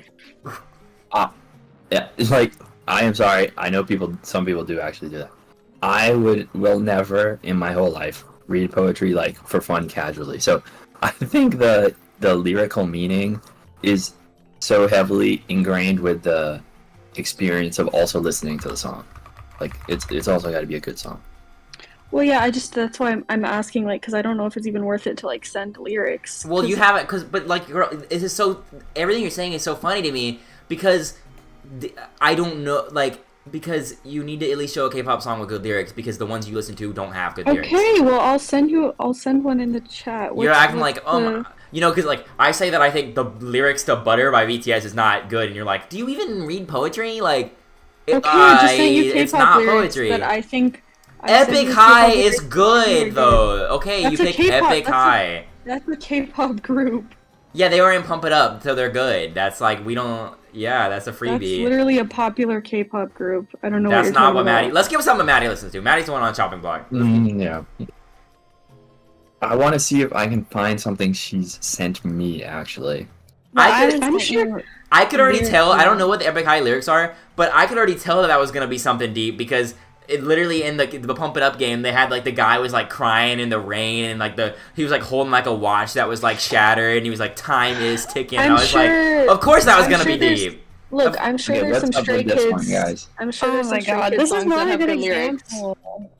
Well, it's not good example, bad example. This is what you send me, so this is what I'm expected. This is fair, yeah. This is the kind of stuff that you and Mia listen to. So of course, no, it's not about me. It's not about me. It's about me, guys. It's about me. This is what Maddie sends me. This is what I'm supposed to watch. I went to their concert. Not because I thought you would like it or anything. I still think okay, that I just somehow edge case. I think that the songs that Mia's gonna send that have good lyrics, that's the exception. It's not the norm. No one is here saying all K-pop has bad lyrics. No one is saying that. No one is saying all K-pop has bad lyrics. And then you have to say, well, no, there's two that don't. You know, like, but in general, the popular ones, the ones that we're hearing, don't. Ooh, wait. What is this one, Maddie? What is this one? There's another one she sent me. I thought you would like the sound of that one. Not what? The lyrics. I don't send you ones for the lyrics. Because I know you don't care about them. We should stop talking about lyrics because this only started because your reasoning for not playing 8 is because I don't engage in the K-pop that you send me. This to be about the lyrics. I haven't taken it to be. No, I'm trying to get away from the lyrics. I'm trying to get back to the. I sent a really super popular BTS song, like a crazy popular BTS song. So you I was gonna send Spring Day. Okay, there are some songs with good lyrics. That doesn't prove anything, and I don't even know why we're on this point still. These are super popular songs. What are you saying? Should I send a song with good lyrics, and then she sends one, and then you're like, well, there's some songs with good lyrics. You're not proving anything. Well, this is true. I mean, it isn't. I'll send for everyone. You're asking her to send good lyrics. Well, there's just no point to make. There's just no point to make. There's just no point to make. You know, there are some songs with lyrics. I agree with that. For everyone that you send with good lyrics, I'll send one with bad lyrics. I'll send 10 with bad lyrics. You could say the same thing about so many genres. Like, there's so many punk songs that have absolutely useless lyrics. Okay, and but you're the one that brought up lyrics, and so all you're doing is proving why that was never a good point to bring up. Yes, some song. Maddie, in the future, if one has good lyrics, you should put an asterisk and say, Robbie, check the lyrics on this one. That's just, you just lied. Like, you're literally, one of your points was that most K-pop lyrics are bad, hence why K-pop is still true. So I said that's a useless point, and I proved that, so you didn't prove that they weren't, most of them don't have bad lyrics. You gave me 2 that had good ones. Well, I just proved that your point is useless. It's not useless. There's use in making generalizations. Say that some K-pop I didn't say some. I said most. I didn't say some. That would be useless. I said most. I don't think it's most. It's most. Okay, then when you have proof of that, then definitely let me know. Most of the ones I've heard you play have bad lyrics. You don't know Korean. When they go into the English and they just say and you don't look them up either. The 5 English words they say. So you're telling me they went from shit. You're telling me they went from saying like the the politics and prosperity of our land is at risk. And then they went they jump on it, dance, party all night. Like this, they can't. It's not gonna go like that. Like they went from saying some poetry, then they just went to say we're jumping, we're popping, we're jopping, hey, and then they go back to saying like in Korean like, guys, society is at risk and we really have to help the impoverished. Like it's not. No, I bet you if they're saying in English, I just think it's a lame point. If they're saying party all day, party all night in English, they're probably saying something like that in Korean too. That's just how it is. I just think your point is pretty useless. It's not useless. It's not useless to say things that are. You could never make a point about anything if like. Literally 2 days ago, we were hanging out and you said like most generalizations are useless. No, you said that. I actually said exactly what you're doing wrong. I said there's no point in ever trying to argue that something is always entirely the case. And you know what the counterpoint is? There's also no point in trying to argue that there is one example of something not being the case. Never should you argue absolutes in either direction, right? But I haven't tried to do that. I'm literally just telling you that you're saying most K-pop lyrics are bad, and that's not a helpful statement to our conversation. It is a helpful statement. And you're disproving it with showing me 2 examples that weren't bad. That doesn't matter. You told me to send those. That wasn't even my idea. Dog, there's no way to prove what you're trying to say, Donna. Look, well, I just know it to be true. You look, can't if I can't prove this, then nobody can prove anything about anything ever. Like you can't say that rock music sounds a certain way because there's no something. For us to prove it. I mean, I'm sure the general. And now, so I can't say that pop music is generally less deep than other music because you can find. Well, no, that's not always true. I can't say rock music usually has guitars in it even because there's some that don't have guitars in them. Like. I think most K-pop music has bad lyrics. Yeah, I'm gonna say that. That's not a useless point to make. I can't. Yeah, there's some that don't, but there's some that don't for everything that you could ever say ever.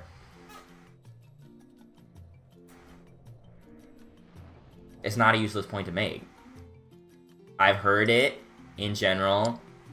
Pop. It's not even just K-pop. I don't know if you think I'm racist or something. Pop does not have good lyrics. Ask anyone that if they think that's true or not, and they'd say, "Oh, that's true." We know this. It's accepted. Pop is not... I don't think that can be generalized either, though. It can be. I just did. And I feel very confident in it. Taylor Swift is also pop, and we were just talking about her lyrics. So you gave me one example again. I don't need these one example. It doesn't prove anything. Okay, I'm just saying in general. Give examples of terrible lyrics. Just anything. It's even hard to give examples because it's everything. Just look up like top 100 pop songs right now, and I'll try to find one that has good lyrics. Plenty of genres have plenty of songs with not very good lyrics. Like, I love emo music. There's so many emo songs that have dumb lyrics. Okay, this is such a useless conversation to have at this point. So, I don't know. I won't even make a generalization. I'll just say, the fact is, out of the K-pop I've heard, it has dumb lyrics.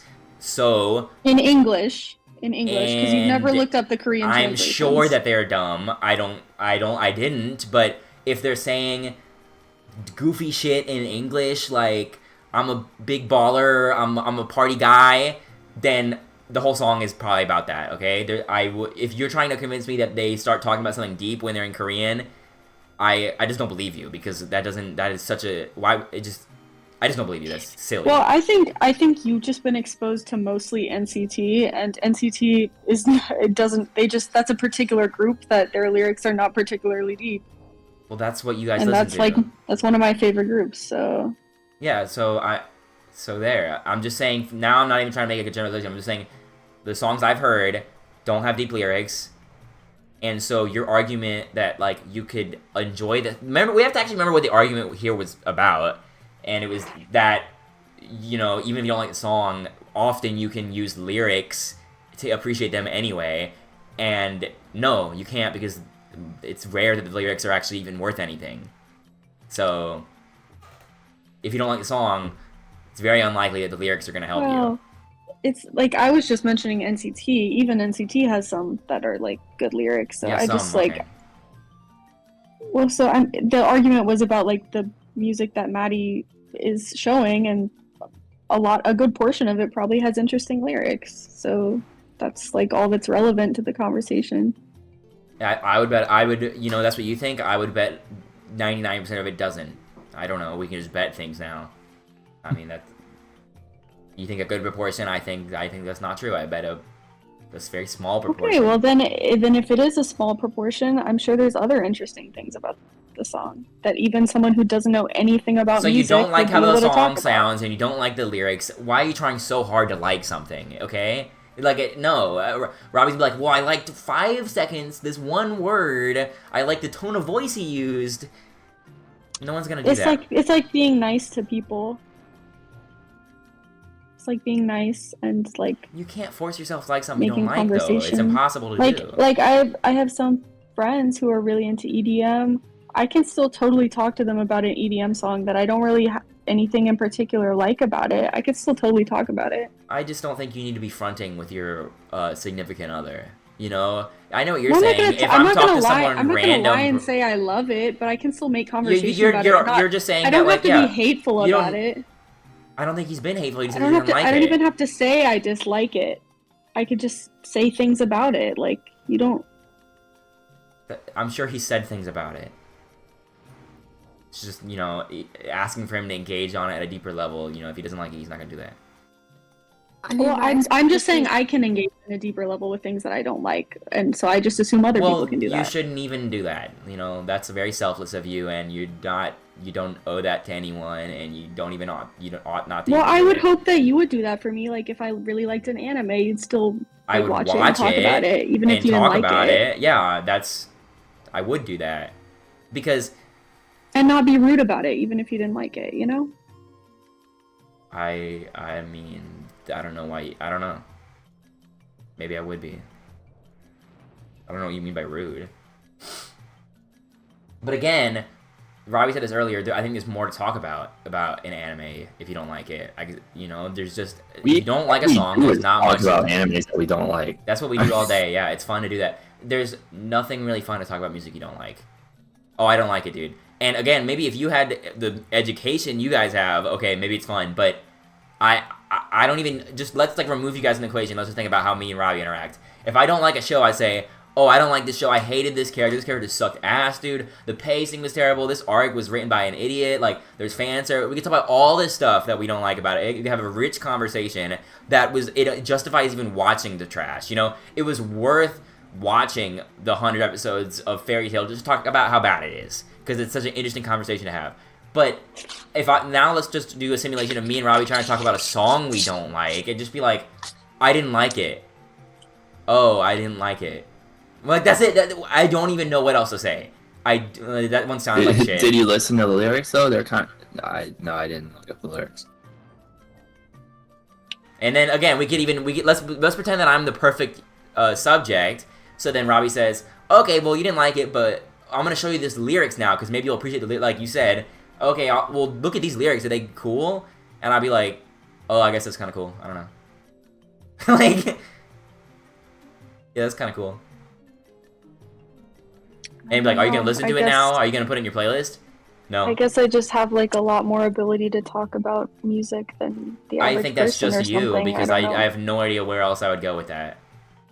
You said I don't know. I can spend so long with my friends talking about certain songs. Like, it's super fun for me, but that's not everyone. Everybody's different. You gotta send a recording of the conversation just so we can like take notes on how to better ourselves or something. Because I genuinely don't know. You can talk about. Did you like how it sounds? That's usually all you talk about. I take songwriting classes. We literally workshop songs. That's like a whole thing. We don't write songs, Mia. No, I know, but you're acting like it's shocking that I could talk about a song for a really long time. No one's Obviously, talking about I could. No one's talking about you. I'm acting like it's shocking for anyone to do that. It's not. I'm not saying it's not a personal. I'm not saying it's shocking for you to do that. I'm saying it's shocking that anyone would do that because I've done that with Sarah and her friends before. Okay, you've done it. That's cool. I don't know why you bring up your own. Well, Sarah doesn't play instruments or write music. Neither do her friends that I've talked to about music for hours too. I don't know. If you like a song, you could talk about it a lot. You can glaze anything for long enough. So yeah, but if you don't like it, you really need to know what you're talking about. Do you understand that? Like, yeah, I could also talk... Sometimes there's like arguments of like, I like this version of the song way better. Here's why. Like, you debating. Because it sounds better. I don't really like that. I don't really like that artist album. Like, I think they fell off after that album because of these reasons why it's not good. Like, there's totally, it's not always just like, yeah, I'll be like, this album, because this song's bad, and this song wasn't that good, and... Yeah, I respect that you can do that. I think that really is a skill, but... I mean, I couldn't even discuss a song that I do like that much. I mean, songs that I really like, and Donovan really like we both like, I still don't think we could, like, discuss them at length. I mean, we say, yo, another space song, that's a fucking jammer, bro. Yeah, dude, that's a really good song. I think the deepest thing we'd ever say is, like, we like the guitar or something, and I won't, like... Yeah, like, dude, that riff is crazy. That's really next level for us. That riff's crazy, bro, but the chorus is not so good. Yeah, I agree. I'm already confused, because I never know what the chorus... No, I do know the chorus, but like, if you said the... Mia always confused the shit out of me, Robbie, because she'd be like, the refrain? Oh my god, what are you talking about, bro? What are you talking about, the refrain? The second verse? Bro, what do you mean the second verse? There's the chorus and there's the not the chorus. Or you could, like, tell me in respect to, like, you said, like, oh, this is, like, after the chorus or something, but... Or leading up to the chorus, the part after the guitar sounded like... or something, like, I don't know what you're talking about, but these crazy words, I don't know, bro. You're like, the second verse is a little bit weak. She says stuff like that all the time. I don't even know part of the song he's talking about. You gotta tell me, like, it was after the guitar did that noise. Oh, okay.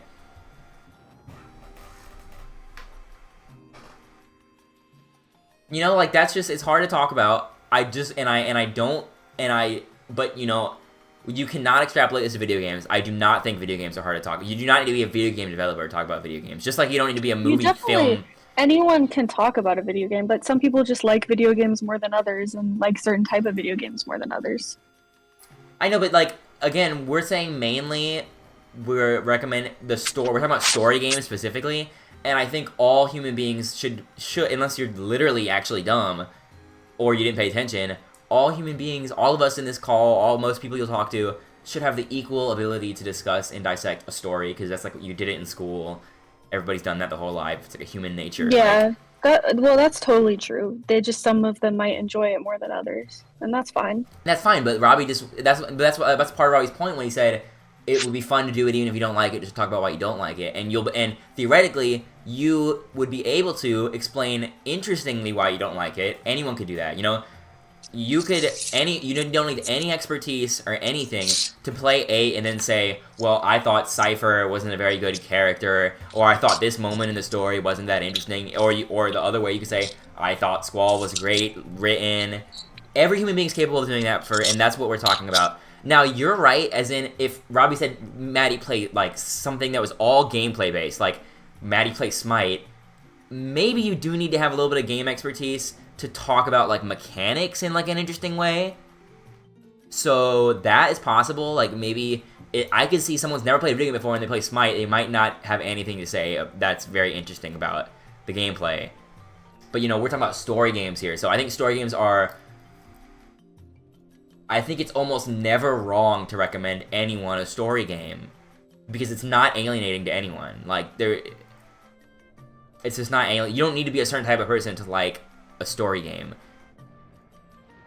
because stories are not gate-kept. Like, everybody can take any type of story. It's not like when you were in school, they only tried to show you one type of story, or like they asked the class, like, do you guys want to read like a coming-of-age story today, or are there any people that don't like these types of stories? You know, like, anyone can kind of take any type of story. It's just a matter of taste, and like, some people just would rather consume stories in a different manner, which that's fine too. But yeah, totally. It's okay to rather consume a different manner, but, you know, like, maybe if it's a video game, that's the only manner. And you know, like Maddie said, she wanted to watch a video of the game instead of playing it, and I think it's, you know, I think it's fair to say that's not a video game. I think it's fair to say, as someone recommending a story, that would degrade the story. That's fair to say. That's objective to say. You know, like. Yeah, well, I think sometimes, like, if it depends on the game, because if the game's difficult, it's like it could genuinely impair their ability to like understand the story. Like if I was certain games, it's like I probably could not be able to understand the story as well if I was playing them. Before Crisis, I don't know. Would Before Crisis have been better if we played it on our Nokia phones? Yeah, I guess not. But... No, of course, Mia. You have to weigh the, what is lost by. Yeah, but it's the key word is something is lost. Yeah. Like it's like this is nothing is lost in this case. This is not a sacrifice. Difficult.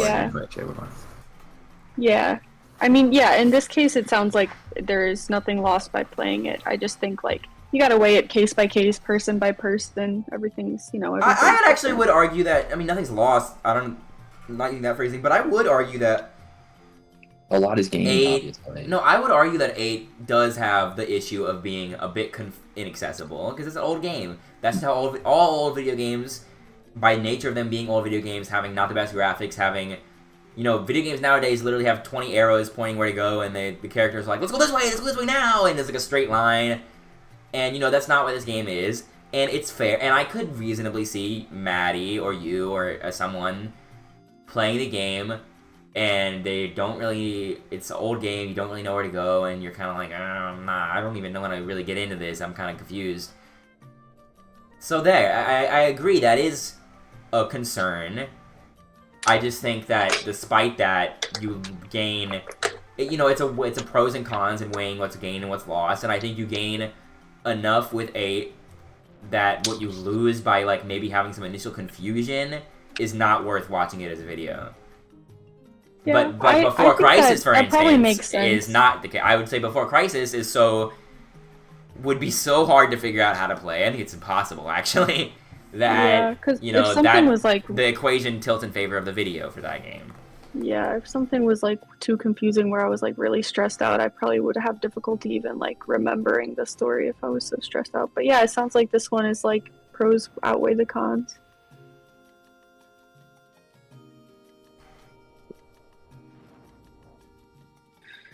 I gotta wake up for breakfast, so I gotta get to bed.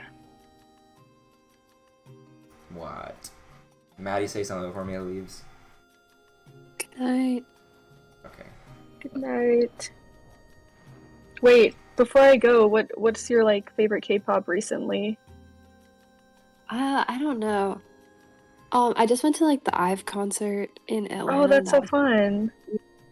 But I've been listening to more NCT. Aren't they in Pump It Up? Nice. I think yeah. Are they the ones who do After Like? Yeah. Oh, yeah. I think that's in Pump It Up, right? Yeah. Yeah, I like some of their songs, but I haven't listened to too many of them. Yeah. No, I just recently got into them, and then a friend of mine had tickets and was looking for someone to go with, so I was like, I volunteer. Wow, I didn't even know they came to America. That's cool. Yeah. I think ITZY might come at some point, so I was trying to get into ITZY a little. They have some good stuff. I like their new comeback. Yeah, me too. Alright, well, good night, everyone. Good night. Right. Night. Oops. Oh, so you're gone. I don't hear. Okay, Maddie, so you can play FF8. Is it convinced? Have you been convinced? I don't know yet. What is this? Talking about music. Oh. That's one of the points I made earlier. Video games have music. 8's even better than 15. You gotta listen to the music. Eyes on Me or whatever. What is it called? What's the song? Is that what it's called? Eyes on Me, right? You know what I'm talking about? No, yeah. The like, what's her? You said her name earlier. It's like she sang it. The theme. Me? Yeah, because it's sung by that woman. What was her name again? You said it earlier. Like, in the story? Yeah, what was the name of Laguna's first love interest? Oh. Bro, how did I forget already?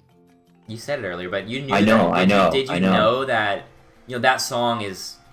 That's it's an in-universe song. That's like the song she wrote about Laguna, and like Laguna even hears it on the radio, I think, and knows it's about him or something. Mm-hmm.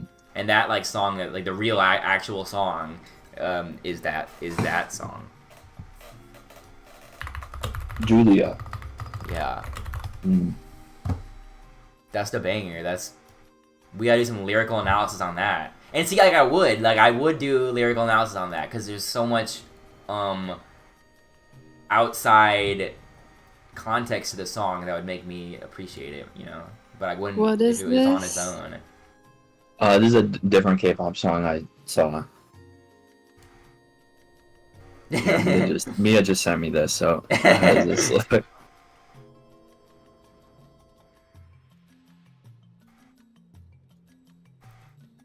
This is deep. This is deep because I can think of something that it's about. You know what I mean? Maybe something. Which song There's is a lot it? of context. I forgot the name. You just said that she sent it to you. Is it good? Is it good or not? Is it? Well, let's see. Wait, let's see. Let's see. I think she didn't want to bias me. I'll look it up. Hold on. Don't look it up. Just to get. No, don't look just, at what is it bro, good. why are you biasing yourself, man? What am I? No, I'm saying just you should. No bias. No, not you. I'm talking about or Maddie. Yeah, no bias, just lyrics.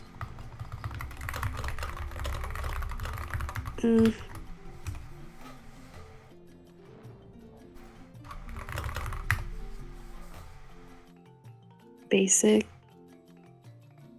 That's crazy to say as a K-pop fan.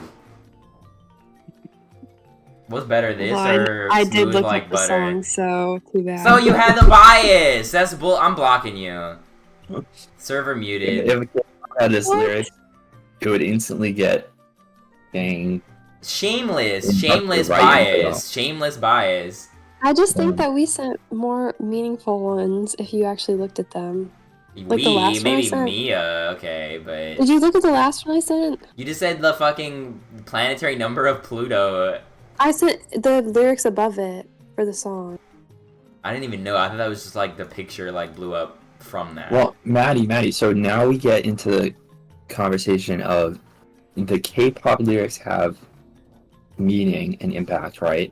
And the song I just sent has meaning and impact, right? So why do the K-pop lyrics have impact? What do they like? What is it talking about? The one you sent? The last one I sent? Yeah. What's like the theme? Like what's going on? Like why is it? Well, the song good? is called like the number of Pluto after it became not a planet. Right. But And it's about like not being loved anymore and being forgotten and stuff. or okay. Put that That's in like maybe. That's like that. Isn't that like the exact same? Did you read these lyrics that we sent? Like, Okay, so anyway, Maddie, you can say, like, you know, were I to be in his situation where I'm not loved anymore, you know, like Pluto, then I would feel, you know, this song would hit really hard, right? But, like, what do you really connect it to? You just this idea of, like, him as a character, right, has felt like this, right? And you connect to that emotion that he's feeling.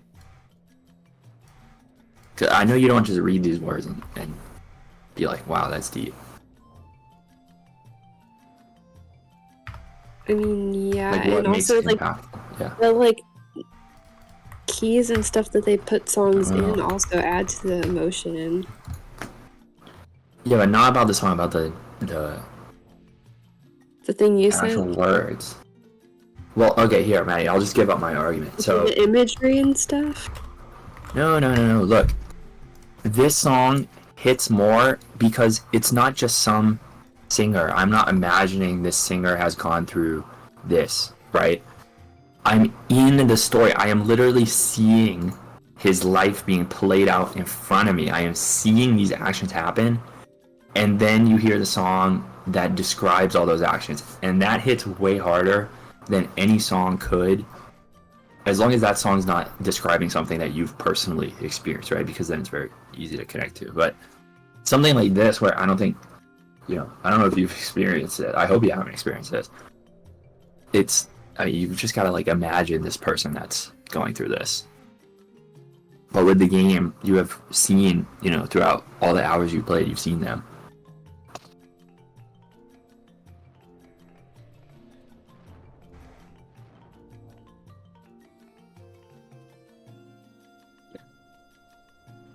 This is this is my because literally the song that she said was deep is the fucking exact same point. Like it.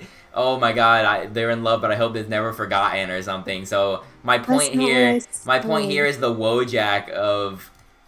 I just put squall, you know, oh mid when he sings it, mid.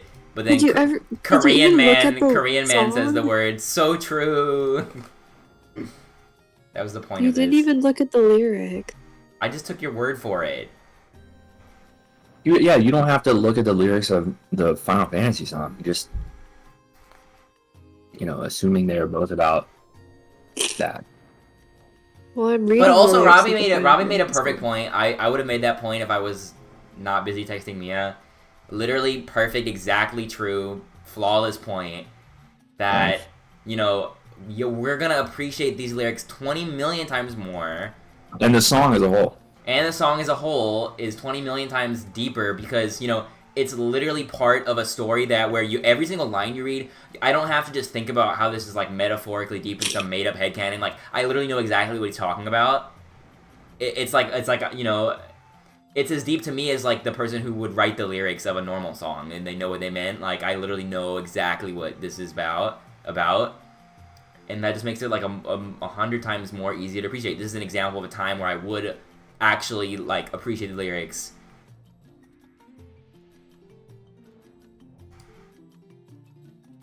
See, that's even great. Mia, no bias. I told Mia to respond. I never told her anything about what it is. I didn't say it was bad. Probably more deep if you know what it's about. It's more meaningful if you know what it's about. If you don't, I would probably say it's should be about equal. I mean, you said your song is about the same thing almost. So I think even without knowing what it's about, it's probably should be equal to whatever you're talking about. And if you do know what it's about, it's 100 times more deep. So the upper end of this song is higher, you know. And so would any song that's part of something.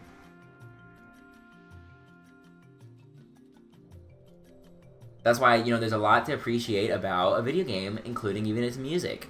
Maybe you could even appreciate a video game's music more than normal music. Because there's so much context to it that enriches your understanding. Versus just thinking of, like, listening to Taylor Swift song and just thinking of some abstract love story with two abstract people.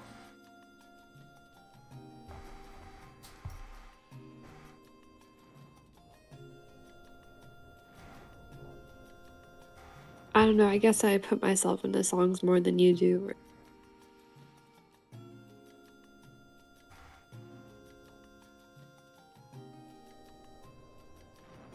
Maybe that's true.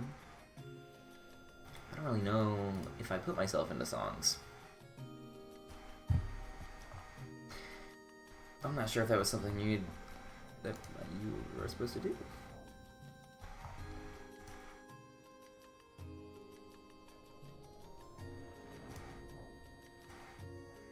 Yeah, that's how I always do it. Like, that's why people like lyrics so much. If everyone just like songs about the singer only, it's supposed to be relatable and like make you think about your own. Yeah, but that's exactly why pop songs are usually have really, really, really bad lyrics. Yeah, they have to be general. Yeah, because they want it to be relatable to everybody, so it's just like some dumb shit like relatable. It's just like, you know, like you could put yourself in the like character of the song. But it, you know, I have the ability to like have like a meta analysis of my brain that can tell when something is generic, and so it's not that deep. You know what I mean? Like, that's why there's so many songs that are just about like heartbreak or something, because they know that it's like so basically relatable, and so my brain will know. I'm not like impressed by something like that because just because I think it could be relatable doesn't, you know, it has to actually be deep. It's like the song equivalent of how about that airplane food? Like, yeah, whatever. Like, yeah.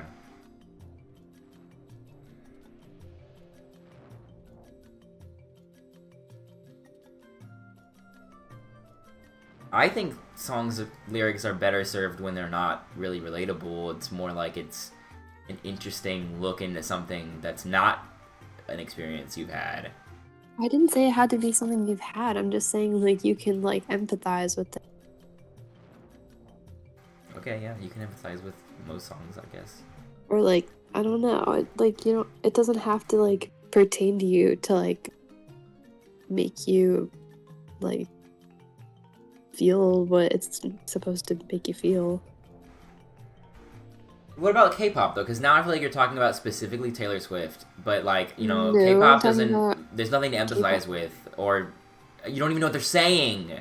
There's nothing to I empathize do know with. what they're saying, though. Line by line, you know what they're saying?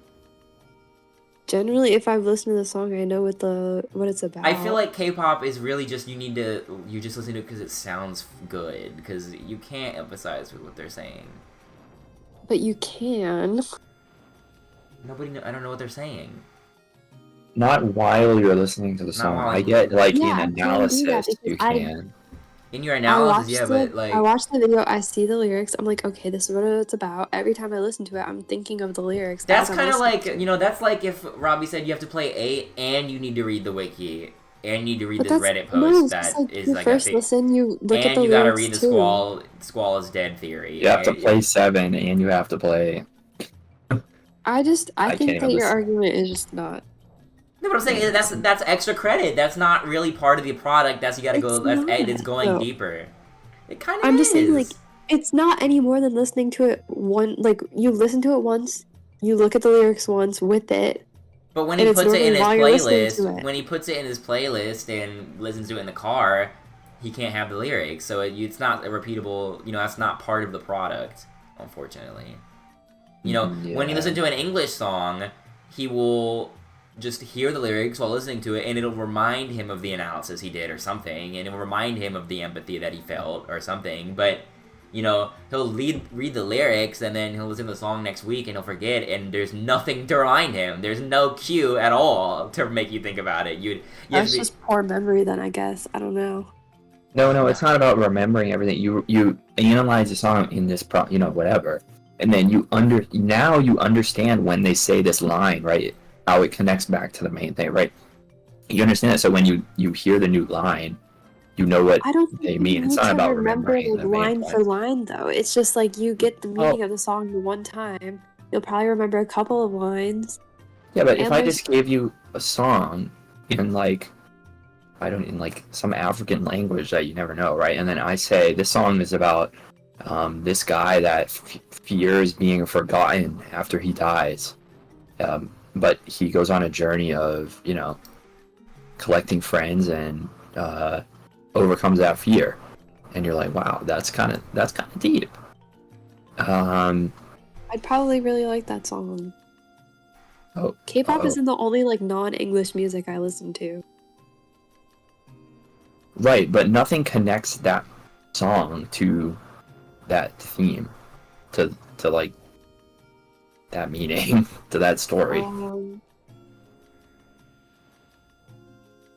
The understanding does, and then when I hear it, I'll know what it's about. Do you actually And do the that? connotations with the music also like convey the. Do you actually effect. do that? Because like I think if I looked it up, I knew what it meant. I would know what it meant intellectually, but I would not feel emotions while listening to the song because it's not saying anything. Exactly you know what I mean? it's saying at all times to like. But there's not even to love the song and generalization. appreciate the meaning and like feel the emotions and whatever.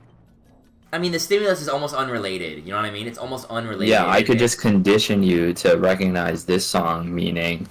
I could just this say, cool like, every story. time you listen to this song, think about Martin Luther King Jr.'s I Have a Dream speech. Like, just think about it. Just, like, every time you listen to the Butter by BTS, just think about Martin Luther King Jr. And, like, that's about as easy of a sell as the lyrics. It's about as related as far as you know.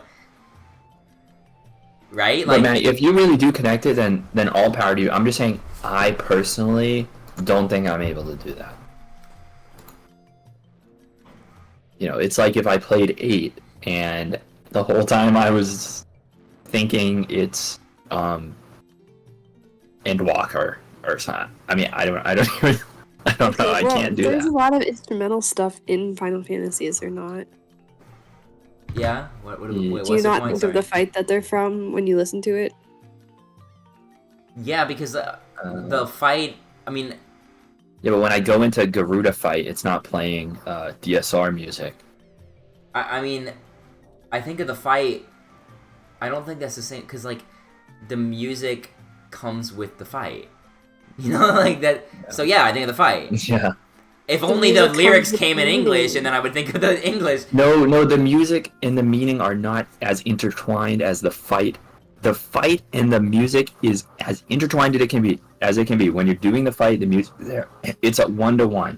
But the meaning. Okay, then have you never heard like any like classical piece that you're like, wow, this is a sad song? How do you know it's sad if there's no lyrics? Because it sounds sad.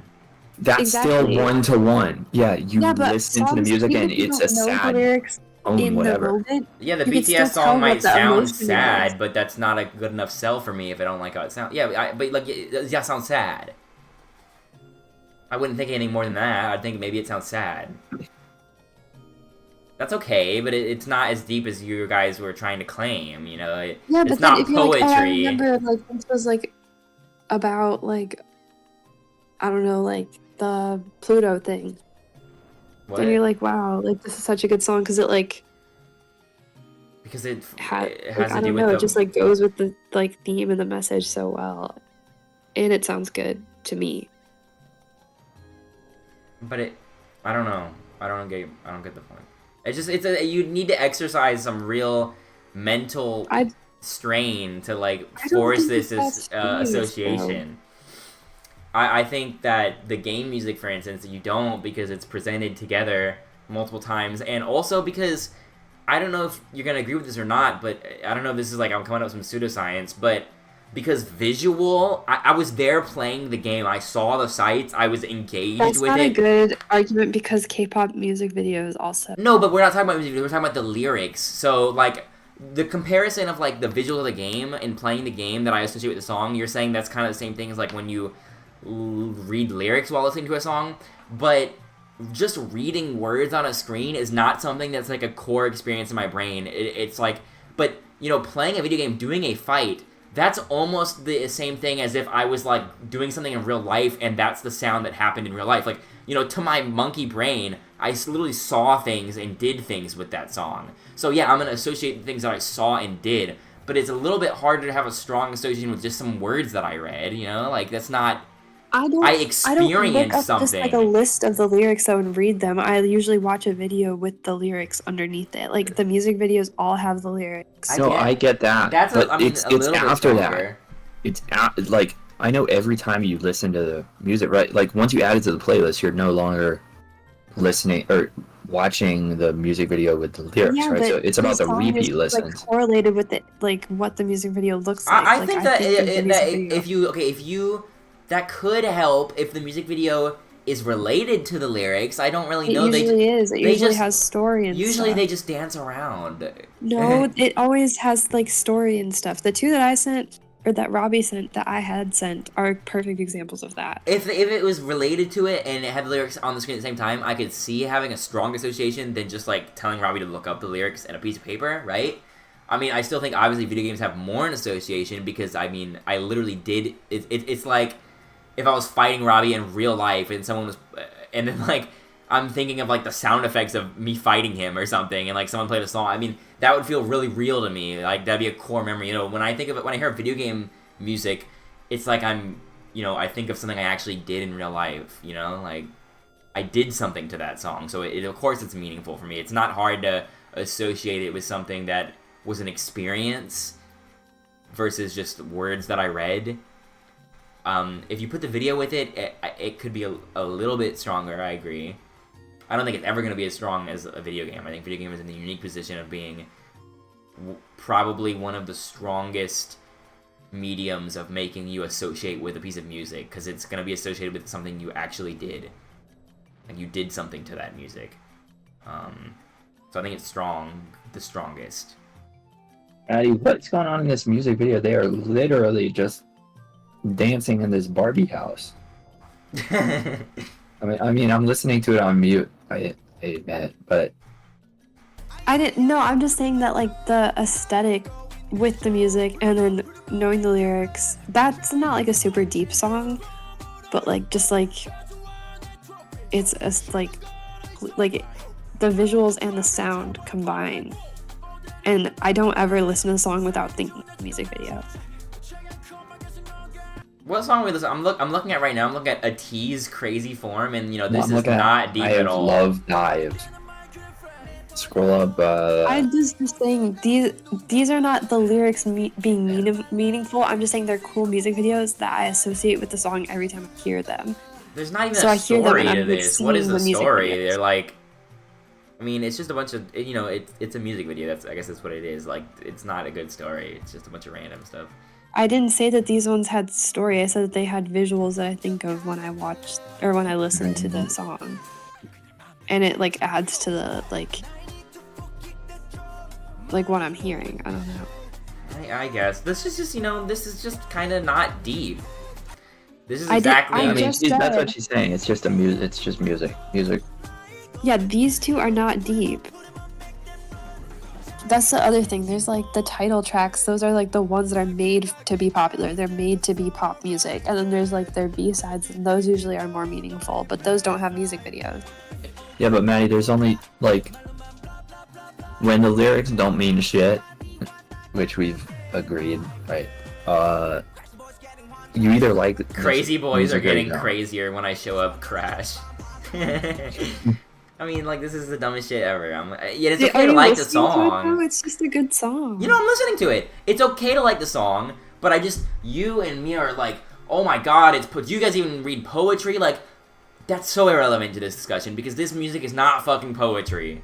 This is as basic as possible. I mean, you're not understanding what I'm saying, though. I'm talking about two different, like, subsets of this genre, and you're equating them both. And I'm saying that they're separate, but we listen to both, and we're just arguing that you can listen to both. So if you are arguing that you can only appreciate music to be good if the lyrics are good, or you think that it sounds good, I'm saying it has that. These songs are not examples of that. We sent ones that are, and you're just not understanding that. I'm understanding it. I'm just saying, you know, examples of ones that aren't is, you know, that's most of it. It's not most of it. It's completely subjective to what you listen to most.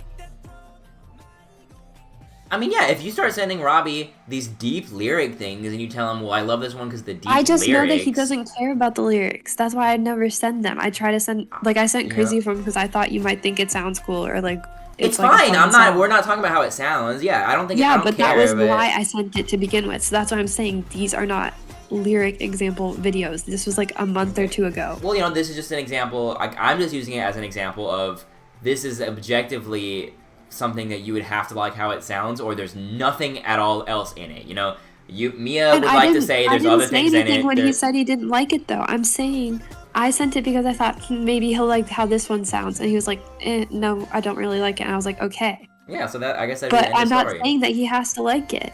But I'm not trying to send him ones that have meaningful lyrics because I know he doesn't care about the lyrics. He doesn't look at them. He doesn't care because it's in Korean. Maybe he's just been conditioned with these ones that have. He sounded good but have bad lyrics. So why would I ever think to send him ones that have if you send me ones that got good lyrics, I'll look at them. I admit in the past I have not given a single shit about the lyrics because I do think they're all just like party. That's what this one is. We're dancing every day. The one I sent just now then. I didn't know this was a signed reading. Hold on. The 134340. Oh yeah, the blue line. Did you ever read the lyrics? I'm reading them right now. The song is also very good, so.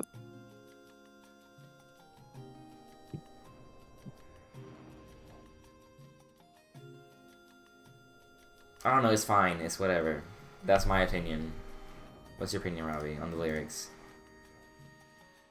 It's like what I said earlier, you know, like, yeah, they're good lyrics, but for me personally...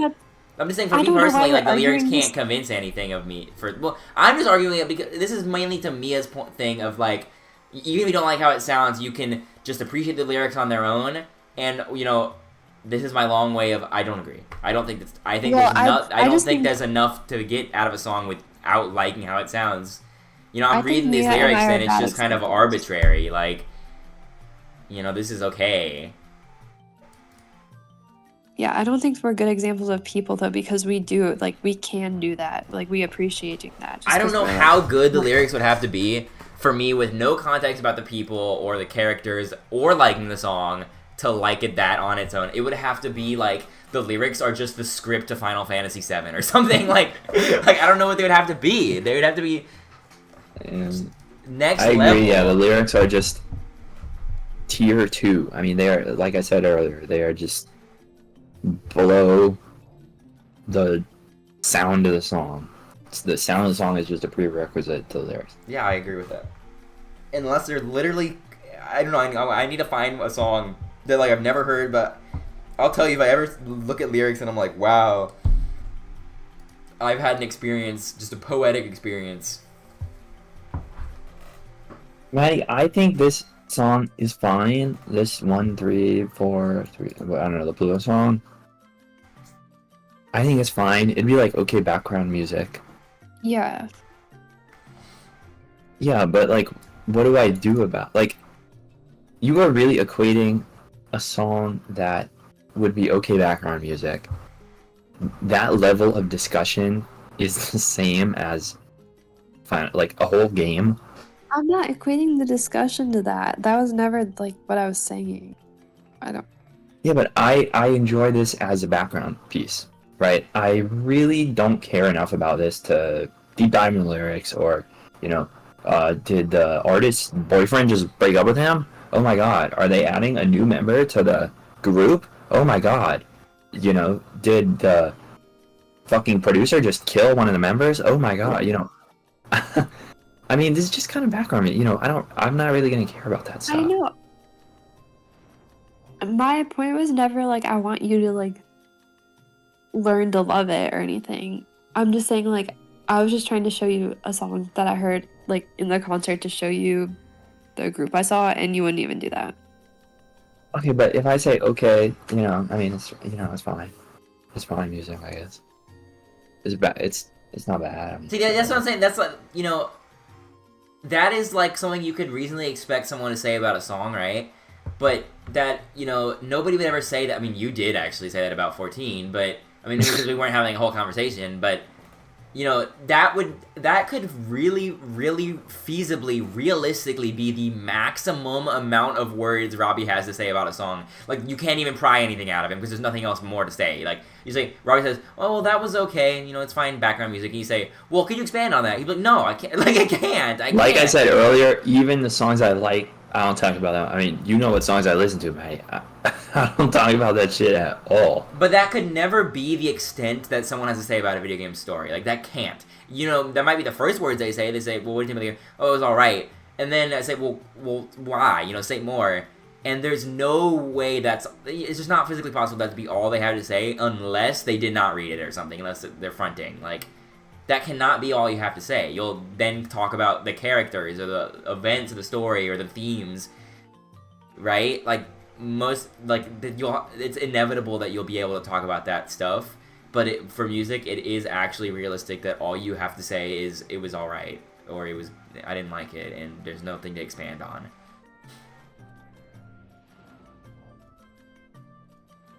The only I don't know. That is kind of what you said about 14, but I'm assuming you just either. We just didn't get into it, or maybe you've forgotten, which is that could be another excuse. Maybe if you've actually just said maybe if you asked me about this plot of a movie I saw 20 years ago, I'd probably say I think it was good, but Well, yeah, I think as long as you haven't forgotten, then you can talk a lot about a story. I think I don't remember a lot of the details. Yeah, but and also the combat was not fun for me. Oh, brother. Well, you have to, Well, some of it you didn't even play, right? I mean, you skipped through some of the beginning. No. I mean, I did all the Okay, whatever. This isn't about 14. This isn't about 14.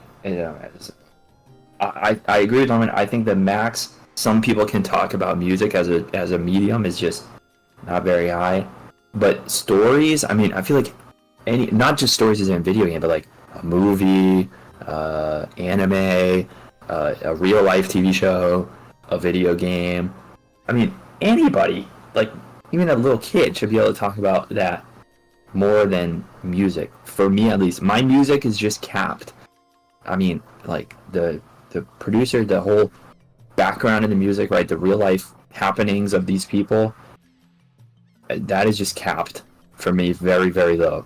And in fact, any real life people's happening, this like celebrity worship or shit, that is completely capped for me at basically 0. But any kind of story, that's like uncapped. That's way higher. It's like 1 bajillion times higher.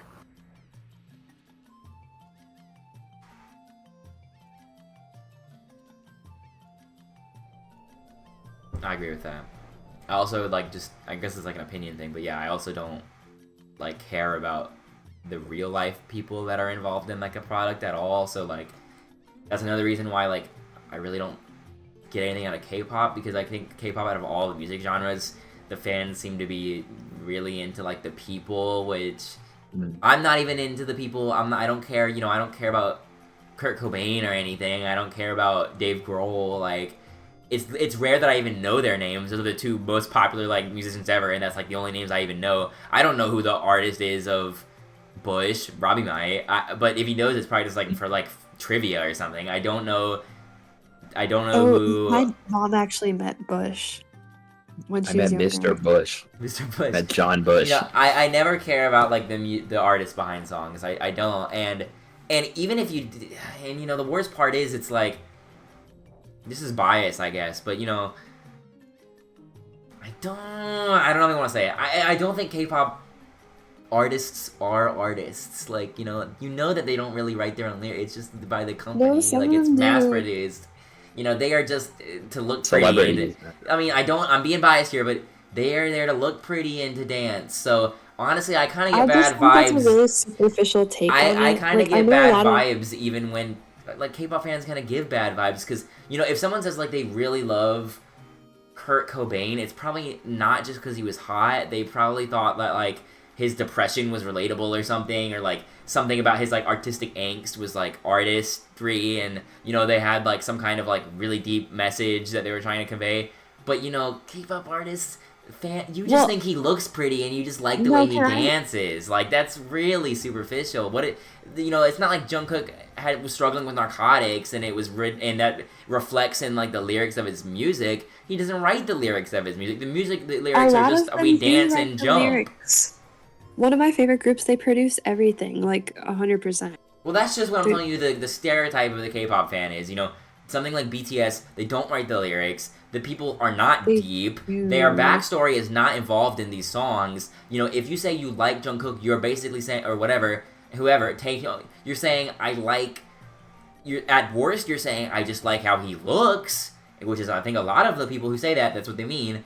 That's the worst take. The second worst take is I like maybe the way he dances, which is like, okay, nothing really to do with music, but okay. And then like the best possible angle of looking at it, which is still weird and parasocial, is just maybe you like his personality, which is like, that's parasocial. That's it's kind of weird. With music, you should like the music and only things about the artist insofar as how it impacts the music. Like, if you are into Kurt Cobain's depression because you think that that's part of his lyrics, okay. But, I don't think anything about K-pop artists is reflected in their lyrics. It's all just extra meta content that is reflected in their, like, interviews or something. But it doesn't affect the music because they don't write the music. And even if they did, there's nothing... When they say we jump and pop and we have cool cars and we like hot girls, I don't know how anything could ever be relevant to that. So that... And I know that there's exceptions to this. I know there's exceptions to this, but that's that's the stereotype. That's what the bias I'm going in with. I don't think it's that common as you think. I think a lot of them do have a lot of say in the lyric. Like, they do make a lot of the lyrics, produce the music.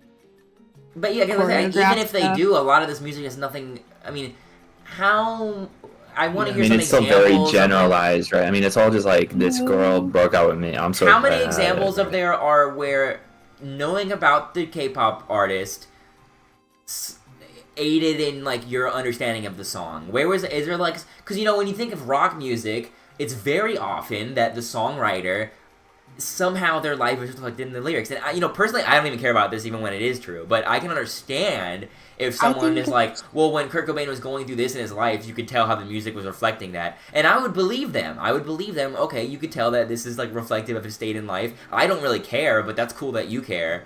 But I don't know if this... I want you to point to an example in K-pop of where something happened in one of their lives and somehow that was relevant, like, you knowing that helped you with the song. I don't think so. I think you knowing that was just, like, an obsession of yours. I don't think... Or it helped you know about him as a person, but that's parasocial. You shouldn't really care about these people. Well, let her answer, bro. Stray Kids.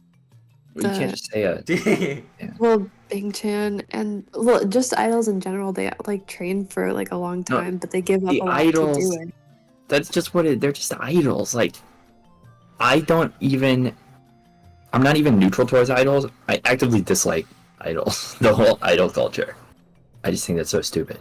But what makes them more than idols that contributes to the song? I don't know what you're asking. Well, idol culture is like, you even said like they're trained. I mean, they're trained. They're trained like to be a certain way. They're not even like real anymore.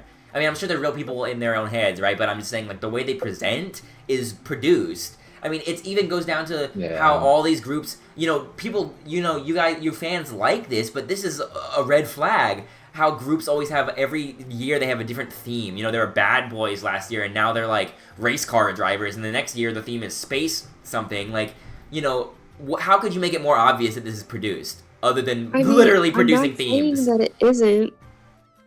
That is part of it. I mean, is Taeyong really a race car driver in space or whatever? Like, no, nothing is real about this. These are, and like, that's kind of what idols are. Like, they're literally just, you could replace them with someone else and it would not change anything because it's just a face to put, they're tools, almost. Like, that's what idol is. It's a tool. I don't know. Like, and I'm sure there's K-pop that is like,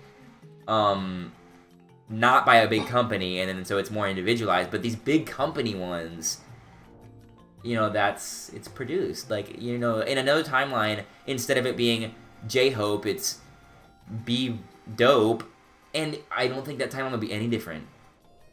The music would be the same. And that's just kind of the unfortunate thing, and that's just like, I think that's a valid reason to not like K-pop for that reason. I think K-pop, that extends to like, even like American pop. Yeah, exactly. Which I also do not like. Yeah, exactly. Everything I say about K-pop is also about American pop. It's just pop. It's more of a pop thing, but I'm just using K-pop. That's what we're talking about. But, I just don't like pop for that reason. Like, Maddie, Wood, obviously, right? Song I play all the fucking time. Yeah. You know what that's about?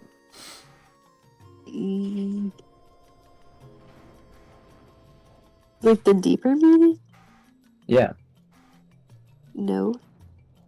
Well, it's not just a guy asking the question would over and over. The lead singer and I think the co-vocalist, their friend died of an overdose. And the whole song is kind of them, what if they were there for them, right? If they reached out. Would anything have changed? And the guy who died's name was Wood, Andrew Wood, Wood. That is like, I mean, I apologize to all the K-pop out there, but that is 10 quintillion times deeper than anything any K-pop has ever produced. I mean, yeah, as far as mass-produced. Well, I think they might make more sense if you listen to it again and you know what. Wait, hold on. Do not come over here with the lyrics don't make sense when. I said they don't make much sense. I know, but you didn't know what the overall meaning was. If I go listen to a K-pop song and I listen to lyrics, the lyrics are never going to make sense because I don't know K-pop, but or Korean, but they'll only make sense if I go read the lyrics, understand what the whole thing means, and then go back and read the lyrics again. Yeah, that's the same thing with, you know, looking up the Korean lyrics is the same thing as you could have looked up with this song, man. Yeah, I just never like put the thought into it.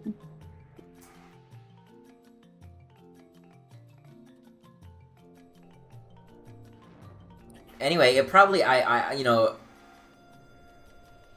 as far as the produced company K-pop goes, there's probably not even one example of something like what Robbie said.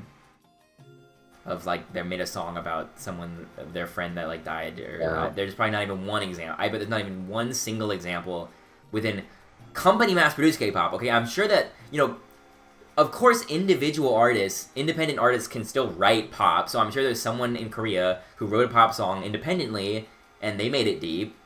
We're talking about, you know, the mass-produced, talking about the company-led K-pop, which is pretty much exclusively what we, you know, you are listening to. Yeah, I'm not gonna say that there is, because I also agree.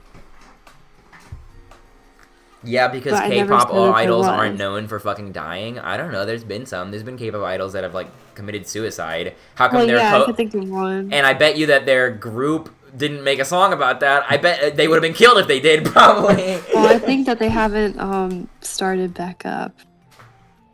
It's because the K-pop industry. Man, if this was the '90s, bro, they would have pumped out like the greatest song of all time. They have Get a Job. What does that mean? Let me look it up. I think he was in Astro. It's just, you know, they're controlled, okay? And, you know, that's okay if you're okay with that, but, you know, we're not okay with, you know, I don't want to, why would I want to listen to an artist that is controlled? They are controlled. I don't care. Even the most crazy, diehard, blinded K-pop fan surely knows that they are literally under the fucking heel of their company. Like, they don't get to live the life the way they want to. I'm not arguing that at all. That's enough reason alone to not like K-pop, just point blank. That's enough reason already, and that's like such a thing about it, you know? Like, that's enough reason to discount the meaningfulness of the lyrics and the meaningfulness of knowing about the person. And really all that you have left is if the song sounds good or not. You know, like, that's the only thing I would... The only thing I would... If someone says, well, you know, these people are really cool if you get to know them, I'd be like, well, they're not real people. They're so fake. I don't think anyone... I don't know. I don't think that you're, like, this point doesn't mean anything to me. Well, it's just corporate music. I mean, that's just pumped out corporate music. It's corporate music, and also they're corporate humans, you know? Like, all these people that you know, say, like, oh my god, whatever, Youngsu is so cute and he's so funny. Like, you know, you're on the Kool-Aid. I can't be nicer than that. Like, that, you know, I'm not gonna say it to your face. You know, live your life, but how is that not cringe? To be honest, like, you know, live your life, but how are you, you know, proud of, you know, being invested in a literal corporate entity made to be appealing to you? Can you, like, do you ever think about that and how weird that is? And it's even a little bit weird to be obsessed with someone when they're a normal, legit person, right? But at least it's a little bit better if they're like a genuine person. It's even worse when it's someone made to be appealing to you and is fake, and that's not how they are, and they're literally controlled to act a certain way. That's not something that I personally would be proud of being into. But of course, it's okay to like the song because it sounds good. That's totally okay. That's not cringe at all. Because it's nothing to do with anything. You know, like, if you just say, I like how the song sounds, that doesn't mean that you care about any... Like, you could just say, I like how the song sounds, but I don't care about any of the meta shit. I don't care... You know, I'm not into the people, or I know that that's all, like, kind of fake, so I'm not into it.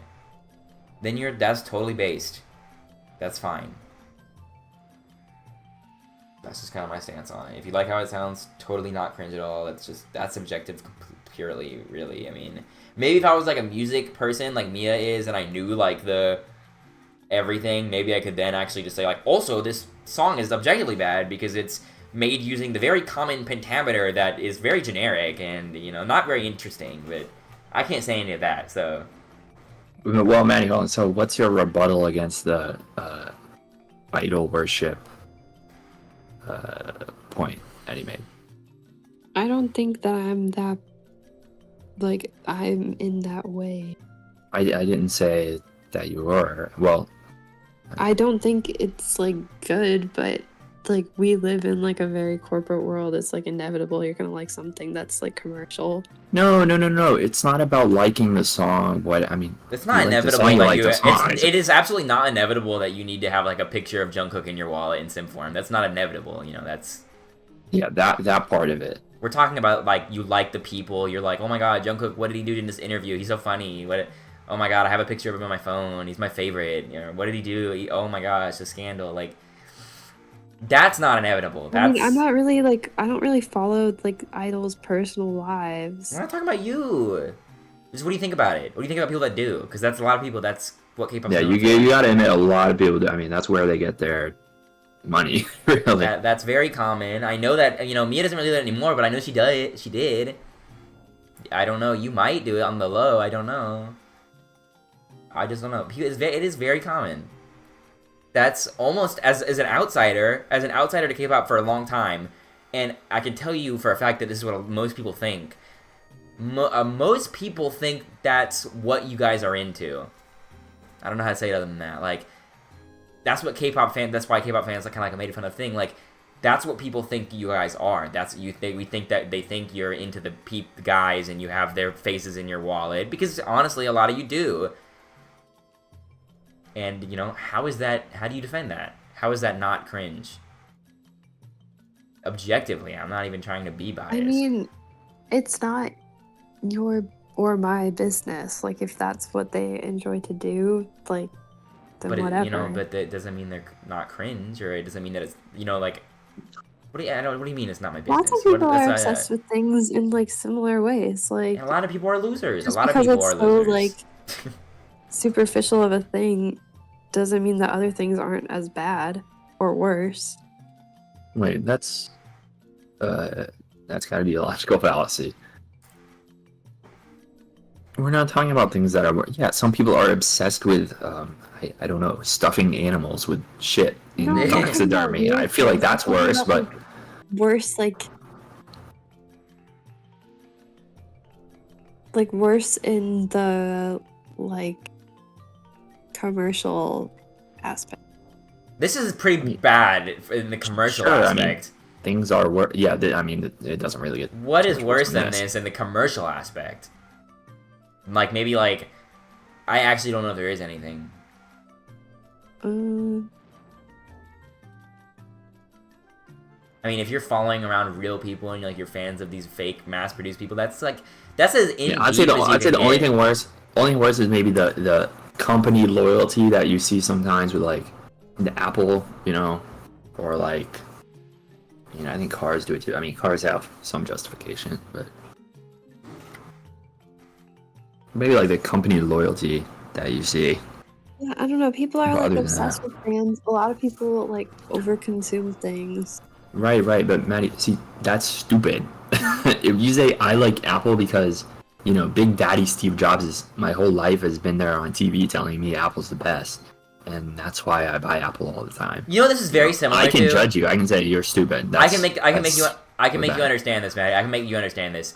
This is a very, very similar to, like, the Elon Musk guys on Twitter. They're like, Daddy Elon Musk, we love you. Like, remember that? I know you remember this. It's like a whole big thing for, like, a year. Yes, like, all these guys are, like, blindly, oh, Elon, we... And then, like, you know, he would do, like, objectively terrible things to Twitter, like, just remove features, and then people would be like, no, actually, you see, Elon was actually really smart for doing this, because, you know, he's not even... They're just defending Elon for him. Like, he's not even... He doesn't even make those points yet. That's the example of what I would say is worse, because that is actually... This example of what I would say is similar, though. Liking and, like, showing approval of someone who's doing active harm and, like, a bad person. But, like... Whether or not they're doing harm, it's the same thing in your brain that causes it, you know, like... I think it's very, very similar. That's what we would joke about. We would, you know, it's funny because we would exaggerate, but it's not even exaggeration. You know, it'd be like a meme, like, oh, I bet he has Elon Musk's picture in his wallet, you know, loser. Wait a minute, that's what K-pop people do. That, like, you know, that's what we would joke about. It's so similar that that's what the joke would be. You know, oh my god, what's he gonna do? Make Elon Musk his profile picture? Wait a minute. That's what K-pop fans do. I'm not talking, like, I don't know why you're bringing up, like, extreme fans, though. What do you mean? That's not extreme, that's very common in K-pop, though. To your perception, I don't know anyone that crazy. Look, Maddie, if I love... Actually, you know this. I love Bush, right? I really like Bush. I got, like, all the songs on my playlist. Anywhere near as much as, like... Well, I love any artist. What if he had Bush's, hold like, on. So Mr. I love Bush in his wallet? Hold on, Aaron. I love Bush. I love Bush, right? I listen to Bush all the time. They're one of my favorite artists. I mean, really. The most Bush paraphernalia, the only Bush paraphernalia I have is a shirt that's got the album cover on it. That's it. And see, like, so, you know, I mean, what does that mean? You don't like music that much? what the fuck? You don't really love Bush, though. See, I didn't say you really didn't love. Bush. I said you just don't, like, actively care that much about music. If you did, I'm sure you'd want, like, What album or justifies something. why K-pop fans like the people that much? Because I thought, you know, it's a music. Why, you know, the thing is, the K-pop fans don't even have a shirt with the album cover on it. That'd be okay. They just have a shirt with, like, one guy on it, and it says, like, Jungkook or whatever. What is that about? That's creep. Isn't that kind of lame? You're not even saying you like their music. You're saying you like him. You like that person who is, one, commercial, fake, mass-produced, and two, what do you like about him? Because he doesn't write the fucking lyrics. All he does is look pretty and dance. You're just simping, honestly, at that point. That's like if I had a shirt that just had fucking Rangiku on it. Or something, like, I said, I don't... That's fine. It's like if you had 100 pictures of Rangiku and a Rangiku memorial book and Rangiku lock screen. I liked Rangiku more than I liked Bleach itself, is like you guys are like. Yeah. I don't want to talk about this point. I don't. What? It's not even a personal point, right? You don't even do this. No, you're just being mean and, like, bullying people. Bullying people? Yeah, I'm bullying losers. But not you, right? Not you. People could say that about you, so. They could say it and they'd be wrong. What is the point? In your opinion, but. I would accept, you know, whatever they thought of me being a loser for, I would try to listen to them out, you know. I don't know why you're defending video this, games Maddie. equal This is loser, ridiculous to whatever, defend. but... I mean, this is kind of ridiculous to make us to die on this hill of it's, you know, it's not cringe to obsess over idols, K-pop idols. That's the hill you're dying on? It's a crazy hill to die on. Yes, of course it is.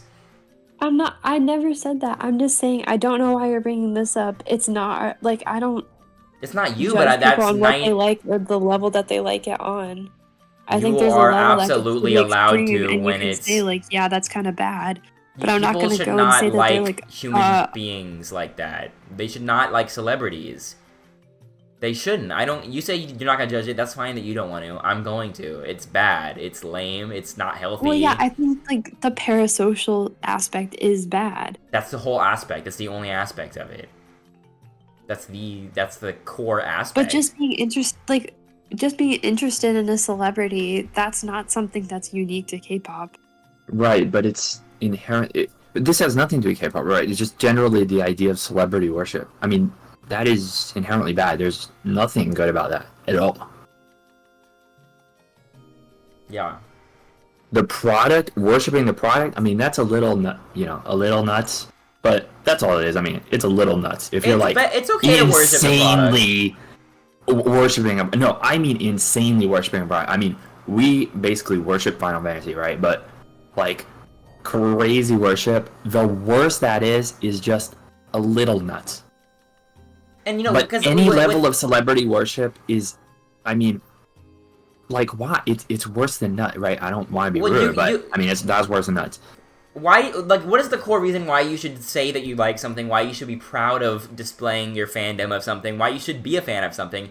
And pretty much when you boil it down, the only justification for ever worshiping anything or being a fan of anything is that that thing was meaningful to you in some way. Like, that thing gave you an emotional response. It did something for you. So, like, a movie moved you. So, yeah, now you wear the movie t-shirt because you want to show this thing that moved you. Donovan, bro. Same thing with a video game. But what are you saying the idols are the product. They are the product. How about, but don't you see how that's cringe? Like, you could say, to say a song moves you, no, that's not cringe. That's what they're for. But you said, if you're saying I'm a Jungkook fan, then you're implying, Jungkook moved you.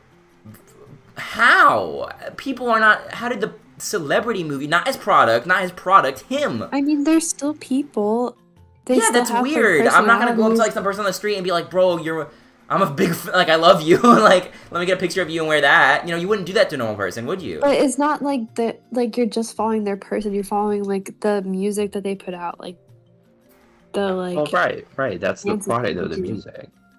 So I would think it'd be better to say you're a fan of the product, for one. And two, specifically for pop, my argument, you don't have to agree with this, but my argument for specifically pop is that there really isn't any connection between the artist and what they put out. I mean, that's a fact, and you can cope about it, but, BTS, they don't write their fucking songs, okay? They do, though. They might write it, and then it gets 30 trillion revisions by the staff of 50,000 writers that work for Big Bang Entertainment or whatever.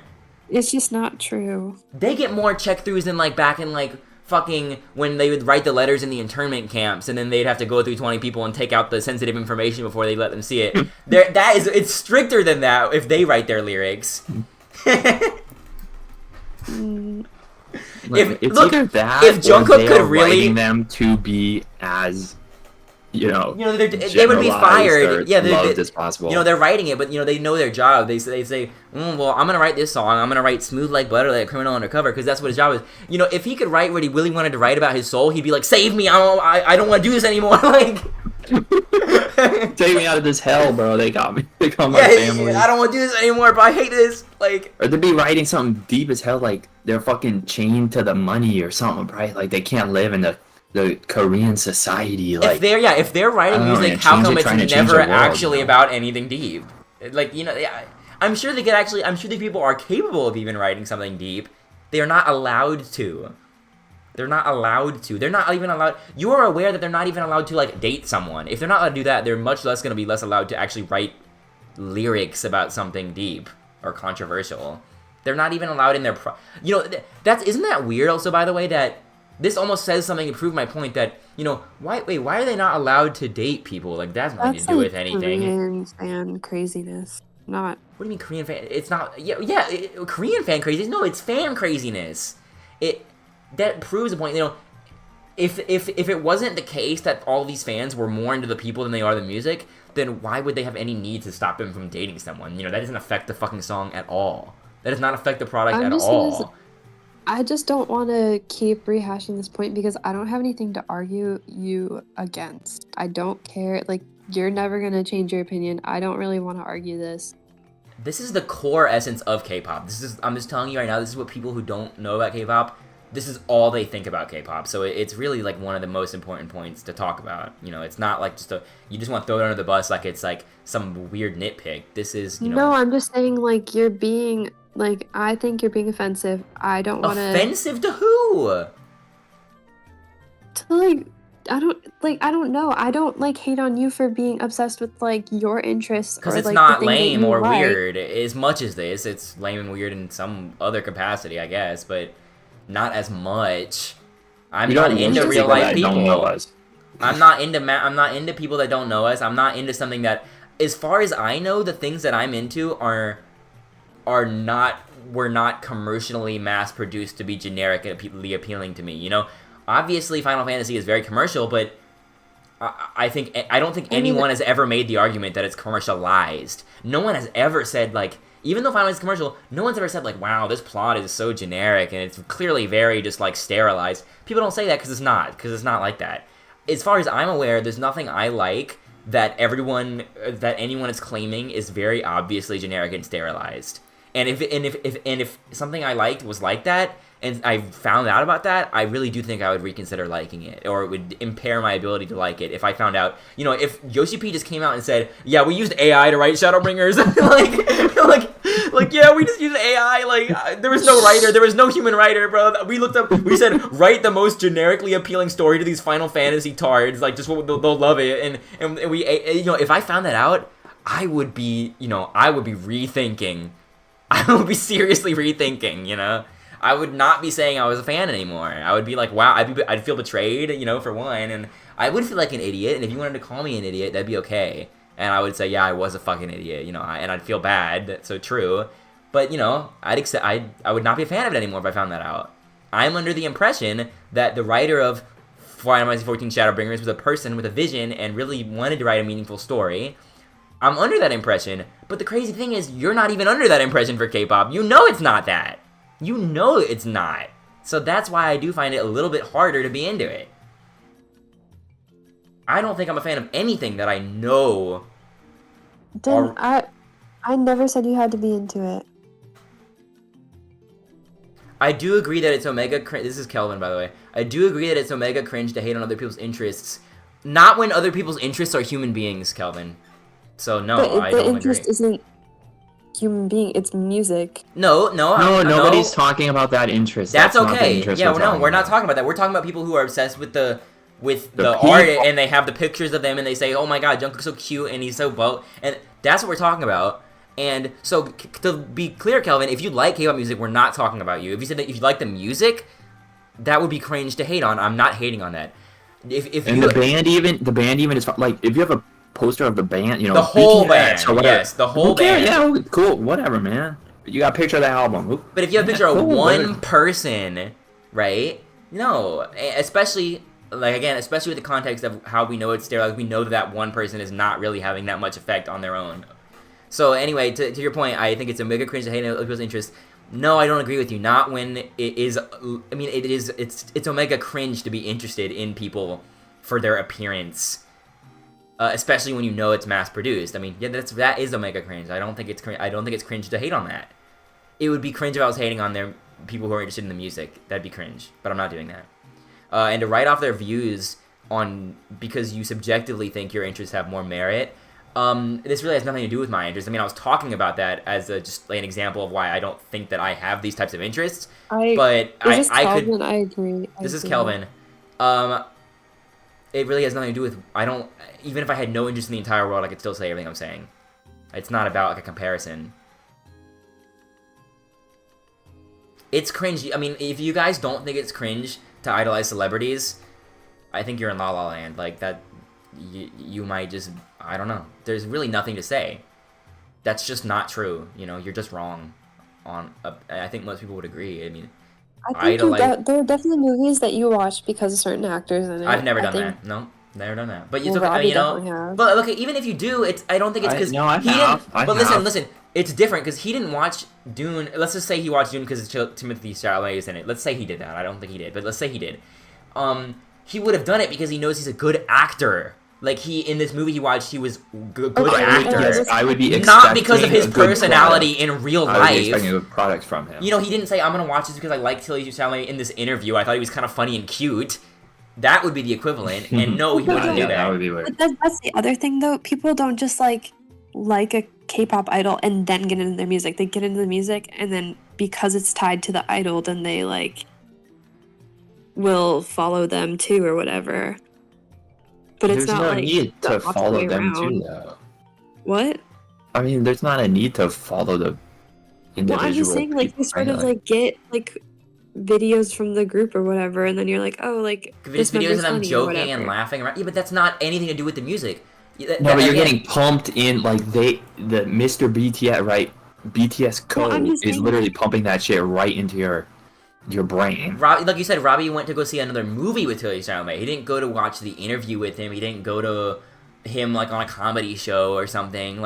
That's what you guys you're watching. I've seen these things. Just the BTS funny moments compilation. I watched Timothée Chalamet on SNL and stuff just because I'm like, oh, I know I like his movies. I like him as a person. I think it would be funny to watch him on SNL when he's like featured there. And I don't know. like, Me that's not personally, weird. I don't know what to say about that, but me personally, I would never do that.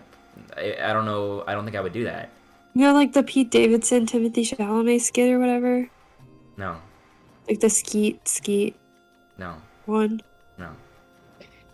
You've Yeah, definitely but seen again, this is because there's going to be a good product. Like, if I think Adam Sandler's really funny, whatever, I don't know, then, But and how is Adam that Sandler goes on interesting what I'm SNL. saying about K-pop? Like, you know, like, Well, if you're saying these guys are literal fucking comedians, then, you know, that's it. Like, if you love Dave Chappelle, you'd watch a Dave Chappelle show because you think Dave Chappelle is going to produce funny jokes, Yeah. right? Not just purely because Dave Chappelle is there. Like, I'm going to, you know, look at my glorious king, Dave Chappelle, the whole time. Right? I mean, you guys watch, or you got, you know, I'm not saying you, but literally these, like, K-pop compilations are just them hanging out. Like, they're just playing a minigame or something, and they're just joking, and, like, this is not a part of their talent. Just because you saw them make a good song, there's no reason to believe that you think they would be funny doing they're doing mundane things. You go to it with, like, things you do with your friends. Like, what's the point of watching it? And, you know, I don't know. It's just, it's not really related to the music. So it's not like, I don't really understand why the music would give you expectations about that.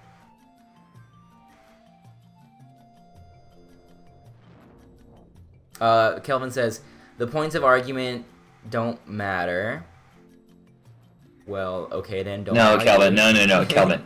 I could say I'm interested in, and I'm not even going to say this, the most vile thing you have thought of in your life. I mean, think of the most vile thing you've ever thought of. That is my favorite interest. I'm not allowed to be judged because it's my interest. Yeah, I know. If you think it's you can't judge people for like immoral things. Like, well, it's moral in my eyes. That's not. I think what it's I'm saying, immoral to though. worship people. I There's think like it's there's a I think line. parasociality is immoral. It is immoral. I think parasociality is immoral. It's But not good how? for you. It's not good for your health. It literally is not healthy. I'm It's- not saying that it is, and that I already said this. I'm done. I don't want to talk anymore. It's like 2:30. Okay. I just, you know, you and Kelvin are both obsessed with, like, defending people, these imaginary people that we might be offending. But they're real people. Yeah, they're real losers. they're real losers. That's okay. It's okay to say that. Not everyone is all the time doing something they should be doing. Okay? I'm not gonna say murderers are bad people. Are we gonna have to talk about that? It's not okay to say that, not even the slightest. I don't care. It's okay to say that. To do something, I mean, you should not idolize celebrities. No, you shouldn't. If you do, that's lame to do.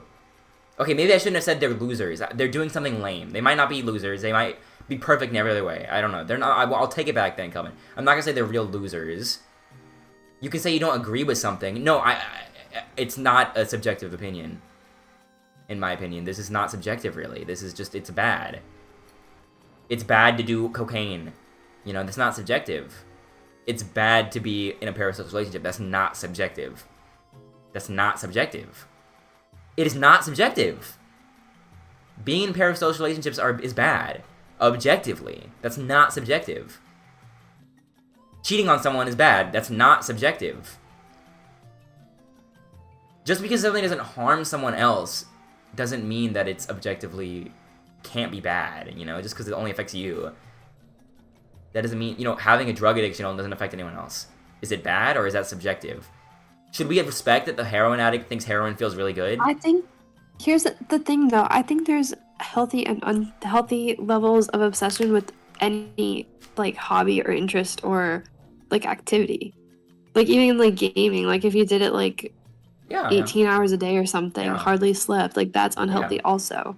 Yeah, right. Like, both are equated to being unhealthy, but, like, just, like, being, like, mildly interested in, like, these celebrities because you like their music or something, that's not unhealthy. Like, if you just, like, look at their pictures on Instagram or whatever, like, that's, like, normal activity, like, comparably in society.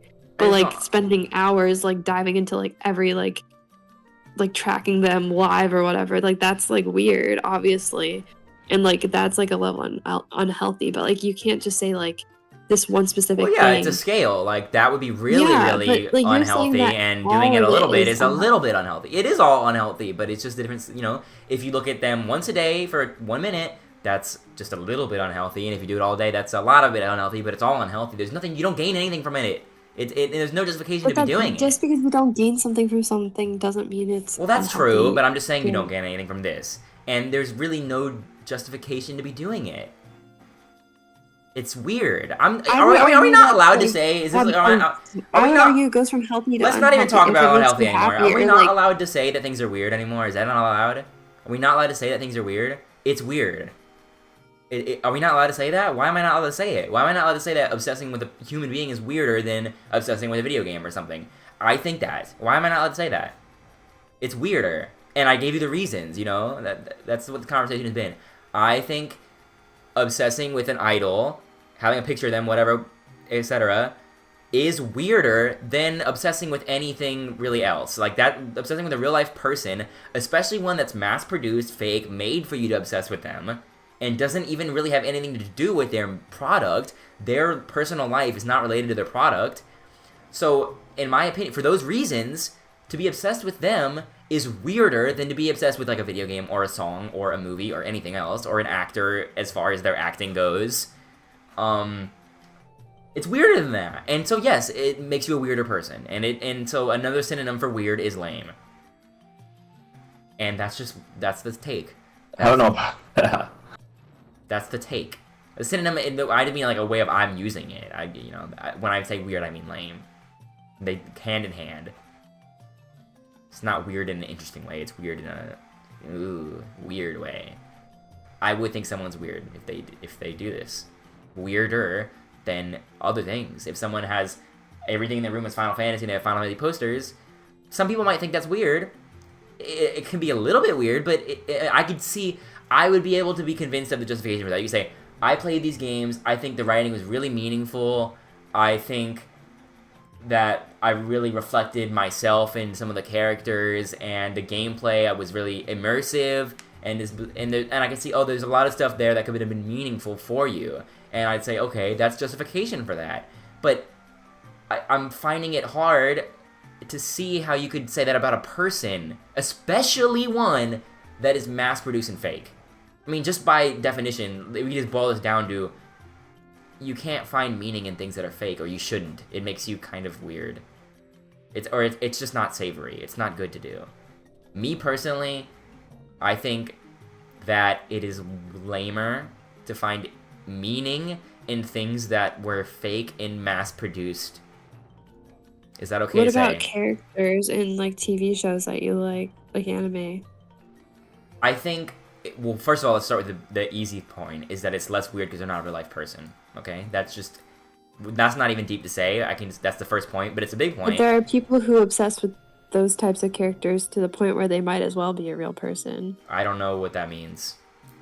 Like, they treat them as if they are real. Okay, then they're crazy. Yeah, that's schizophrenia. Or like, no, I mean that they like obsess over them to the point that people obsess over celebrities.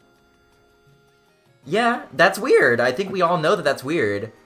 Yeah, I mean that's. It is very weird. But I will actually say it's less weird just because they're not real. Okay, that is not a non-argument. That is a relevant thing. Okay, like it is very weird, and I'm saying it is very similarly weird. Yes, if someone has a Kakashi body pillow, right? That's really weird. But I'm gonna be their defender right now and say I still think that it is less weird than the K-pop thing because he's not a real person. That makes a difference, right? Do you not agree with that? Because you know what, Kakashi can never be creeped out by that. He doesn't exist. This can never offend Kakashi or ever creep him out that people have his body pillow. He's not real. But imagine if Jungkook walked in your room and you had a Jungkook body pillow. He would probably be really uncomfortable, really creeped out, and not happy about that. So just for that possibility alone, it's definitely worse when it's a real person. Because there's a real life person who, if they knew you were doing that, they would not be happy. They'd be offended. They'd be uncomfortable. You could hurt their feelings. These Yeah, you're fake probably right people, on that. these fake people, Kakashi, you can do whatever the fuck you want. You're never gonna hurt his feelings. You're never gonna creep him out. He's not real. You can't hurt him. I think on the schizophrenia scale, you know, you're further along with the fake person, but yeah, in terms of the like, I guess the weirdness, maybe it's a little slightly better.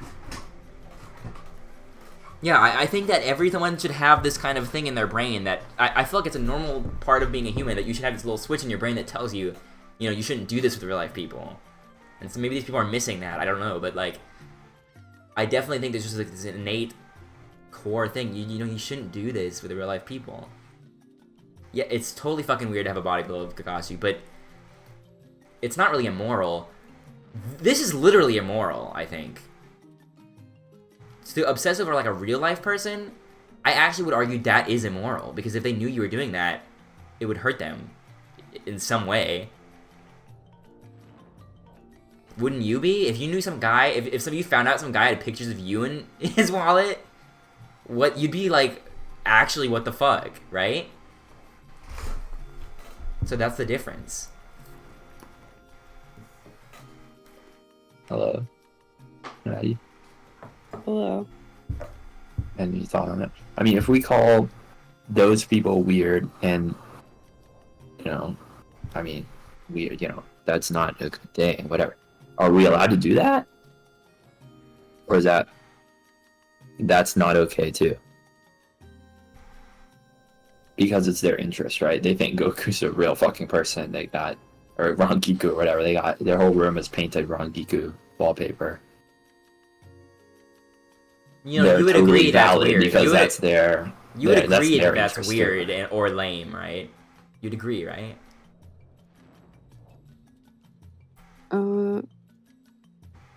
I'm just tired.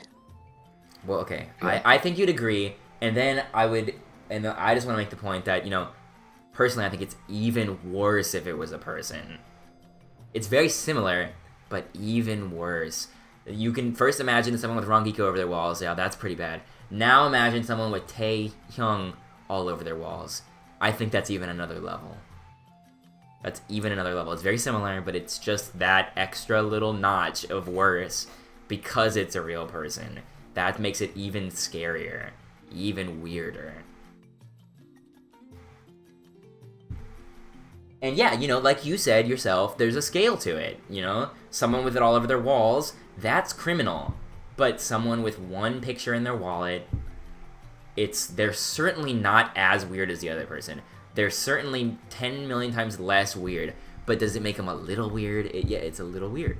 A little weird.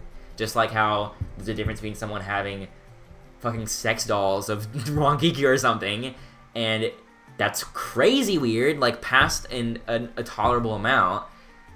But if someone just has a Rangiku phone case or something, you know, you could say it's a little weird, but maybe it's within a tolerable amount. You know, there's like this threshold that you have to, there's like the tolerability threshold of like, it's okay to call people weird even if they're not past that, or think that they're a little bit weird. You know, that's just what it is. That's just a normal thing to do. And it's okay to be a little bit weird, but you do need to be cognizant of that threshold, and you also accept that when you do things that are a little bit weird, it makes you a little bit weird.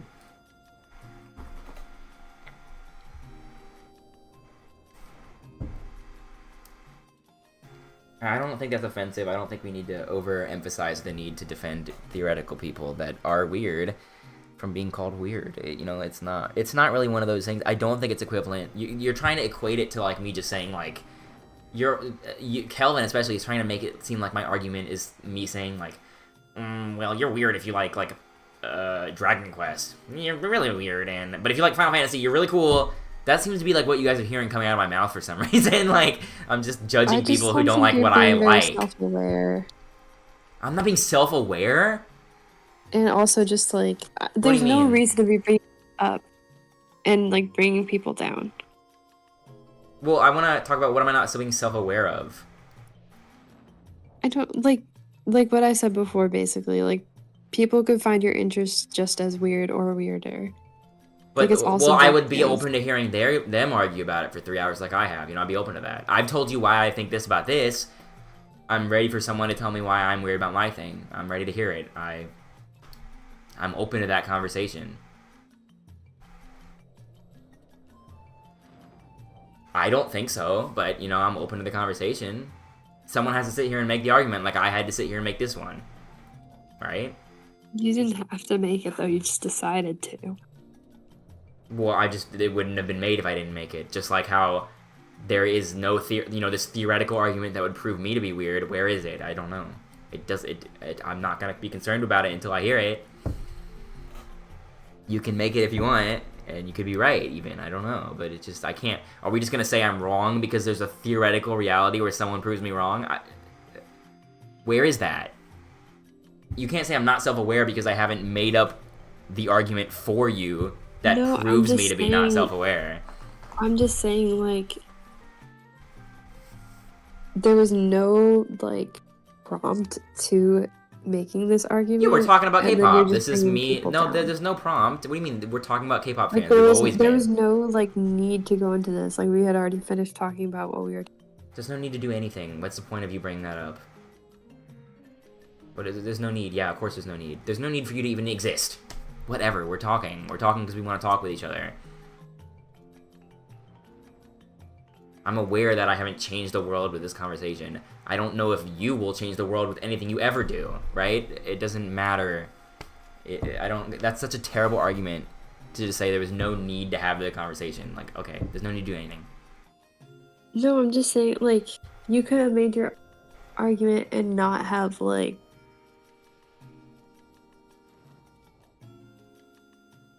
I don't, like, you could have been nicer.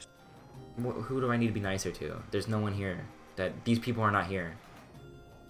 I don't need to be, and I don't even think I've been mean. I think everything I've said is fair, and I think I would stand by it. I don't know. Have I come off as, like, exaggeratively rude? I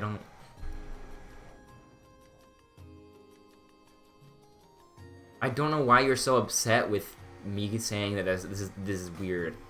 You're acting like I'm saying slurs about these people or something. I mean, these are weird. I don't get it. You can have opinions. I'm sure that whenever something... I'm sure you have opinions that have been... I think you came off pretty toxic. I don't think I did. I mean, if I was sitting here saying people who commit sexual assault are bad, you wouldn't say that, right? It's just sometimes things are just true. People who obsess with celebrities are weird. That's just true. It's a testament to my character. What the fuck does that mean? I mean, yeah, I guess it is. I'm opinionated, yeah. Whatever. That's not bad. I think the only thing you could take away from this, from my character, is that I have strong opinions. That's like what you could take away from this about me. Totally true. The capacity I have for contempt? Bro, you're like spitting right now. You're talking to me like... You can have strong opinions. I haven't been toxic. I just don't think I have. I have not been toxic.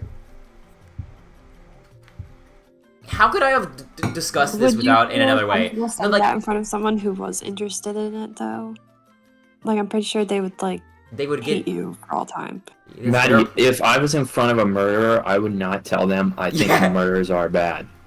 Yeah, I know. I know that's extreme. An extreme scenario. But, like, what if you didn't know that about them and you're just, like, bashing on these people? Like, well, I know about you. Then they should speak up and say, you know... Kelvin, that's not true because... Ding, ding, ding. Kelvin wins the smartest person in the world award. He said people who idolize K-pop are not murderers. He got you, Robbie. Okay, never mind. He said he knew it was an extreme comparison, no, but I'm just Kelvin. saying, like, you're saying this without it being targeted at anyone. Right. Like, you wouldn't want to say that to their face, so, like, I wouldn't want to say it at all. I would not. Yeah, but that's not a good point because Have you never learned the golden rule? The golden rule is for fucking sheep, bro. You want to be... yeah, what the fuck are you talking about? Yeah, I would never say anything that would offend someone in their face, even if it was the most truest thing in the world. I wouldn't say that you shouldn't rape someone to a rapist. I wouldn't even say that to him. I wouldn't even concern myself with talking to him because... Why would you not say it? That's something you should say. Why the fuck would I say that to him? Yeah. Obviously, you should do the right thing, right? Tell them to do the... Yeah, okay, we get it. But No, Maddie, I don't think either of us would intentionally hurt anybody's feelings by saying that, because we know saying that is, most likely, unless they are a very enlightened person who is very open to, accepting criticism, we know that's not actually going to change them. So yeah, we're not going to say, hey, you're kind of weird for obsessing over Yeah, exactly. this. What's the problem? We wouldn't want to say. Robbie says this, but Donovan's words express the contrary. How do they express the contrary? I know that there's no one here that would be offended. I know. I just don't think about that to begin with. Like, I don't immediately go to like criticizing people, even if I don't like. If I criticize something, I understand. I wouldn't take it and target them individually. You're unless right. they're like actually a horrible person, like with like politics or something like that. No, like you're that. right. You're right. You're right. Like I want to speak for Donovan for a second. I think his arguments tend to focus on a specific person because it's easiest to assign attributes to a Joe Schmo person. But I think what we're really talking about here is the idea of celebrity worship, the idea of idol worship. Like, you're only talking about individuals and individuals' actions. I'm talking about I want you to, Maddie, the group, the generalization. I'm not talking about individuals because I didn't mention anyone specific. Why do you think there's like a humongous cavernous difference between Robbie saying we're talking about the idea of idol worship, or me saying, well, imagine a theoretical person who worships idols? These are both equally arbitrary. Okay. No, they're both equally arbitrary. This is the point. It's just a tool. It's a vehicle for your understanding. That's it. No, I think that the issue really lies with like capitalism, honestly, with all of this. Wow. But that's not. No, like, no, Manny. I know lots of capitalists. I know lots of capitalists. To appeal to them and to like. Very rude. Make a profit off of all of this. Like, I understand. Maddie, that. I'm a capitalist. I know a lot of people that own businesses. In fact, Donald Trump owns businesses, and that's extraordinarily rude to all the capitalists. So can we really be less rude when we're talking about capitalism is the problem, because there are a lot of capitalists? No, but notice how I talked about capitalism, not capitalists. I Celebrity didn't talk about worship, is that the same thing? Celebrity worship. Okay, by the way, it's extremely not a good comparison, and if you think about it for more than 2 seconds, you know it's not a good comparison, because the difference is people do not consent to being capitalists. They're born in society. They have no choice at all. Nobody is forced to be a celebrity worshiper. Every single person chose to do it. So I can say, no, like, but that it would be the category. No, but it would be rude to say like the capitalists themselves are the problem, because they actually had absolutely zero say in being one. So that's victim blaming. I was just joking. With the capitalism idea. No, but it actually is true. Like, it's not a good comparison that she's made, because capitalism, a political type, is you don't consent to being it. I'm making a point off of the K-pop. I know, but you're saying I understand your point perfectly, and you're saying when you're criticizing capitalism, you should not criticize the people in it. You should criticize it. That's exactly the point you're making. Yeah, and the people that are propagating it, but like people that have no like power to like get out of it, and they're just like stuck exactly. in it, but there's nobody like that in the K-pop one. There's nobody like that. Yes, there is. What the fuck? We got the K-pop. Who is forced to be part of this? Yeah, who can't get out of it? I'm just saying that like it's there if people are interested in it. It's not like they're gonna revolutionize something by like.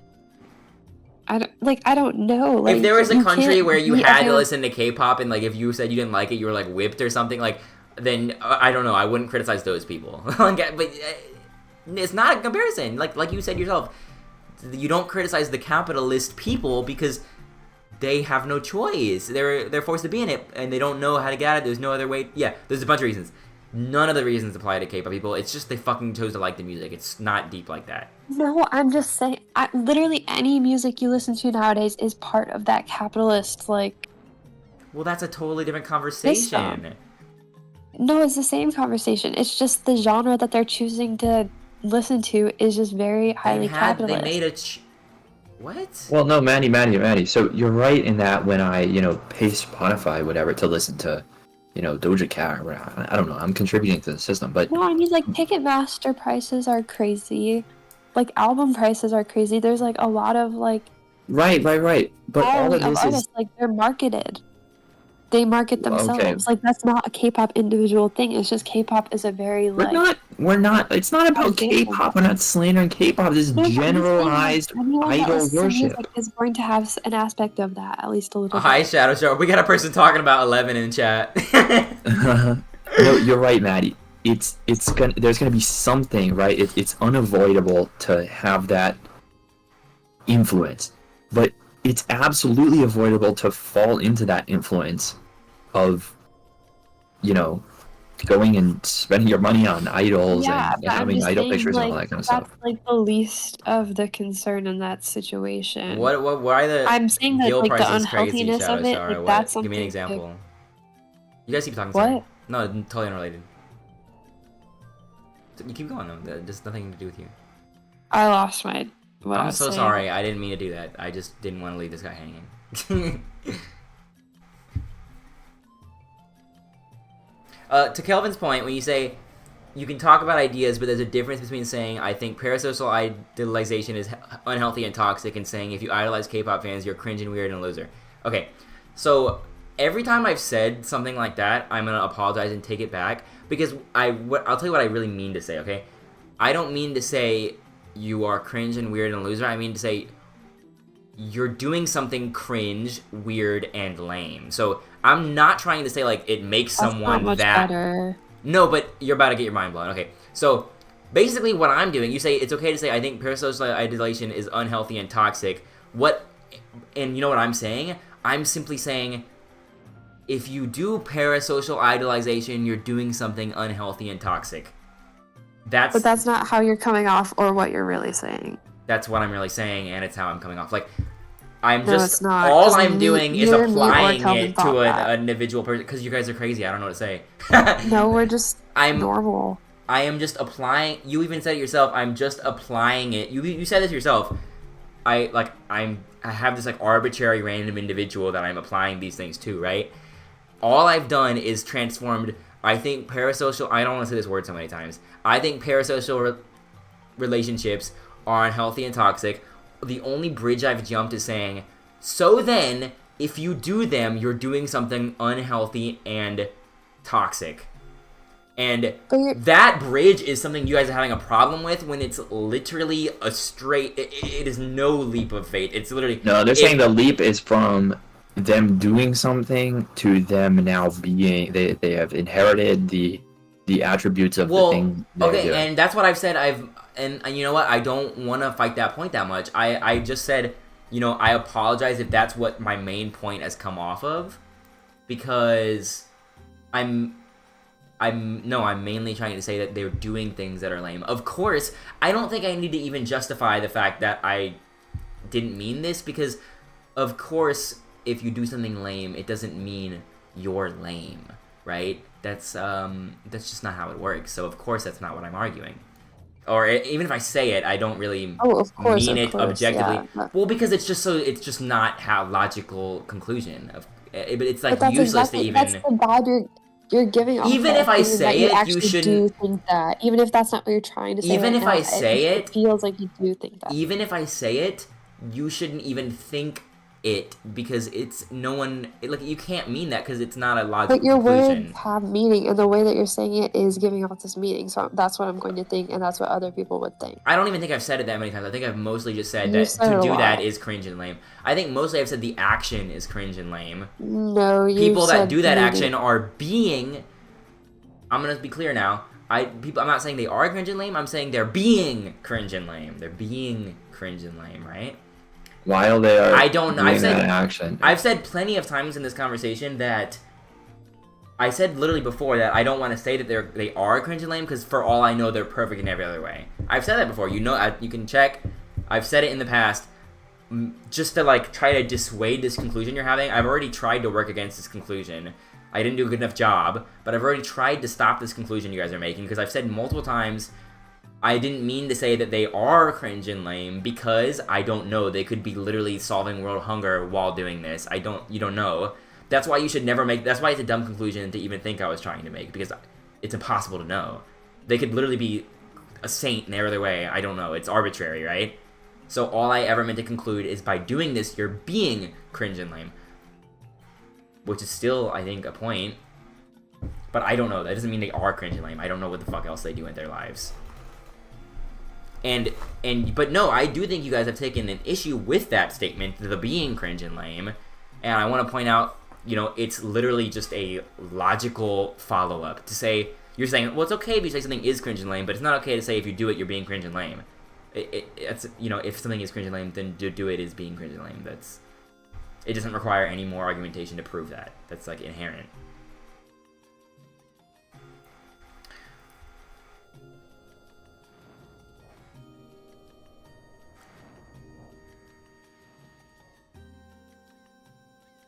Shadow Star, what if you just transfer servers to like one that doesn't have as much RMT? Does that help? Is this a problem on all servers? You didn't say it multiple times, you said it just now. I did say it multiple times, so you can check the stream.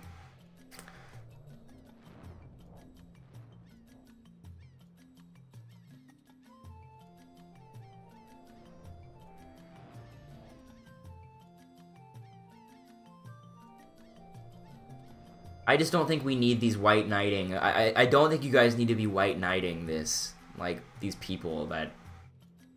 they don't need it. You don't need to be doing that, okay? This doesn't need to happen. Like...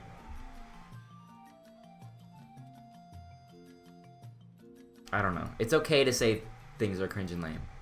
Yeah, I agree with you. It's not okay to say that people are inherently completely cringe and lame. Like, they are cringe and lame. These people are losers and they are worth nothing. Like, that's not okay to say. No one's been saying that. If I've said it, I think I've rescinded it enough times. But yeah, it's okay to say things are cringe and lame. You agree with that, so then it's okay to say if you do them, you're being cringe and lame. That's it.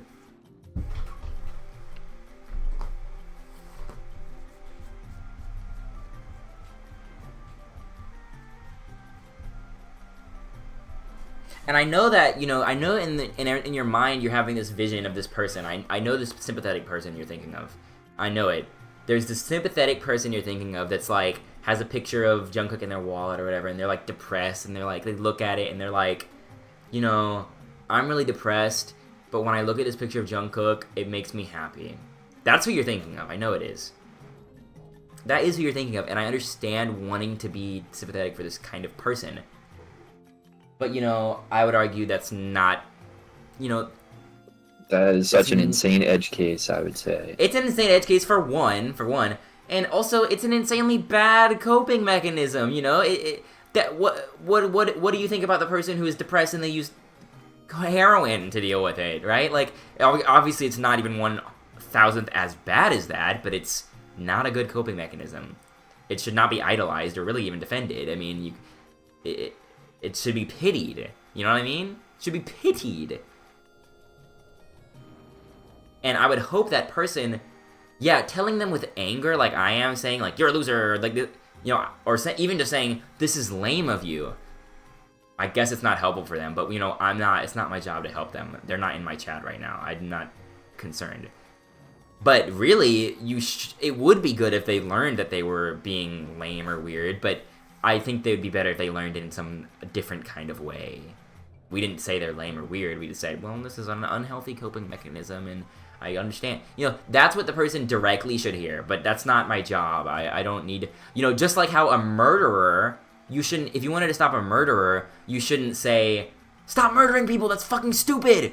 Right? Even though if you said that in general, you're fine. It's not wrong to say that, but you shouldn't say that to them, right? Even though they're a murderer, and even though that's a valid statement, it would still be better to go to them and say, like, well, you know, Timmy, let's not, you know, when you murder people, that hurts them. You know, like, yeah, when you talk to people with the problem, you should make some kind of, you should kind of talk to them like they're an idiot. Like, that's what they need. But no one would ever say to you, well, don't say murderers are bad, disgusting people, because what if a murderer was in your chat and heard that? That would hurt their feelings. Right? And obviously these people are not murderers, but I'm just you know, this is still like, this metaphor moves towards that. It just needed to be extreme so that it wouldn't be ambiguous whether you agreed with it or not. Murderers are not bad, murdering is bad.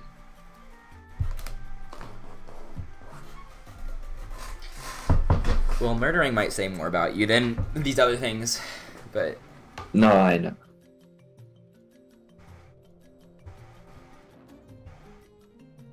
Maddie's out here. You going to bed?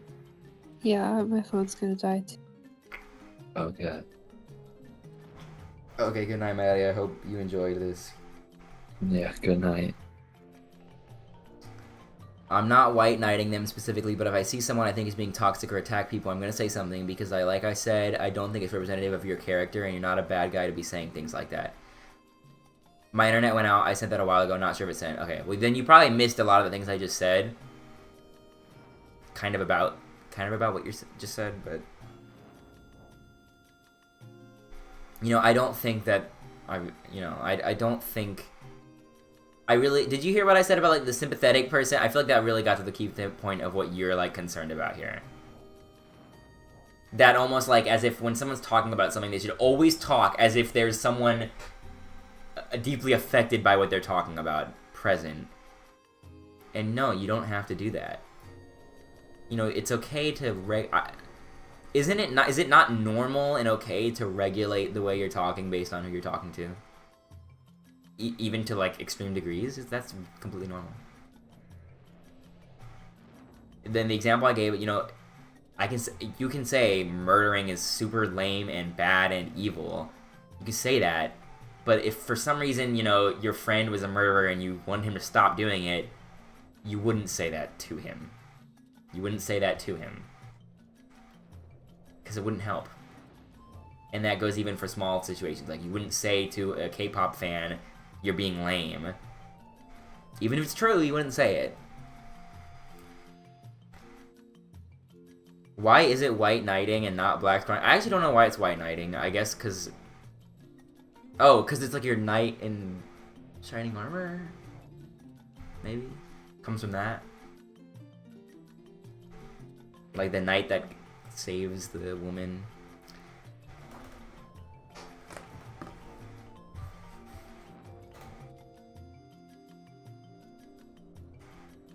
Alright, Robbie, what do you think? What? Closing statement, closing thoughts.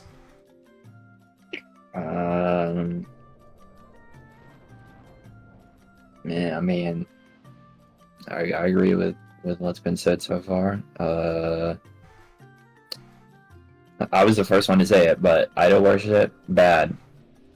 Yeah, it's bad. Really, not really excusable. And I just don't think it's not the same thing as, like, you know, you want to say, well, you're not self-aware, you know, people say that about you. I don't think it's the same thing. I don't think idol worship would be the same thing as what you think it is. Like, it's not like saying idol worship is bad is like saying playing video games is bad. Or playing Final Fantasy is bad. Like, that's not the same thing. I'm not saying worship is bad. I mean, worship probably is bad.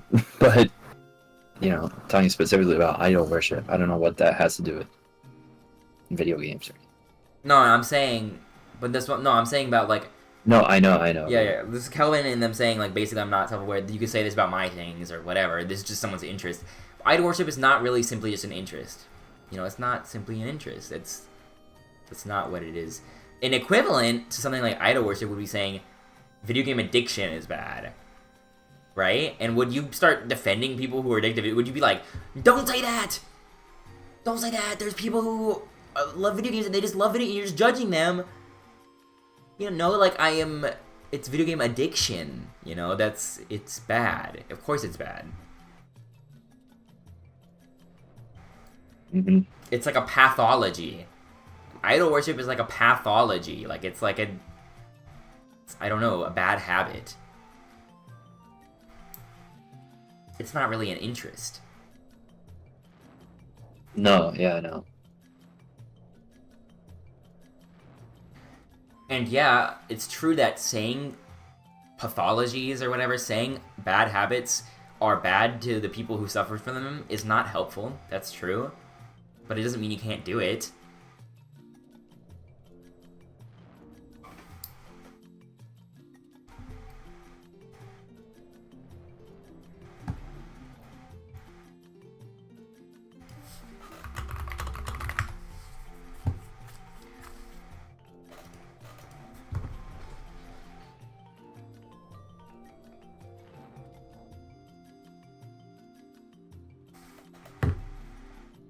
Shadow Sharp, what are you talking about? Kelvin, can you come back and like? I feel like he's talking to you, Kelvin. You guys need to have a conversation.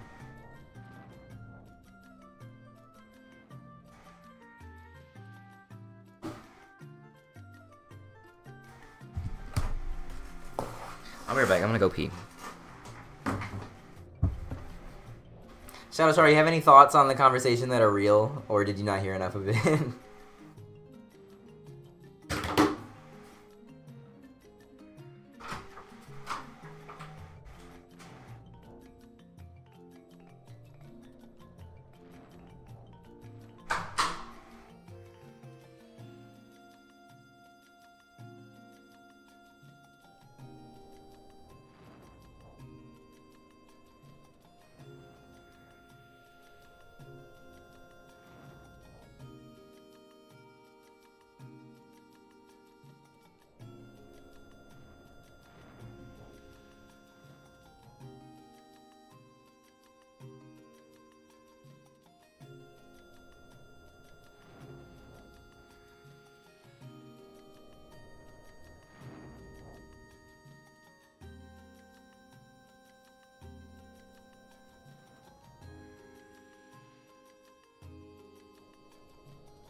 Hello? Hello? I'm serious though, I think there's potential. Like if I hired like a good editor or something, and I had to like come up with like the perfect like SEO title, like I don't know what it would be, like whatever, like streamer like I don't know, gets like absolutely fuming or something. About that's absolutely owned by guest. Yeah, whatever, yeah, and you just edit it to, like, I mean, not be boring, like, just edit out boring parts and just keep, like, the spiciest moments when I'm raising my voice or something. Like, that'd be so popular, because the thing is, you don't even have to like me. I think that actually, if you didn't, it would be better. It'd be more popular. Like, people love stuff like that, right? Like, people love, like, when Asmongold is just, like, an absolute fucking idiot and, like, screaming about something super stupid. Or, like, I don't know, like, some streamers are literally just, like, you go there just to, like, bully them or something, right, you know? Like, you just join chat just to, like, harass them, and they, like, scream at you, and, like, what? But whatever, that's a bag. Like, I'm down, like, that's a bag. I really feel like there's potential there. If I was watching a streamer, I'd rather listen to that than a fucking game. And plus, if I had an actual chat, they'd all be putting stuff about the argument in chat, and I could like interact with that. That would be compelling.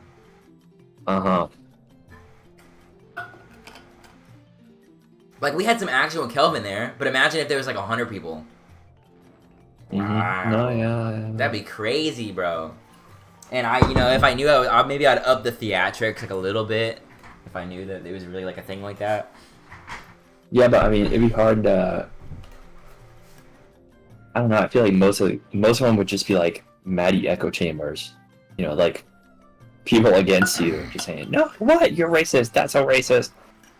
You'd have to really eye out the one good point that someone says. Yeah, but even if it was everybody hating on me, it would that would be the streamer rages or something. It would be something. No matter how it goes, I think it would be successful. That's my point. No matter how it goes, even if everybody was saying like, "You're an idiot, I hate you," and I'd be like, "Fuck you," and like maybe I'd have to kind of like overact a little bit. I don't think you'd want that kind of, where you're the villain. I wouldn't want like the villain, but maybe like I'm just like I'm thinking more like I'm Asmongold or something, where like I'm just saying like crazy things that are kind of true. You know what I mean? Like I'm not wrong, but yeah, but nobody takes Asmon seriously. It's okay. I wouldn't be upset if people didn't take me seriously. You're right. I wouldn't want to be like the villain. I wouldn't want to be. No, but if people don't take you seriously, I mean, they think your points are just like too troll or whatever, and I think you do take the right points. I'd be okay if people wouldn't take me seriously, though. Or if they took me seriously, whatever. But no, I think it's good. This is underrated content. I don't think it's underrated, man. I think this is like what streamers make a living off of. No, I'm like. Well, I don't know. I guess it is just like react shit, right? Not like original opinion. This is interesting. I don't know other streamers that get people on the voice chat and they just argue with them. Yeah, I think you get banned. No.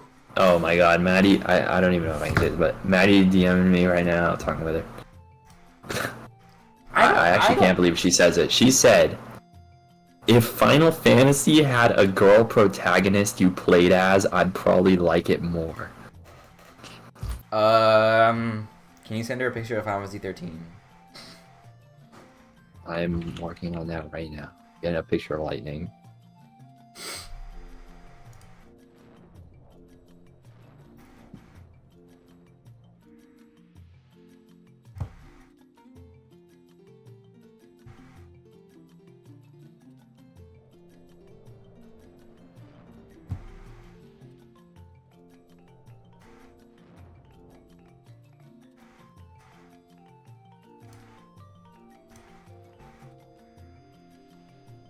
How can you even call... Or she said, that's why I liked having my 14 character.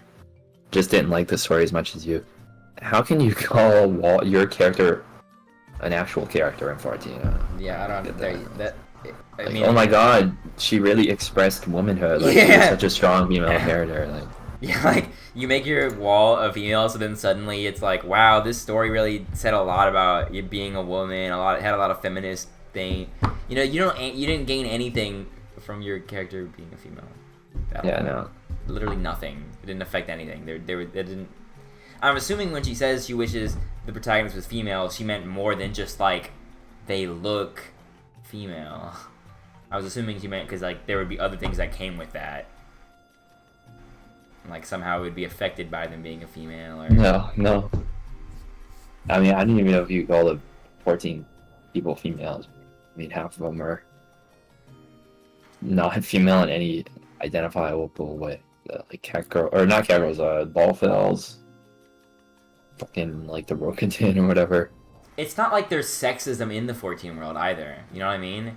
You can't even headcanon that. No, like, yeah, true, actually. That's actually an important point because you can't even say that, like, well, maybe it wasn't part of the story, but, like, there's the context of knowing that the female characters are, like, in, like, what's it called? I don't remember the word, but, they're not in a society where they're, like, treated anywhere like they are in real society. There's no context even shared. Honestly, you could argue that a female in 14's world is more similar to a male in the real world. I don't know. Like, they don't experience what you experience. I don't think I've ever seen sexism in 14. No, somehow I don't know how they have. There's no like they don't experience sexism. They don't relate to like they don't reflect anything about what you're trying to look for in them. It's just not a commentary on being a female in any way. They don't talk about like their periods or anything either, so I don't like. You might as well just say they I don't know, they just have boobs or whatever, or they don't even usually. I don't even think they like can't have sex, bro. I don't think we've had like any mention reference to that at all. So I mean, it's not like Lightning is exactly a dominant female. You know, no, but then I think she's just things. a strong.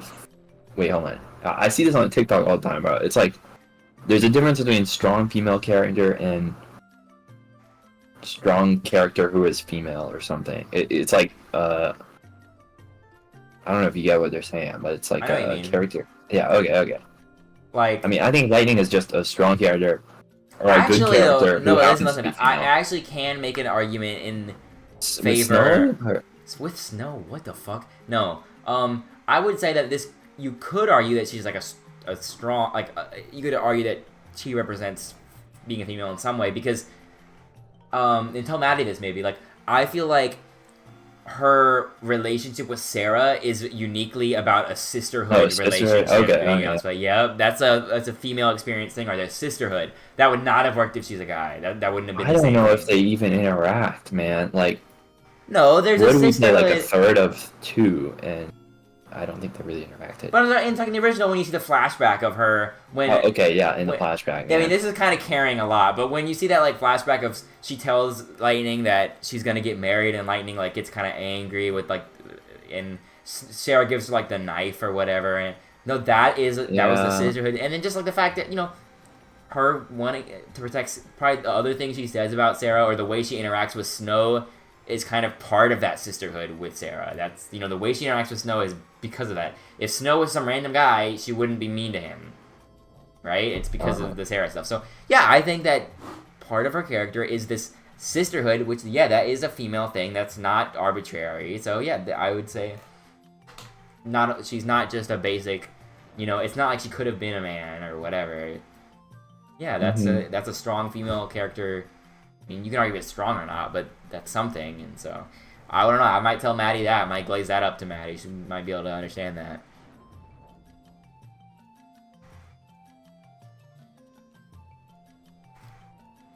I think if you would have removed that thing with Sarah, then yeah, you could argue that she's kind of not the best female character because she doesn't really do anything female. But I think that is kind of her saving grace in that regard.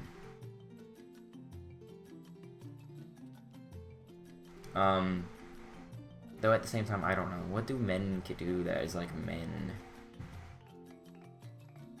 I really don't.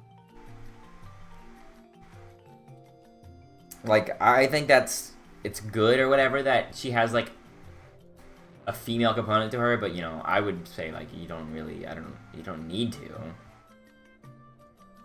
You almost get into like this happens all the time. This happens all the time with like the logic of these people. Where it's like you see it one way, but then it implies something bad. Like, they would say, "Oh, I don't like these. They need to be female. They have to be a strong female character." And then it's like, so then you can't have a female character that's just kind of like not feminine. You can't have that. That's kind of cancelable, low key. You know what I mean? Yeah. Like, shouldn't there also be characters that aren't feminine? They don't have they're just like, they basically are like kind of like a male character, but they're a female. No, I mean, I think that's perfectly fine in like 99% of character cases. I think the only cases where like a male is really a male, it's like, I guess if he's hitting on women, but that's just a bad character, right? That's one. Yeah. And then two is like, maybe like the kind of cultural notion of like fatherhood, if he somehow has like a father role. I don't know, he's got like a kid or whatever. I don't know. Maybe that character is specific. But anyway, those are like the only two gender specific male instances type of characters I can really think of. Yeah, most. So yeah, I think it's totally fine for like a female ungendered type of character. So it's not really. It shouldn't be a criticism if there's female characters like that. You shouldn't say, oh, because like I feel like the notion is like. I feel like the notion a lot of people have is like if they make a female character like that, oh my god, they're sexist. They didn't want to commit to showing womanly things in that character. You know, they basically just made a man that's a girl. They can't write a real female. That's really lame. That's not good representation. It's like, look, you know, that's what the men are like. That's just what it is. Yeah, I mean, if they want to do that, then they have to really go out of their way to make like social commentary about. I don't know. Just like how it would be weird if a guy was like, I don't know what you. Again, it's hard to think of what like a guy would be like, but just like it would be weird if like, I don't know, a guy was always like sexualizing women or something. Like, you know, you shouldn't ever force these character traits if it's gonna take away from the story, right? It goes for men or women, and that's why often men don't have these things because it would take away from the story. We're more focused on them on the story. So yeah, if the game is more focused on the story than it is trying to make the woman a woman. It's okay. Yeah. What level are you now? I think I'm 63. I think Robbie's like 70 million. I don't know. He's probably 75. 70 something. Yeah. I need to. Did you By the way, have you closed the game? Because I've been sitting to this person dialogue forever, and I couldn't even start it if I wanted to because you never came here.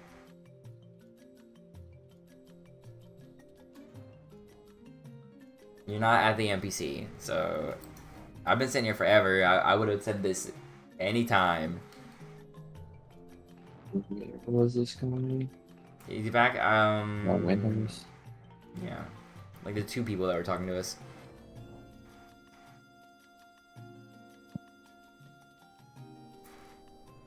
The worst thing about these conversations is just I don't know why. Okay, I'm not gonna say I don't know why, but I'll just say I wish that Maddie and Mia. I'm not really gonna say that much about Mia because she wasn't here. So, just you know, I just wish that they or Maddie did not take it like personally. I don't know why. No, yeah, like you know, I'm not trying to judge her and say that like her argumentation was like flawed or something because she's taking it personally. But I'm just saying it's undeniable that she was definitely taking it personally. And you know why? You don't need to do that. I think we made it super clear that we're not talking about her, right? Mm-hmm. So what is it? You can disagree, but I don't know what is like. I just don't really get that. I don't really comprehend it. Like, I don't know. You know, I don't act like her. I don't say like, well, I don't want to have this conversation anymore. Like, I think you're just being mean. Like, I don't know. It's just, you know, it would be better if that didn't happen. It's okay to disagree. Yeah, there's no problem with that. But just, you know, we don't. It's just an undeniable factor that has definitely been being taken personally. Yeah, I mean, if you go over to someone and say they're, you know, fucking weird or whatever for liking this stuff, I mean, nobody's trying to say that. That's not like a rude thing to do. Yeah. Are you talking to them from down there? Is that even possible? Yeah. Okay. I don't remember what this person sounded like. So you were able to meet our Flub the Dub minister, huh? I'm just giving him all the same voice, I guess. And the minister came back an itty bitty ago and was straight out the door again. Oh, that's the... What? Oh, that's the no-go mana orb. Ah, so you were the one the minister was mumbling about when he huff and puffingly ran in and out of here. He told us to take the hunk of junk cracked mana orb off of you. Thanks for your humdrum help today. We look forward to having you help us again during our next Mayday. Damn, too bad you're on Ashura. I could level you quite fast, at least till your level cap. What server are you on? I'm sure you said, but...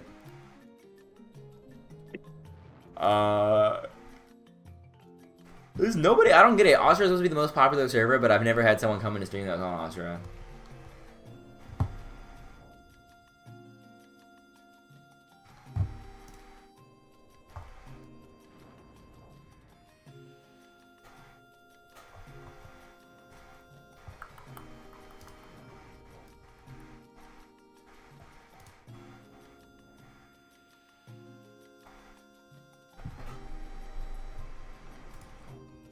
comma. Are you the person that, maybe you're the person that we asked about if you knew about Mr. Happy or not. I remember talking to someone about that.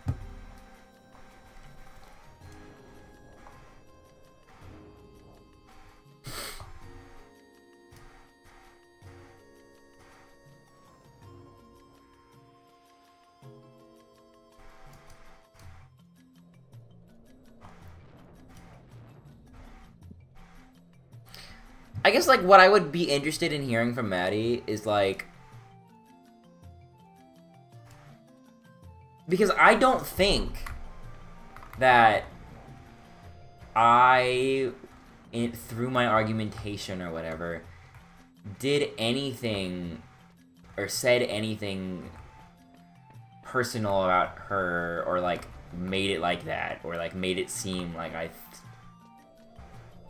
was talking about her or thought her argumentation was dumb or something. Like, I don't think I made it personal to my argumentation, right? I think I just argued like I would have argued with a robot even or something. Like, I don't think... So my question to her would be... So, like, the question I'm having is if I did something that made it like that for her, or is it that she just is not able to have arguments? You know what I mean? Like, is it that something I specifically did? So I would ask her, I would say, and it's okay. Some people just aren't built for... Yeah, that's... Like, and I mean, she'll say, know that. I like to argue. She'll be like, oh yeah, I don't mind debating, and it's debating on, like, what Monopoly piece is the best. Like, and then even that will turn into, you know, well, actually, you know, everybody has their own piece, so... Whatever. I don't... But these things about people's, like, personalities and, like, actions people do, I don't know, man. There's no way to avoid... What am I supposed to say? Yeah, some people do this. Applause, please. Yeah, that's what my point was. Like, I'm trying to self-reflect and say, if there was any even way to have that argument and not hurt her feelings. And I don't think there was. Like, I'm almost thinking that was not... It's not possible. Like, that there was no way to have the argument. It didn't matter what I said. It's just, like, there was no way to have the argument without hurting her feelings. And if that's the case, she just needs to stop having these arguments. Like, you don't have to be here. You don't have to do it if you don't want to. Yeah. I mean, I agree with it partly. You know, you're not calling someone, you know, stupid or, you know, weird or whatever. You know, I mean, they're not weird because they do this, right? It's just a weird thing to do. So, I mean, I don't know why she, at least, I don't want to speak for me, but always extrapolates that. I mean, I don't know. We're talking about the action, man. We're talking about... Or I thought I was, at least. I guess you kind of reached a little further. I might have misspoke or sometimes said that, but, like, it's uncountable how many times I clarified and rescinded any possible comments. Yeah. So, yeah, I just don't know. I don't know what I could have done differently, and it's you know, I don't know, it makes me feel guilty as if, like, that argument could have happened, but I made it bad, and that's kind of what they were. That's kind of the kind of bullshit they were kind of pulling at the end with Kelvin saying, "Well, you know, if you would have said it this way, or like, you know, that's not really what you were saying. You could have said this in another way." And it's like, so it's kind of implying like, "Oh, this could have been a fair argument, but I know. I mean, this is like, and it's like, yeah, man. Like, if this was a argument, as in I'm trying to convince someone of this who participates in this, then." Obviously, there's going to be a specific way to do this, but I think in arguments like this, I mean, you just lay everything on the table and you create your argument. Yeah. And you come to a conclusion. You know, if you say something mean in the process, or you do it in a very nice way, I mean, it doesn't matter. You're talking about this, like, this process, this object, this infatuation, this interest. What mean, nice? What does that have anything to do with the conclusion? Exactly. You said it in a mean way. Exactly. Well, that's exactly. It doesn't change my logic or the conclusion or the argumentation. The only thing that mean and nice matters for is yeah, like for the way it would convince someone or for the way that it would affect someone. But the people here that we're trying are not present, so it doesn't, exactly, like, that's kind of why I thought kind of, that's why I said it was bullshit, like, the whole thing of them saying, I should have said it the exact same thing this way, instead of this way, what does that matter? Yeah, maybe if I was a psychologist or something, and I'm trying to, and I have a patient with me, then I would look into such things, but I'm just trying to make the argument with the evidence. Yeah. My inflection is not part of it. Yeah. I don't mean to be rude, but I mean, the other half of the argument part is you should be able to understand what they're saying, the essence of what someone is telling you in an argument with, independent of like the mode or whatever that they're speaking in. I mean, if someone's telling you something in a mean way in an argument, I mean, you should do your best to just interpret what they're saying, like the essence of what they're saying. Same way in a nice way. I mean, if you fall into that trap of mean, they say in a mean way equals they're wrong, then you're never going to win an argument, because the solution to winning an argument against you is just always say something in a nice way, and then you'll always believe what they say because they've said it in a nice way.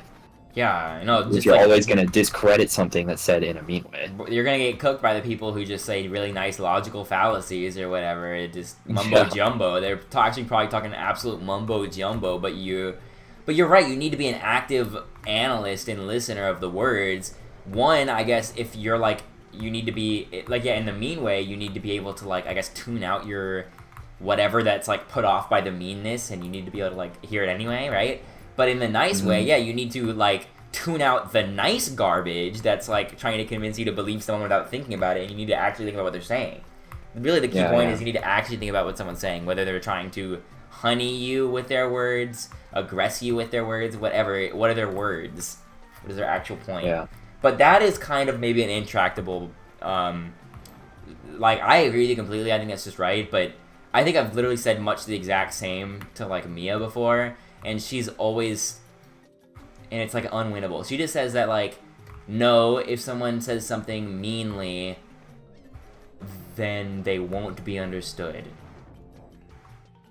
Like, I mean, she says that like it's a fact as much as we're saying what we're saying like a fact. I mean, if you say that in, like, a non-debating environment, she's right, yeah. We're talking like, about debating environments, friends. Debating with friends. I mean, like, this will be like, we'll be talking about something, like, absolutely ridiculous, like gas prices or something, like, nothing to do with anything, and then it goes exactly pretty much like it does with Maddie, like, we're talking about literally fucking gas prices or something. It has nothing to do with anybody. It could not possibly be, like, personal, and then I'll be like, well, no, I agree with this. Like, no, I think this, and then eventually, yeah, it gets to this heated thing, and it goes to much the same. So I don't know. It's weird. So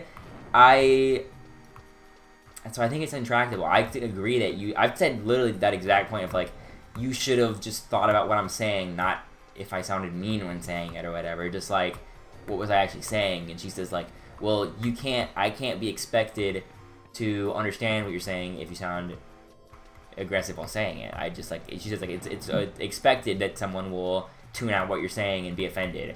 I don't agree, but she says that as if it's much as a fact as what we say is a fact, and there's, like, nowhere to go with it. Yeah. I mean, I think a big problem with Maddie is she will always talk like someone who you're talking about is in the room. I mean, like, there are 10 people who you were talking about in the room right next to you.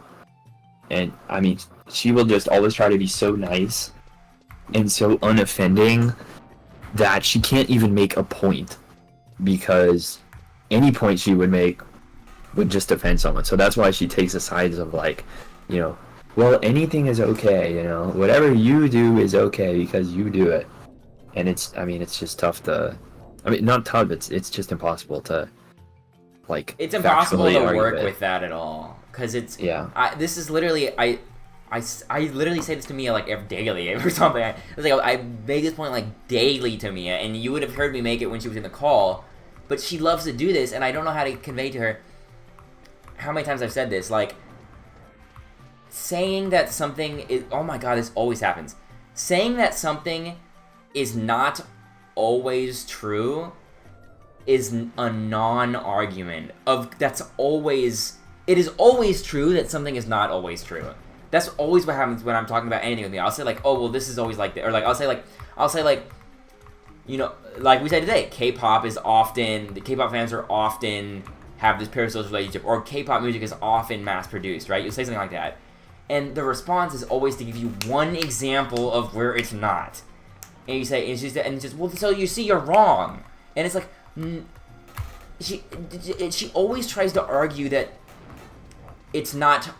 Oh, and it goes even to, like, people, like, personalities, like we said today, like, I don't know, like, liars are always, or do this, or something, I don't know, just anything, it's just always just like, well, no, that's not, there's one is an example of when that's not true. And so the point she always ends up arguing, every argument with me is like this, it's like, me trying to prove that prove some point, and her just saying, well, that is not always true in 100% of cases. And it's just... And it's impossible to have the argument because you can't be right. Of course she's right, because that's true. Of course that's true! But the point is, it's... I always tell her, and then when you say this, it just gets them upset, and they don't really understand your words. I always say to her, yes, but what you're arguing is useless to argue. And, you know, oh, well, so what I'm arguing is useless to argue, and that's so rude of you to say, like... No, I mean, like, it's logically useless to argue. Like, there's no point in proving the fact that things aren't always true. Because I'm almost saying that that's a given. It's a given. It's like it's like one of, like, the fucking 10 Commandments or something. Like, nothing is always ever true. So it's not a counterpoint to say, well, what you're saying is not always true. Yeah, nobody, I wasn't assuming it was, because we know, it's not a point to argue.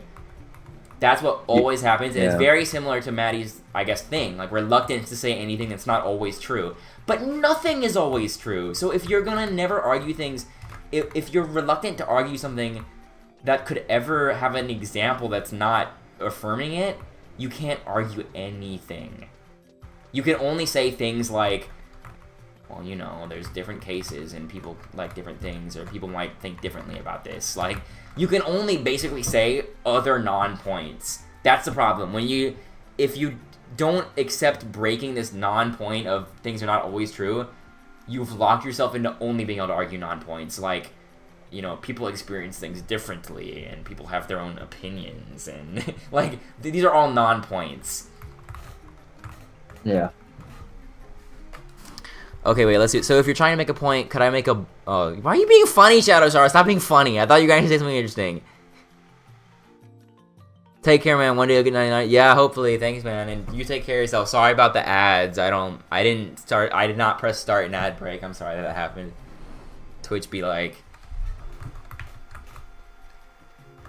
But yeah, it's just... And I don't know. There has to be something, like, just innate into some people that, like...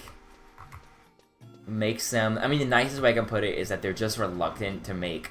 They're so reluctant to make an unsubstantiated claim that they can't make claims.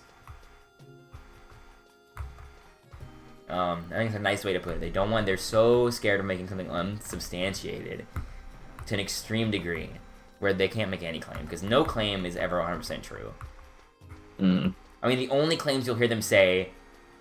This is why and, you know... This is why you have to make these metaphors that are about, like, murderers or pedophiles or rapists or something. You have to make these metaphors because they're the only things nobody could argue against them. Yeah, nobody could, and they're the only things that they're gonna understand because they're like the few examples of these 100% things, right? They're the only these extremely crazy things. They are the only examples of something that is 100% substantiated in all cases. You know, that there's no ambiguity on. And then, so it's like, you have to do it, because it's the only way to make you, like, I'm trying to show you how, you know, you understand how this is 100% true? Okay, like, well, maybe this other thing is 99% true with the same logic. But then the problem is always like, well, you're comparing whatever, gas prices to rape or something, and you're like, yeah, I know that sounds like a little bit ridiculous, but, I mean, that's also kind of like has there ever really been, like, a good logical win by making the whole, like, oh, you're comparing murderers to whatever, like, that's almost always just, like, an appeal to, like, emotions. It's almost always just, like, an appeal to, like, I mean, it's literally equal, it's really, I think it might be a fallacy, I don't know if it is, but it should be, because it doesn't actually target what you're saying, or argue against what you're saying, it's just saying, like, don't you think you're ridiculous? Like, don't you think... No, I know, but, I mean, you really gotta try to not go to the murderer example. But, I mean, sometimes you just got to. It's like an absolute last resort. Yeah, I mean... Going to the murderer comparison. And it's okay to, like... The problem is that... it's like stubbornness. It's like... It would be okay to... If they followed you to the murder example, because they have to. That's like the... Force someone to follow you to this example. And then you take them to your metaphorical comparison or whatever. It'd be okay if they said... If, like... They said, well, I'm only 99% convinced because that's only 99% similar to the murder example, but like, I still have some reservations. Whatever. It would be okay if they said, like, I have some reservations on how this is, like, is a good comparison. But it's always just... I mean, it doesn't even help at all. That's the problem. It's like... It's like... Okay, here's the problem. It's like they cannot ever be taken partially towards a point. It's all or nothing, right? So, in my mind, if I give you a metaphor like murder, that's maybe it's only 99% similar to my metaphor. There's like a 1% of a flaw being in that it's not the same severity, right? And so in my mind, you know, ideally, I would take you to this murder thing 100%, and then I would take you to my thing 100%. That's ideal, and you'd understand my point 100% now. But even conservatively, if it's only 99% relevant, or 90% or whatever... Then what should happen is I take you to that murder point 100%, and then I take you to my point with 90% accuracy, and so you're 90% convinced of me. But here's where but you need to understand the logic gates here. The logic gate is it's 100% or nothing. So you take him to the murder thing 100%, and then you give him this 90% argument, and then you get 0% of it. It doesn't matter. That's how strong Maddie is, or that's how strong they are with this, like, resistance. It's like, I would give them something that's 99.9% of a similar point. They give 0% towards it. And so it's just like, I never feel like I convinced Maddie of anything. I literally don't think I've ever convinced Maddie of anything. And the worst part is, that would be okay. I would be totally okay if I've never convinced Maddie of anything. The worst part is, though, I don't think I've ever convinced her even 1% of anything. That is what's crazy. That's what's unreasonable. It's totally fine if Maddie disagrees with every single conclusion I've ever made, right? But it's possible to, like, percentage-wise agree with someone. To say, I understand that point, but it doesn't follow this strongly, or I understand that, but I think there's a flaw here. I don't know. Yeah. Whatever. It's okay to fractionally agree with someone, but I literally don't think Maddie has even 0.1% followed my point. Well, I think Maddie thinks... you and us, and not you, us, any of her opinions we do not like just because they are coming from her. So it doesn't matter what they are, we're just going to oppose them. So that would definitely, you know, give her reservations about believing you. I don't know why she thinks that, though. I mean, just because, I mean, anytime we debate, it ends up being on two different points, obviously, and I usually take your side, so it probably looks like it's just, you know, that's just the you know, that's not given. It's not given. No, I know. I mean, that's not looking at the logic or the argument or anything. It's like looking at it from like a blind fucking Helen Keller point of view. Us two versus her. But anyway, she's conceded apparently. I said we weren't talking about anyone specifically, so I don't think it's that mean to say that idol worship is not a good thing. She said, I agree that it's not a good thing. No, you never really said that, I said. She says she verbatim said that many times. No, but you know what? But this is this has already been said. So she said this. So this is what I think is ridiculous. This is what I was talking about when I said that they think there's this humongous bridge between two statements that literally lend to each other, right? Because that the people are not. She's always said, and Kelvin's always said, and whatever, always said that it's okay to say idol worship's bad. That's okay, right? That's okay, no problem. But it's absolutely not okay to say people who worship idols are doing something bad. Even though these are equivalent. Like, there's no gap. There's no jump I'm making at all. Yeah. If something is bad, then when you do it, you're doing something bad. What the fuck is the logical jump there? There's none. There's none. Yeah. But that's the thing that's apparently the issue. That's why this argument is almost, like, impossible. That's why, you know... You're right. I think that's why it didn't work, right? Because you started the argument with trying to argue that when people were doing idol worship, it was bad. And that was, like, inconceivable. Like, they could not fathom that idea. So we had to abstract it to idol worship as a concept is bad, and then bring it back to people who are doing idol worship are doing something bad. Yeah. And, you know, in my mind, you know, and then even if Maddie comes right now and here's what we're saying and says, oh, well, oh my god, this is what I hate so much. This is what Maddie loves to do, me loves to do this too. Kelvin was doing it too. People love to do this to me, where it's like, and maybe just in general, but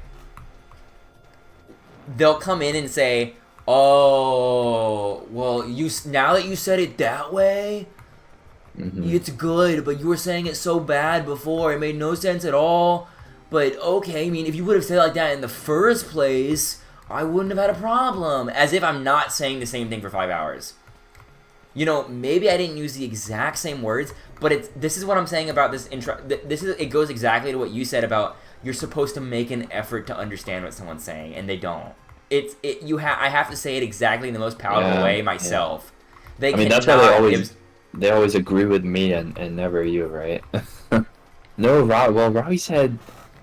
Robbie was saying it. He knows, but you know, I don't know what you're saying. Whatever. It's the exact same thing.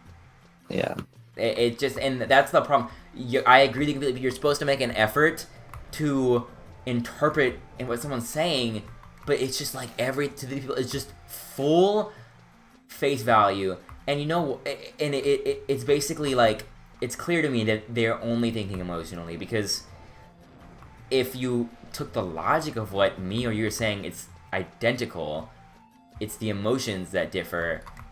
And I think even it would be okay if they listened to both emotions and logic, because then they'd at least say something like, this is what they would say. They would say, well, you and Robbie were saying the same thing, I just liked how Robbie said it better, or something, or Robbie conveyed it better. But you know what? They don't even say that. They actually say we're saying different things, which makes it clear they're actually not interpreting logic, only the emotions of the words, which is just kind of I'm gonna go ahead and say that's wrong of them. They're in an argument. They know they're in an argument. You can't be in an argument like that. Okay? That if if you know you're in an argument, you're almost doing a disservice. You're almost being immoral to knowingly ignore logic when you're in an argument. You know you're in an argument. Maybe if you don't know you're in an argument, it's different, okay? Maybe if you're having a fight with someone, then it's okay if you ignore the logic, but when we're literally, I might as well have a sign in the Discord. You might as well change the VC name to debate room. I might as well title the stream debate stream, right?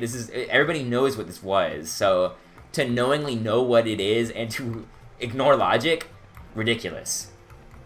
Yeah. And yeah, it's crazy. They literally say we're saying different things when we're not. There couldn't be more proof that logic's being ignored than to say we're saying different things. We're not saying different things. Logically, we're not. But yeah, I hate it, because even if she agreed with me right now, she would just say I said it was wrong in the first place, which, is one, just incorrect and disservicing, but two, then I go back and analyze, it makes me feel bad, I did something wrong. I don't really think I did. It makes me feel like, it's a very strong tool of theirs to use, because it makes me feel like, oh, it actually, says I'm almost a bad, my argumentation was bad. No, I don't think it was, but now I'm thinking about it.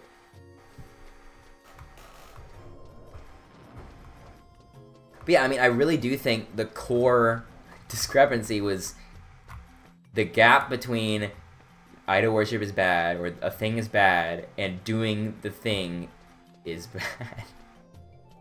It is doing the thing is doing a bad thing, like, which is that's fully a logical follow up. Like it, maybe that's why the argument felt so intractable and impossible, because it's like, what do you do? I mean, what do you do when in an argument someone refuses to follow something that's 100% like follows? You know what I mean? Like, you just it unravels the argument. It makes the argument spiral. Like it can't conclude. It can't go anywhere, because if you can't accept something that's just 100% lended, yeah, there's nowhere to go. Absolute foolproof strategy to not letting an argument resolve.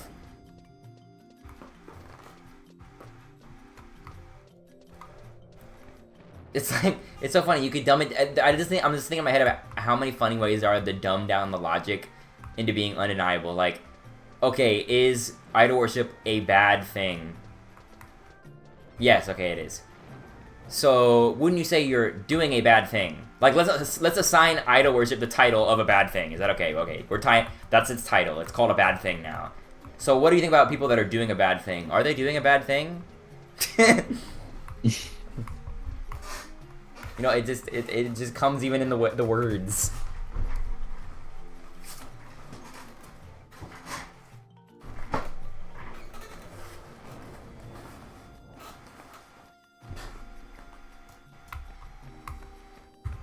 Okay. Was Maddie saying anything else on DMs? I guess I'm gonna go to bed, but I'm interested in hearing anything. No? No, not really. I mean, she is really just saying you were mean. How was I fucking mean? I don't think I called her. I don't think I said anything personal about her.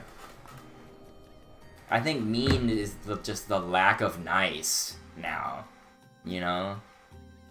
Is that what mean is? It's the lack of nice? Yeah. Because, I mean, I guess I wasn't being...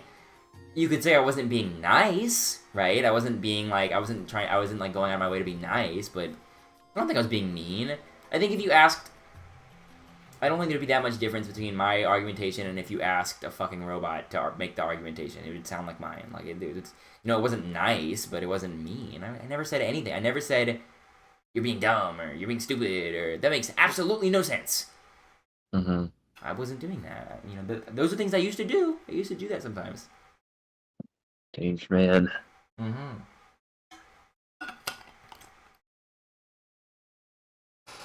I just think, you know, personally, it would be great if I had the skill of being able to be nice while arguing, like, just to be like, you know, like, that's a great point, Maddie, and... I really like that point, and I actually do think sometimes I say, like, that was a good point, but, you know, my problem is that does not come at a cost, unfortunately, for a human being, for me. Like, you know, she might think, well, why not just be nice? Why am I not being nice? Like, because that actually comes at the cost of me being able to think about something, you know what I mean? Like, that takes resources. I do think that gets in the way. I think unnecessary niceties, like saying, like, everybody, let's get a round of applause for Maddie. Like, let's unpack that before we have a next comment said. Like, you know, that gets in the fucking way. Like, it does. It's not free. It is not a free lunch. It would come at the cost of something. So, it's just not something I want to do. If it was free, it was totally free, then I would do it.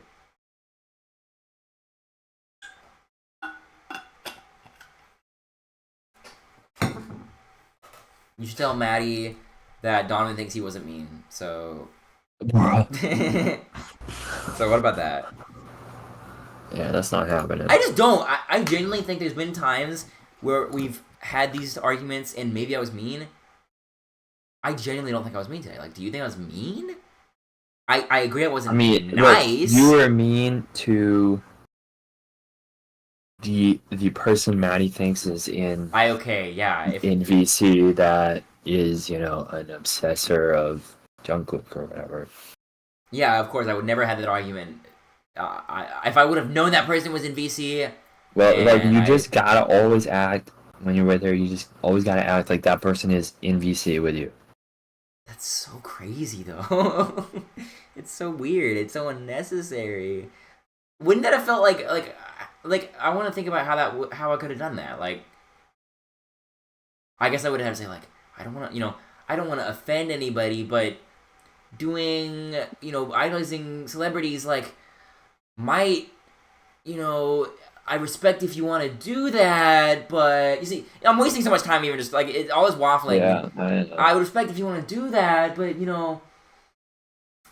I'm it's like hard because I feel like even like anything I'm trying to say I feel like would set her off. I'm like it's actually because the reality is if this person wasn't VC I just wouldn't have the conversation. I just wouldn't have the conversation. I can't think of how you can have a conversation if there is someone. You just can't. Like, how would you even do it? I can't. It would be offensive. Yeah, even if it's respect. I understand it, but maybe it's not the best thing to do. Whoa. If I think even saying that could be offensive if they were literally in chat. If someone was to me was like, playing Final Fantasy is maybe not the best thing to do. Yeah, I would actually get mad. Even if said like that. So there's really no way there's no point in sugarcoating it. You can't sugarcoat it. Yeah. You just can't sugarcoat it. I don't get it. You can say even if someone said, I love you, Donovan, but Final Fantasy, you could be doing something a little bit more useful. I'd be like, what the fuck, dude? What do you mean? Like, it doesn't matter. It does not matter how you say it. It doesn't. So that's why if there's someone there, you don't say it. It's just unwinnable. I mean, you can't really do anything. I think it's okay to just learn, when someone's there, you don't have the conversation. And when someone's not there, you have it normally. And you don't need to ever really think about having the conversation when someone's there. That's what Maddie lives constantly in the having a conversation as if they're there, right? That's what she's constantly in. I'm going to argue, I'm never going to be there. I don't think you ever need to be in that state. You just either have it if they're not there, or if they're there, you don't have it. Mm-hmm. I do not think it's a useful or needed thing to have it as if they're there. Just don't have it if they're there. And, I'll still come off just as nice as her. Or more nice. Like, I will never... I don't know if she, it comes from a place of her worried. I think for Kelvin, this actually did. Kelvin said something to the effect of, Kelvin was kind of, he was like, I know you're not a bad person, but this is making you come off as one, and I'm worried about you. I don't know, I don't know if that's where it was coming from Maddie. She is worried that, she needs to regulate me now to, prevent if I ever did do it when someone was there. She even said, maybe something like the effect of, you don't know, if you're talking to, a stranger, you don't know if they are or not, and you could accidentally offend them. Well, I just want to assure everyone that don't worry about that, about me. I've never made the mistake yet. In all of the things, I think that I actually take a lot of due care before broaching a subject, right? I was 100% sure no one here would be offended by that subject. Or no one would feel like I was talking about them. 100% sure. If Maddie hadn't said clearly, multiple times, I'm not like that, I wouldn't have done it. I wouldn't have said it, right? I would not have felt comfortable saying any of the things like that. I would never have felt comfortable saying it's weird or it's lame or it's unhealthy or, yeah, right? Well, Anna, she is kind of like that. I mean, she is I don't know, she's at least 20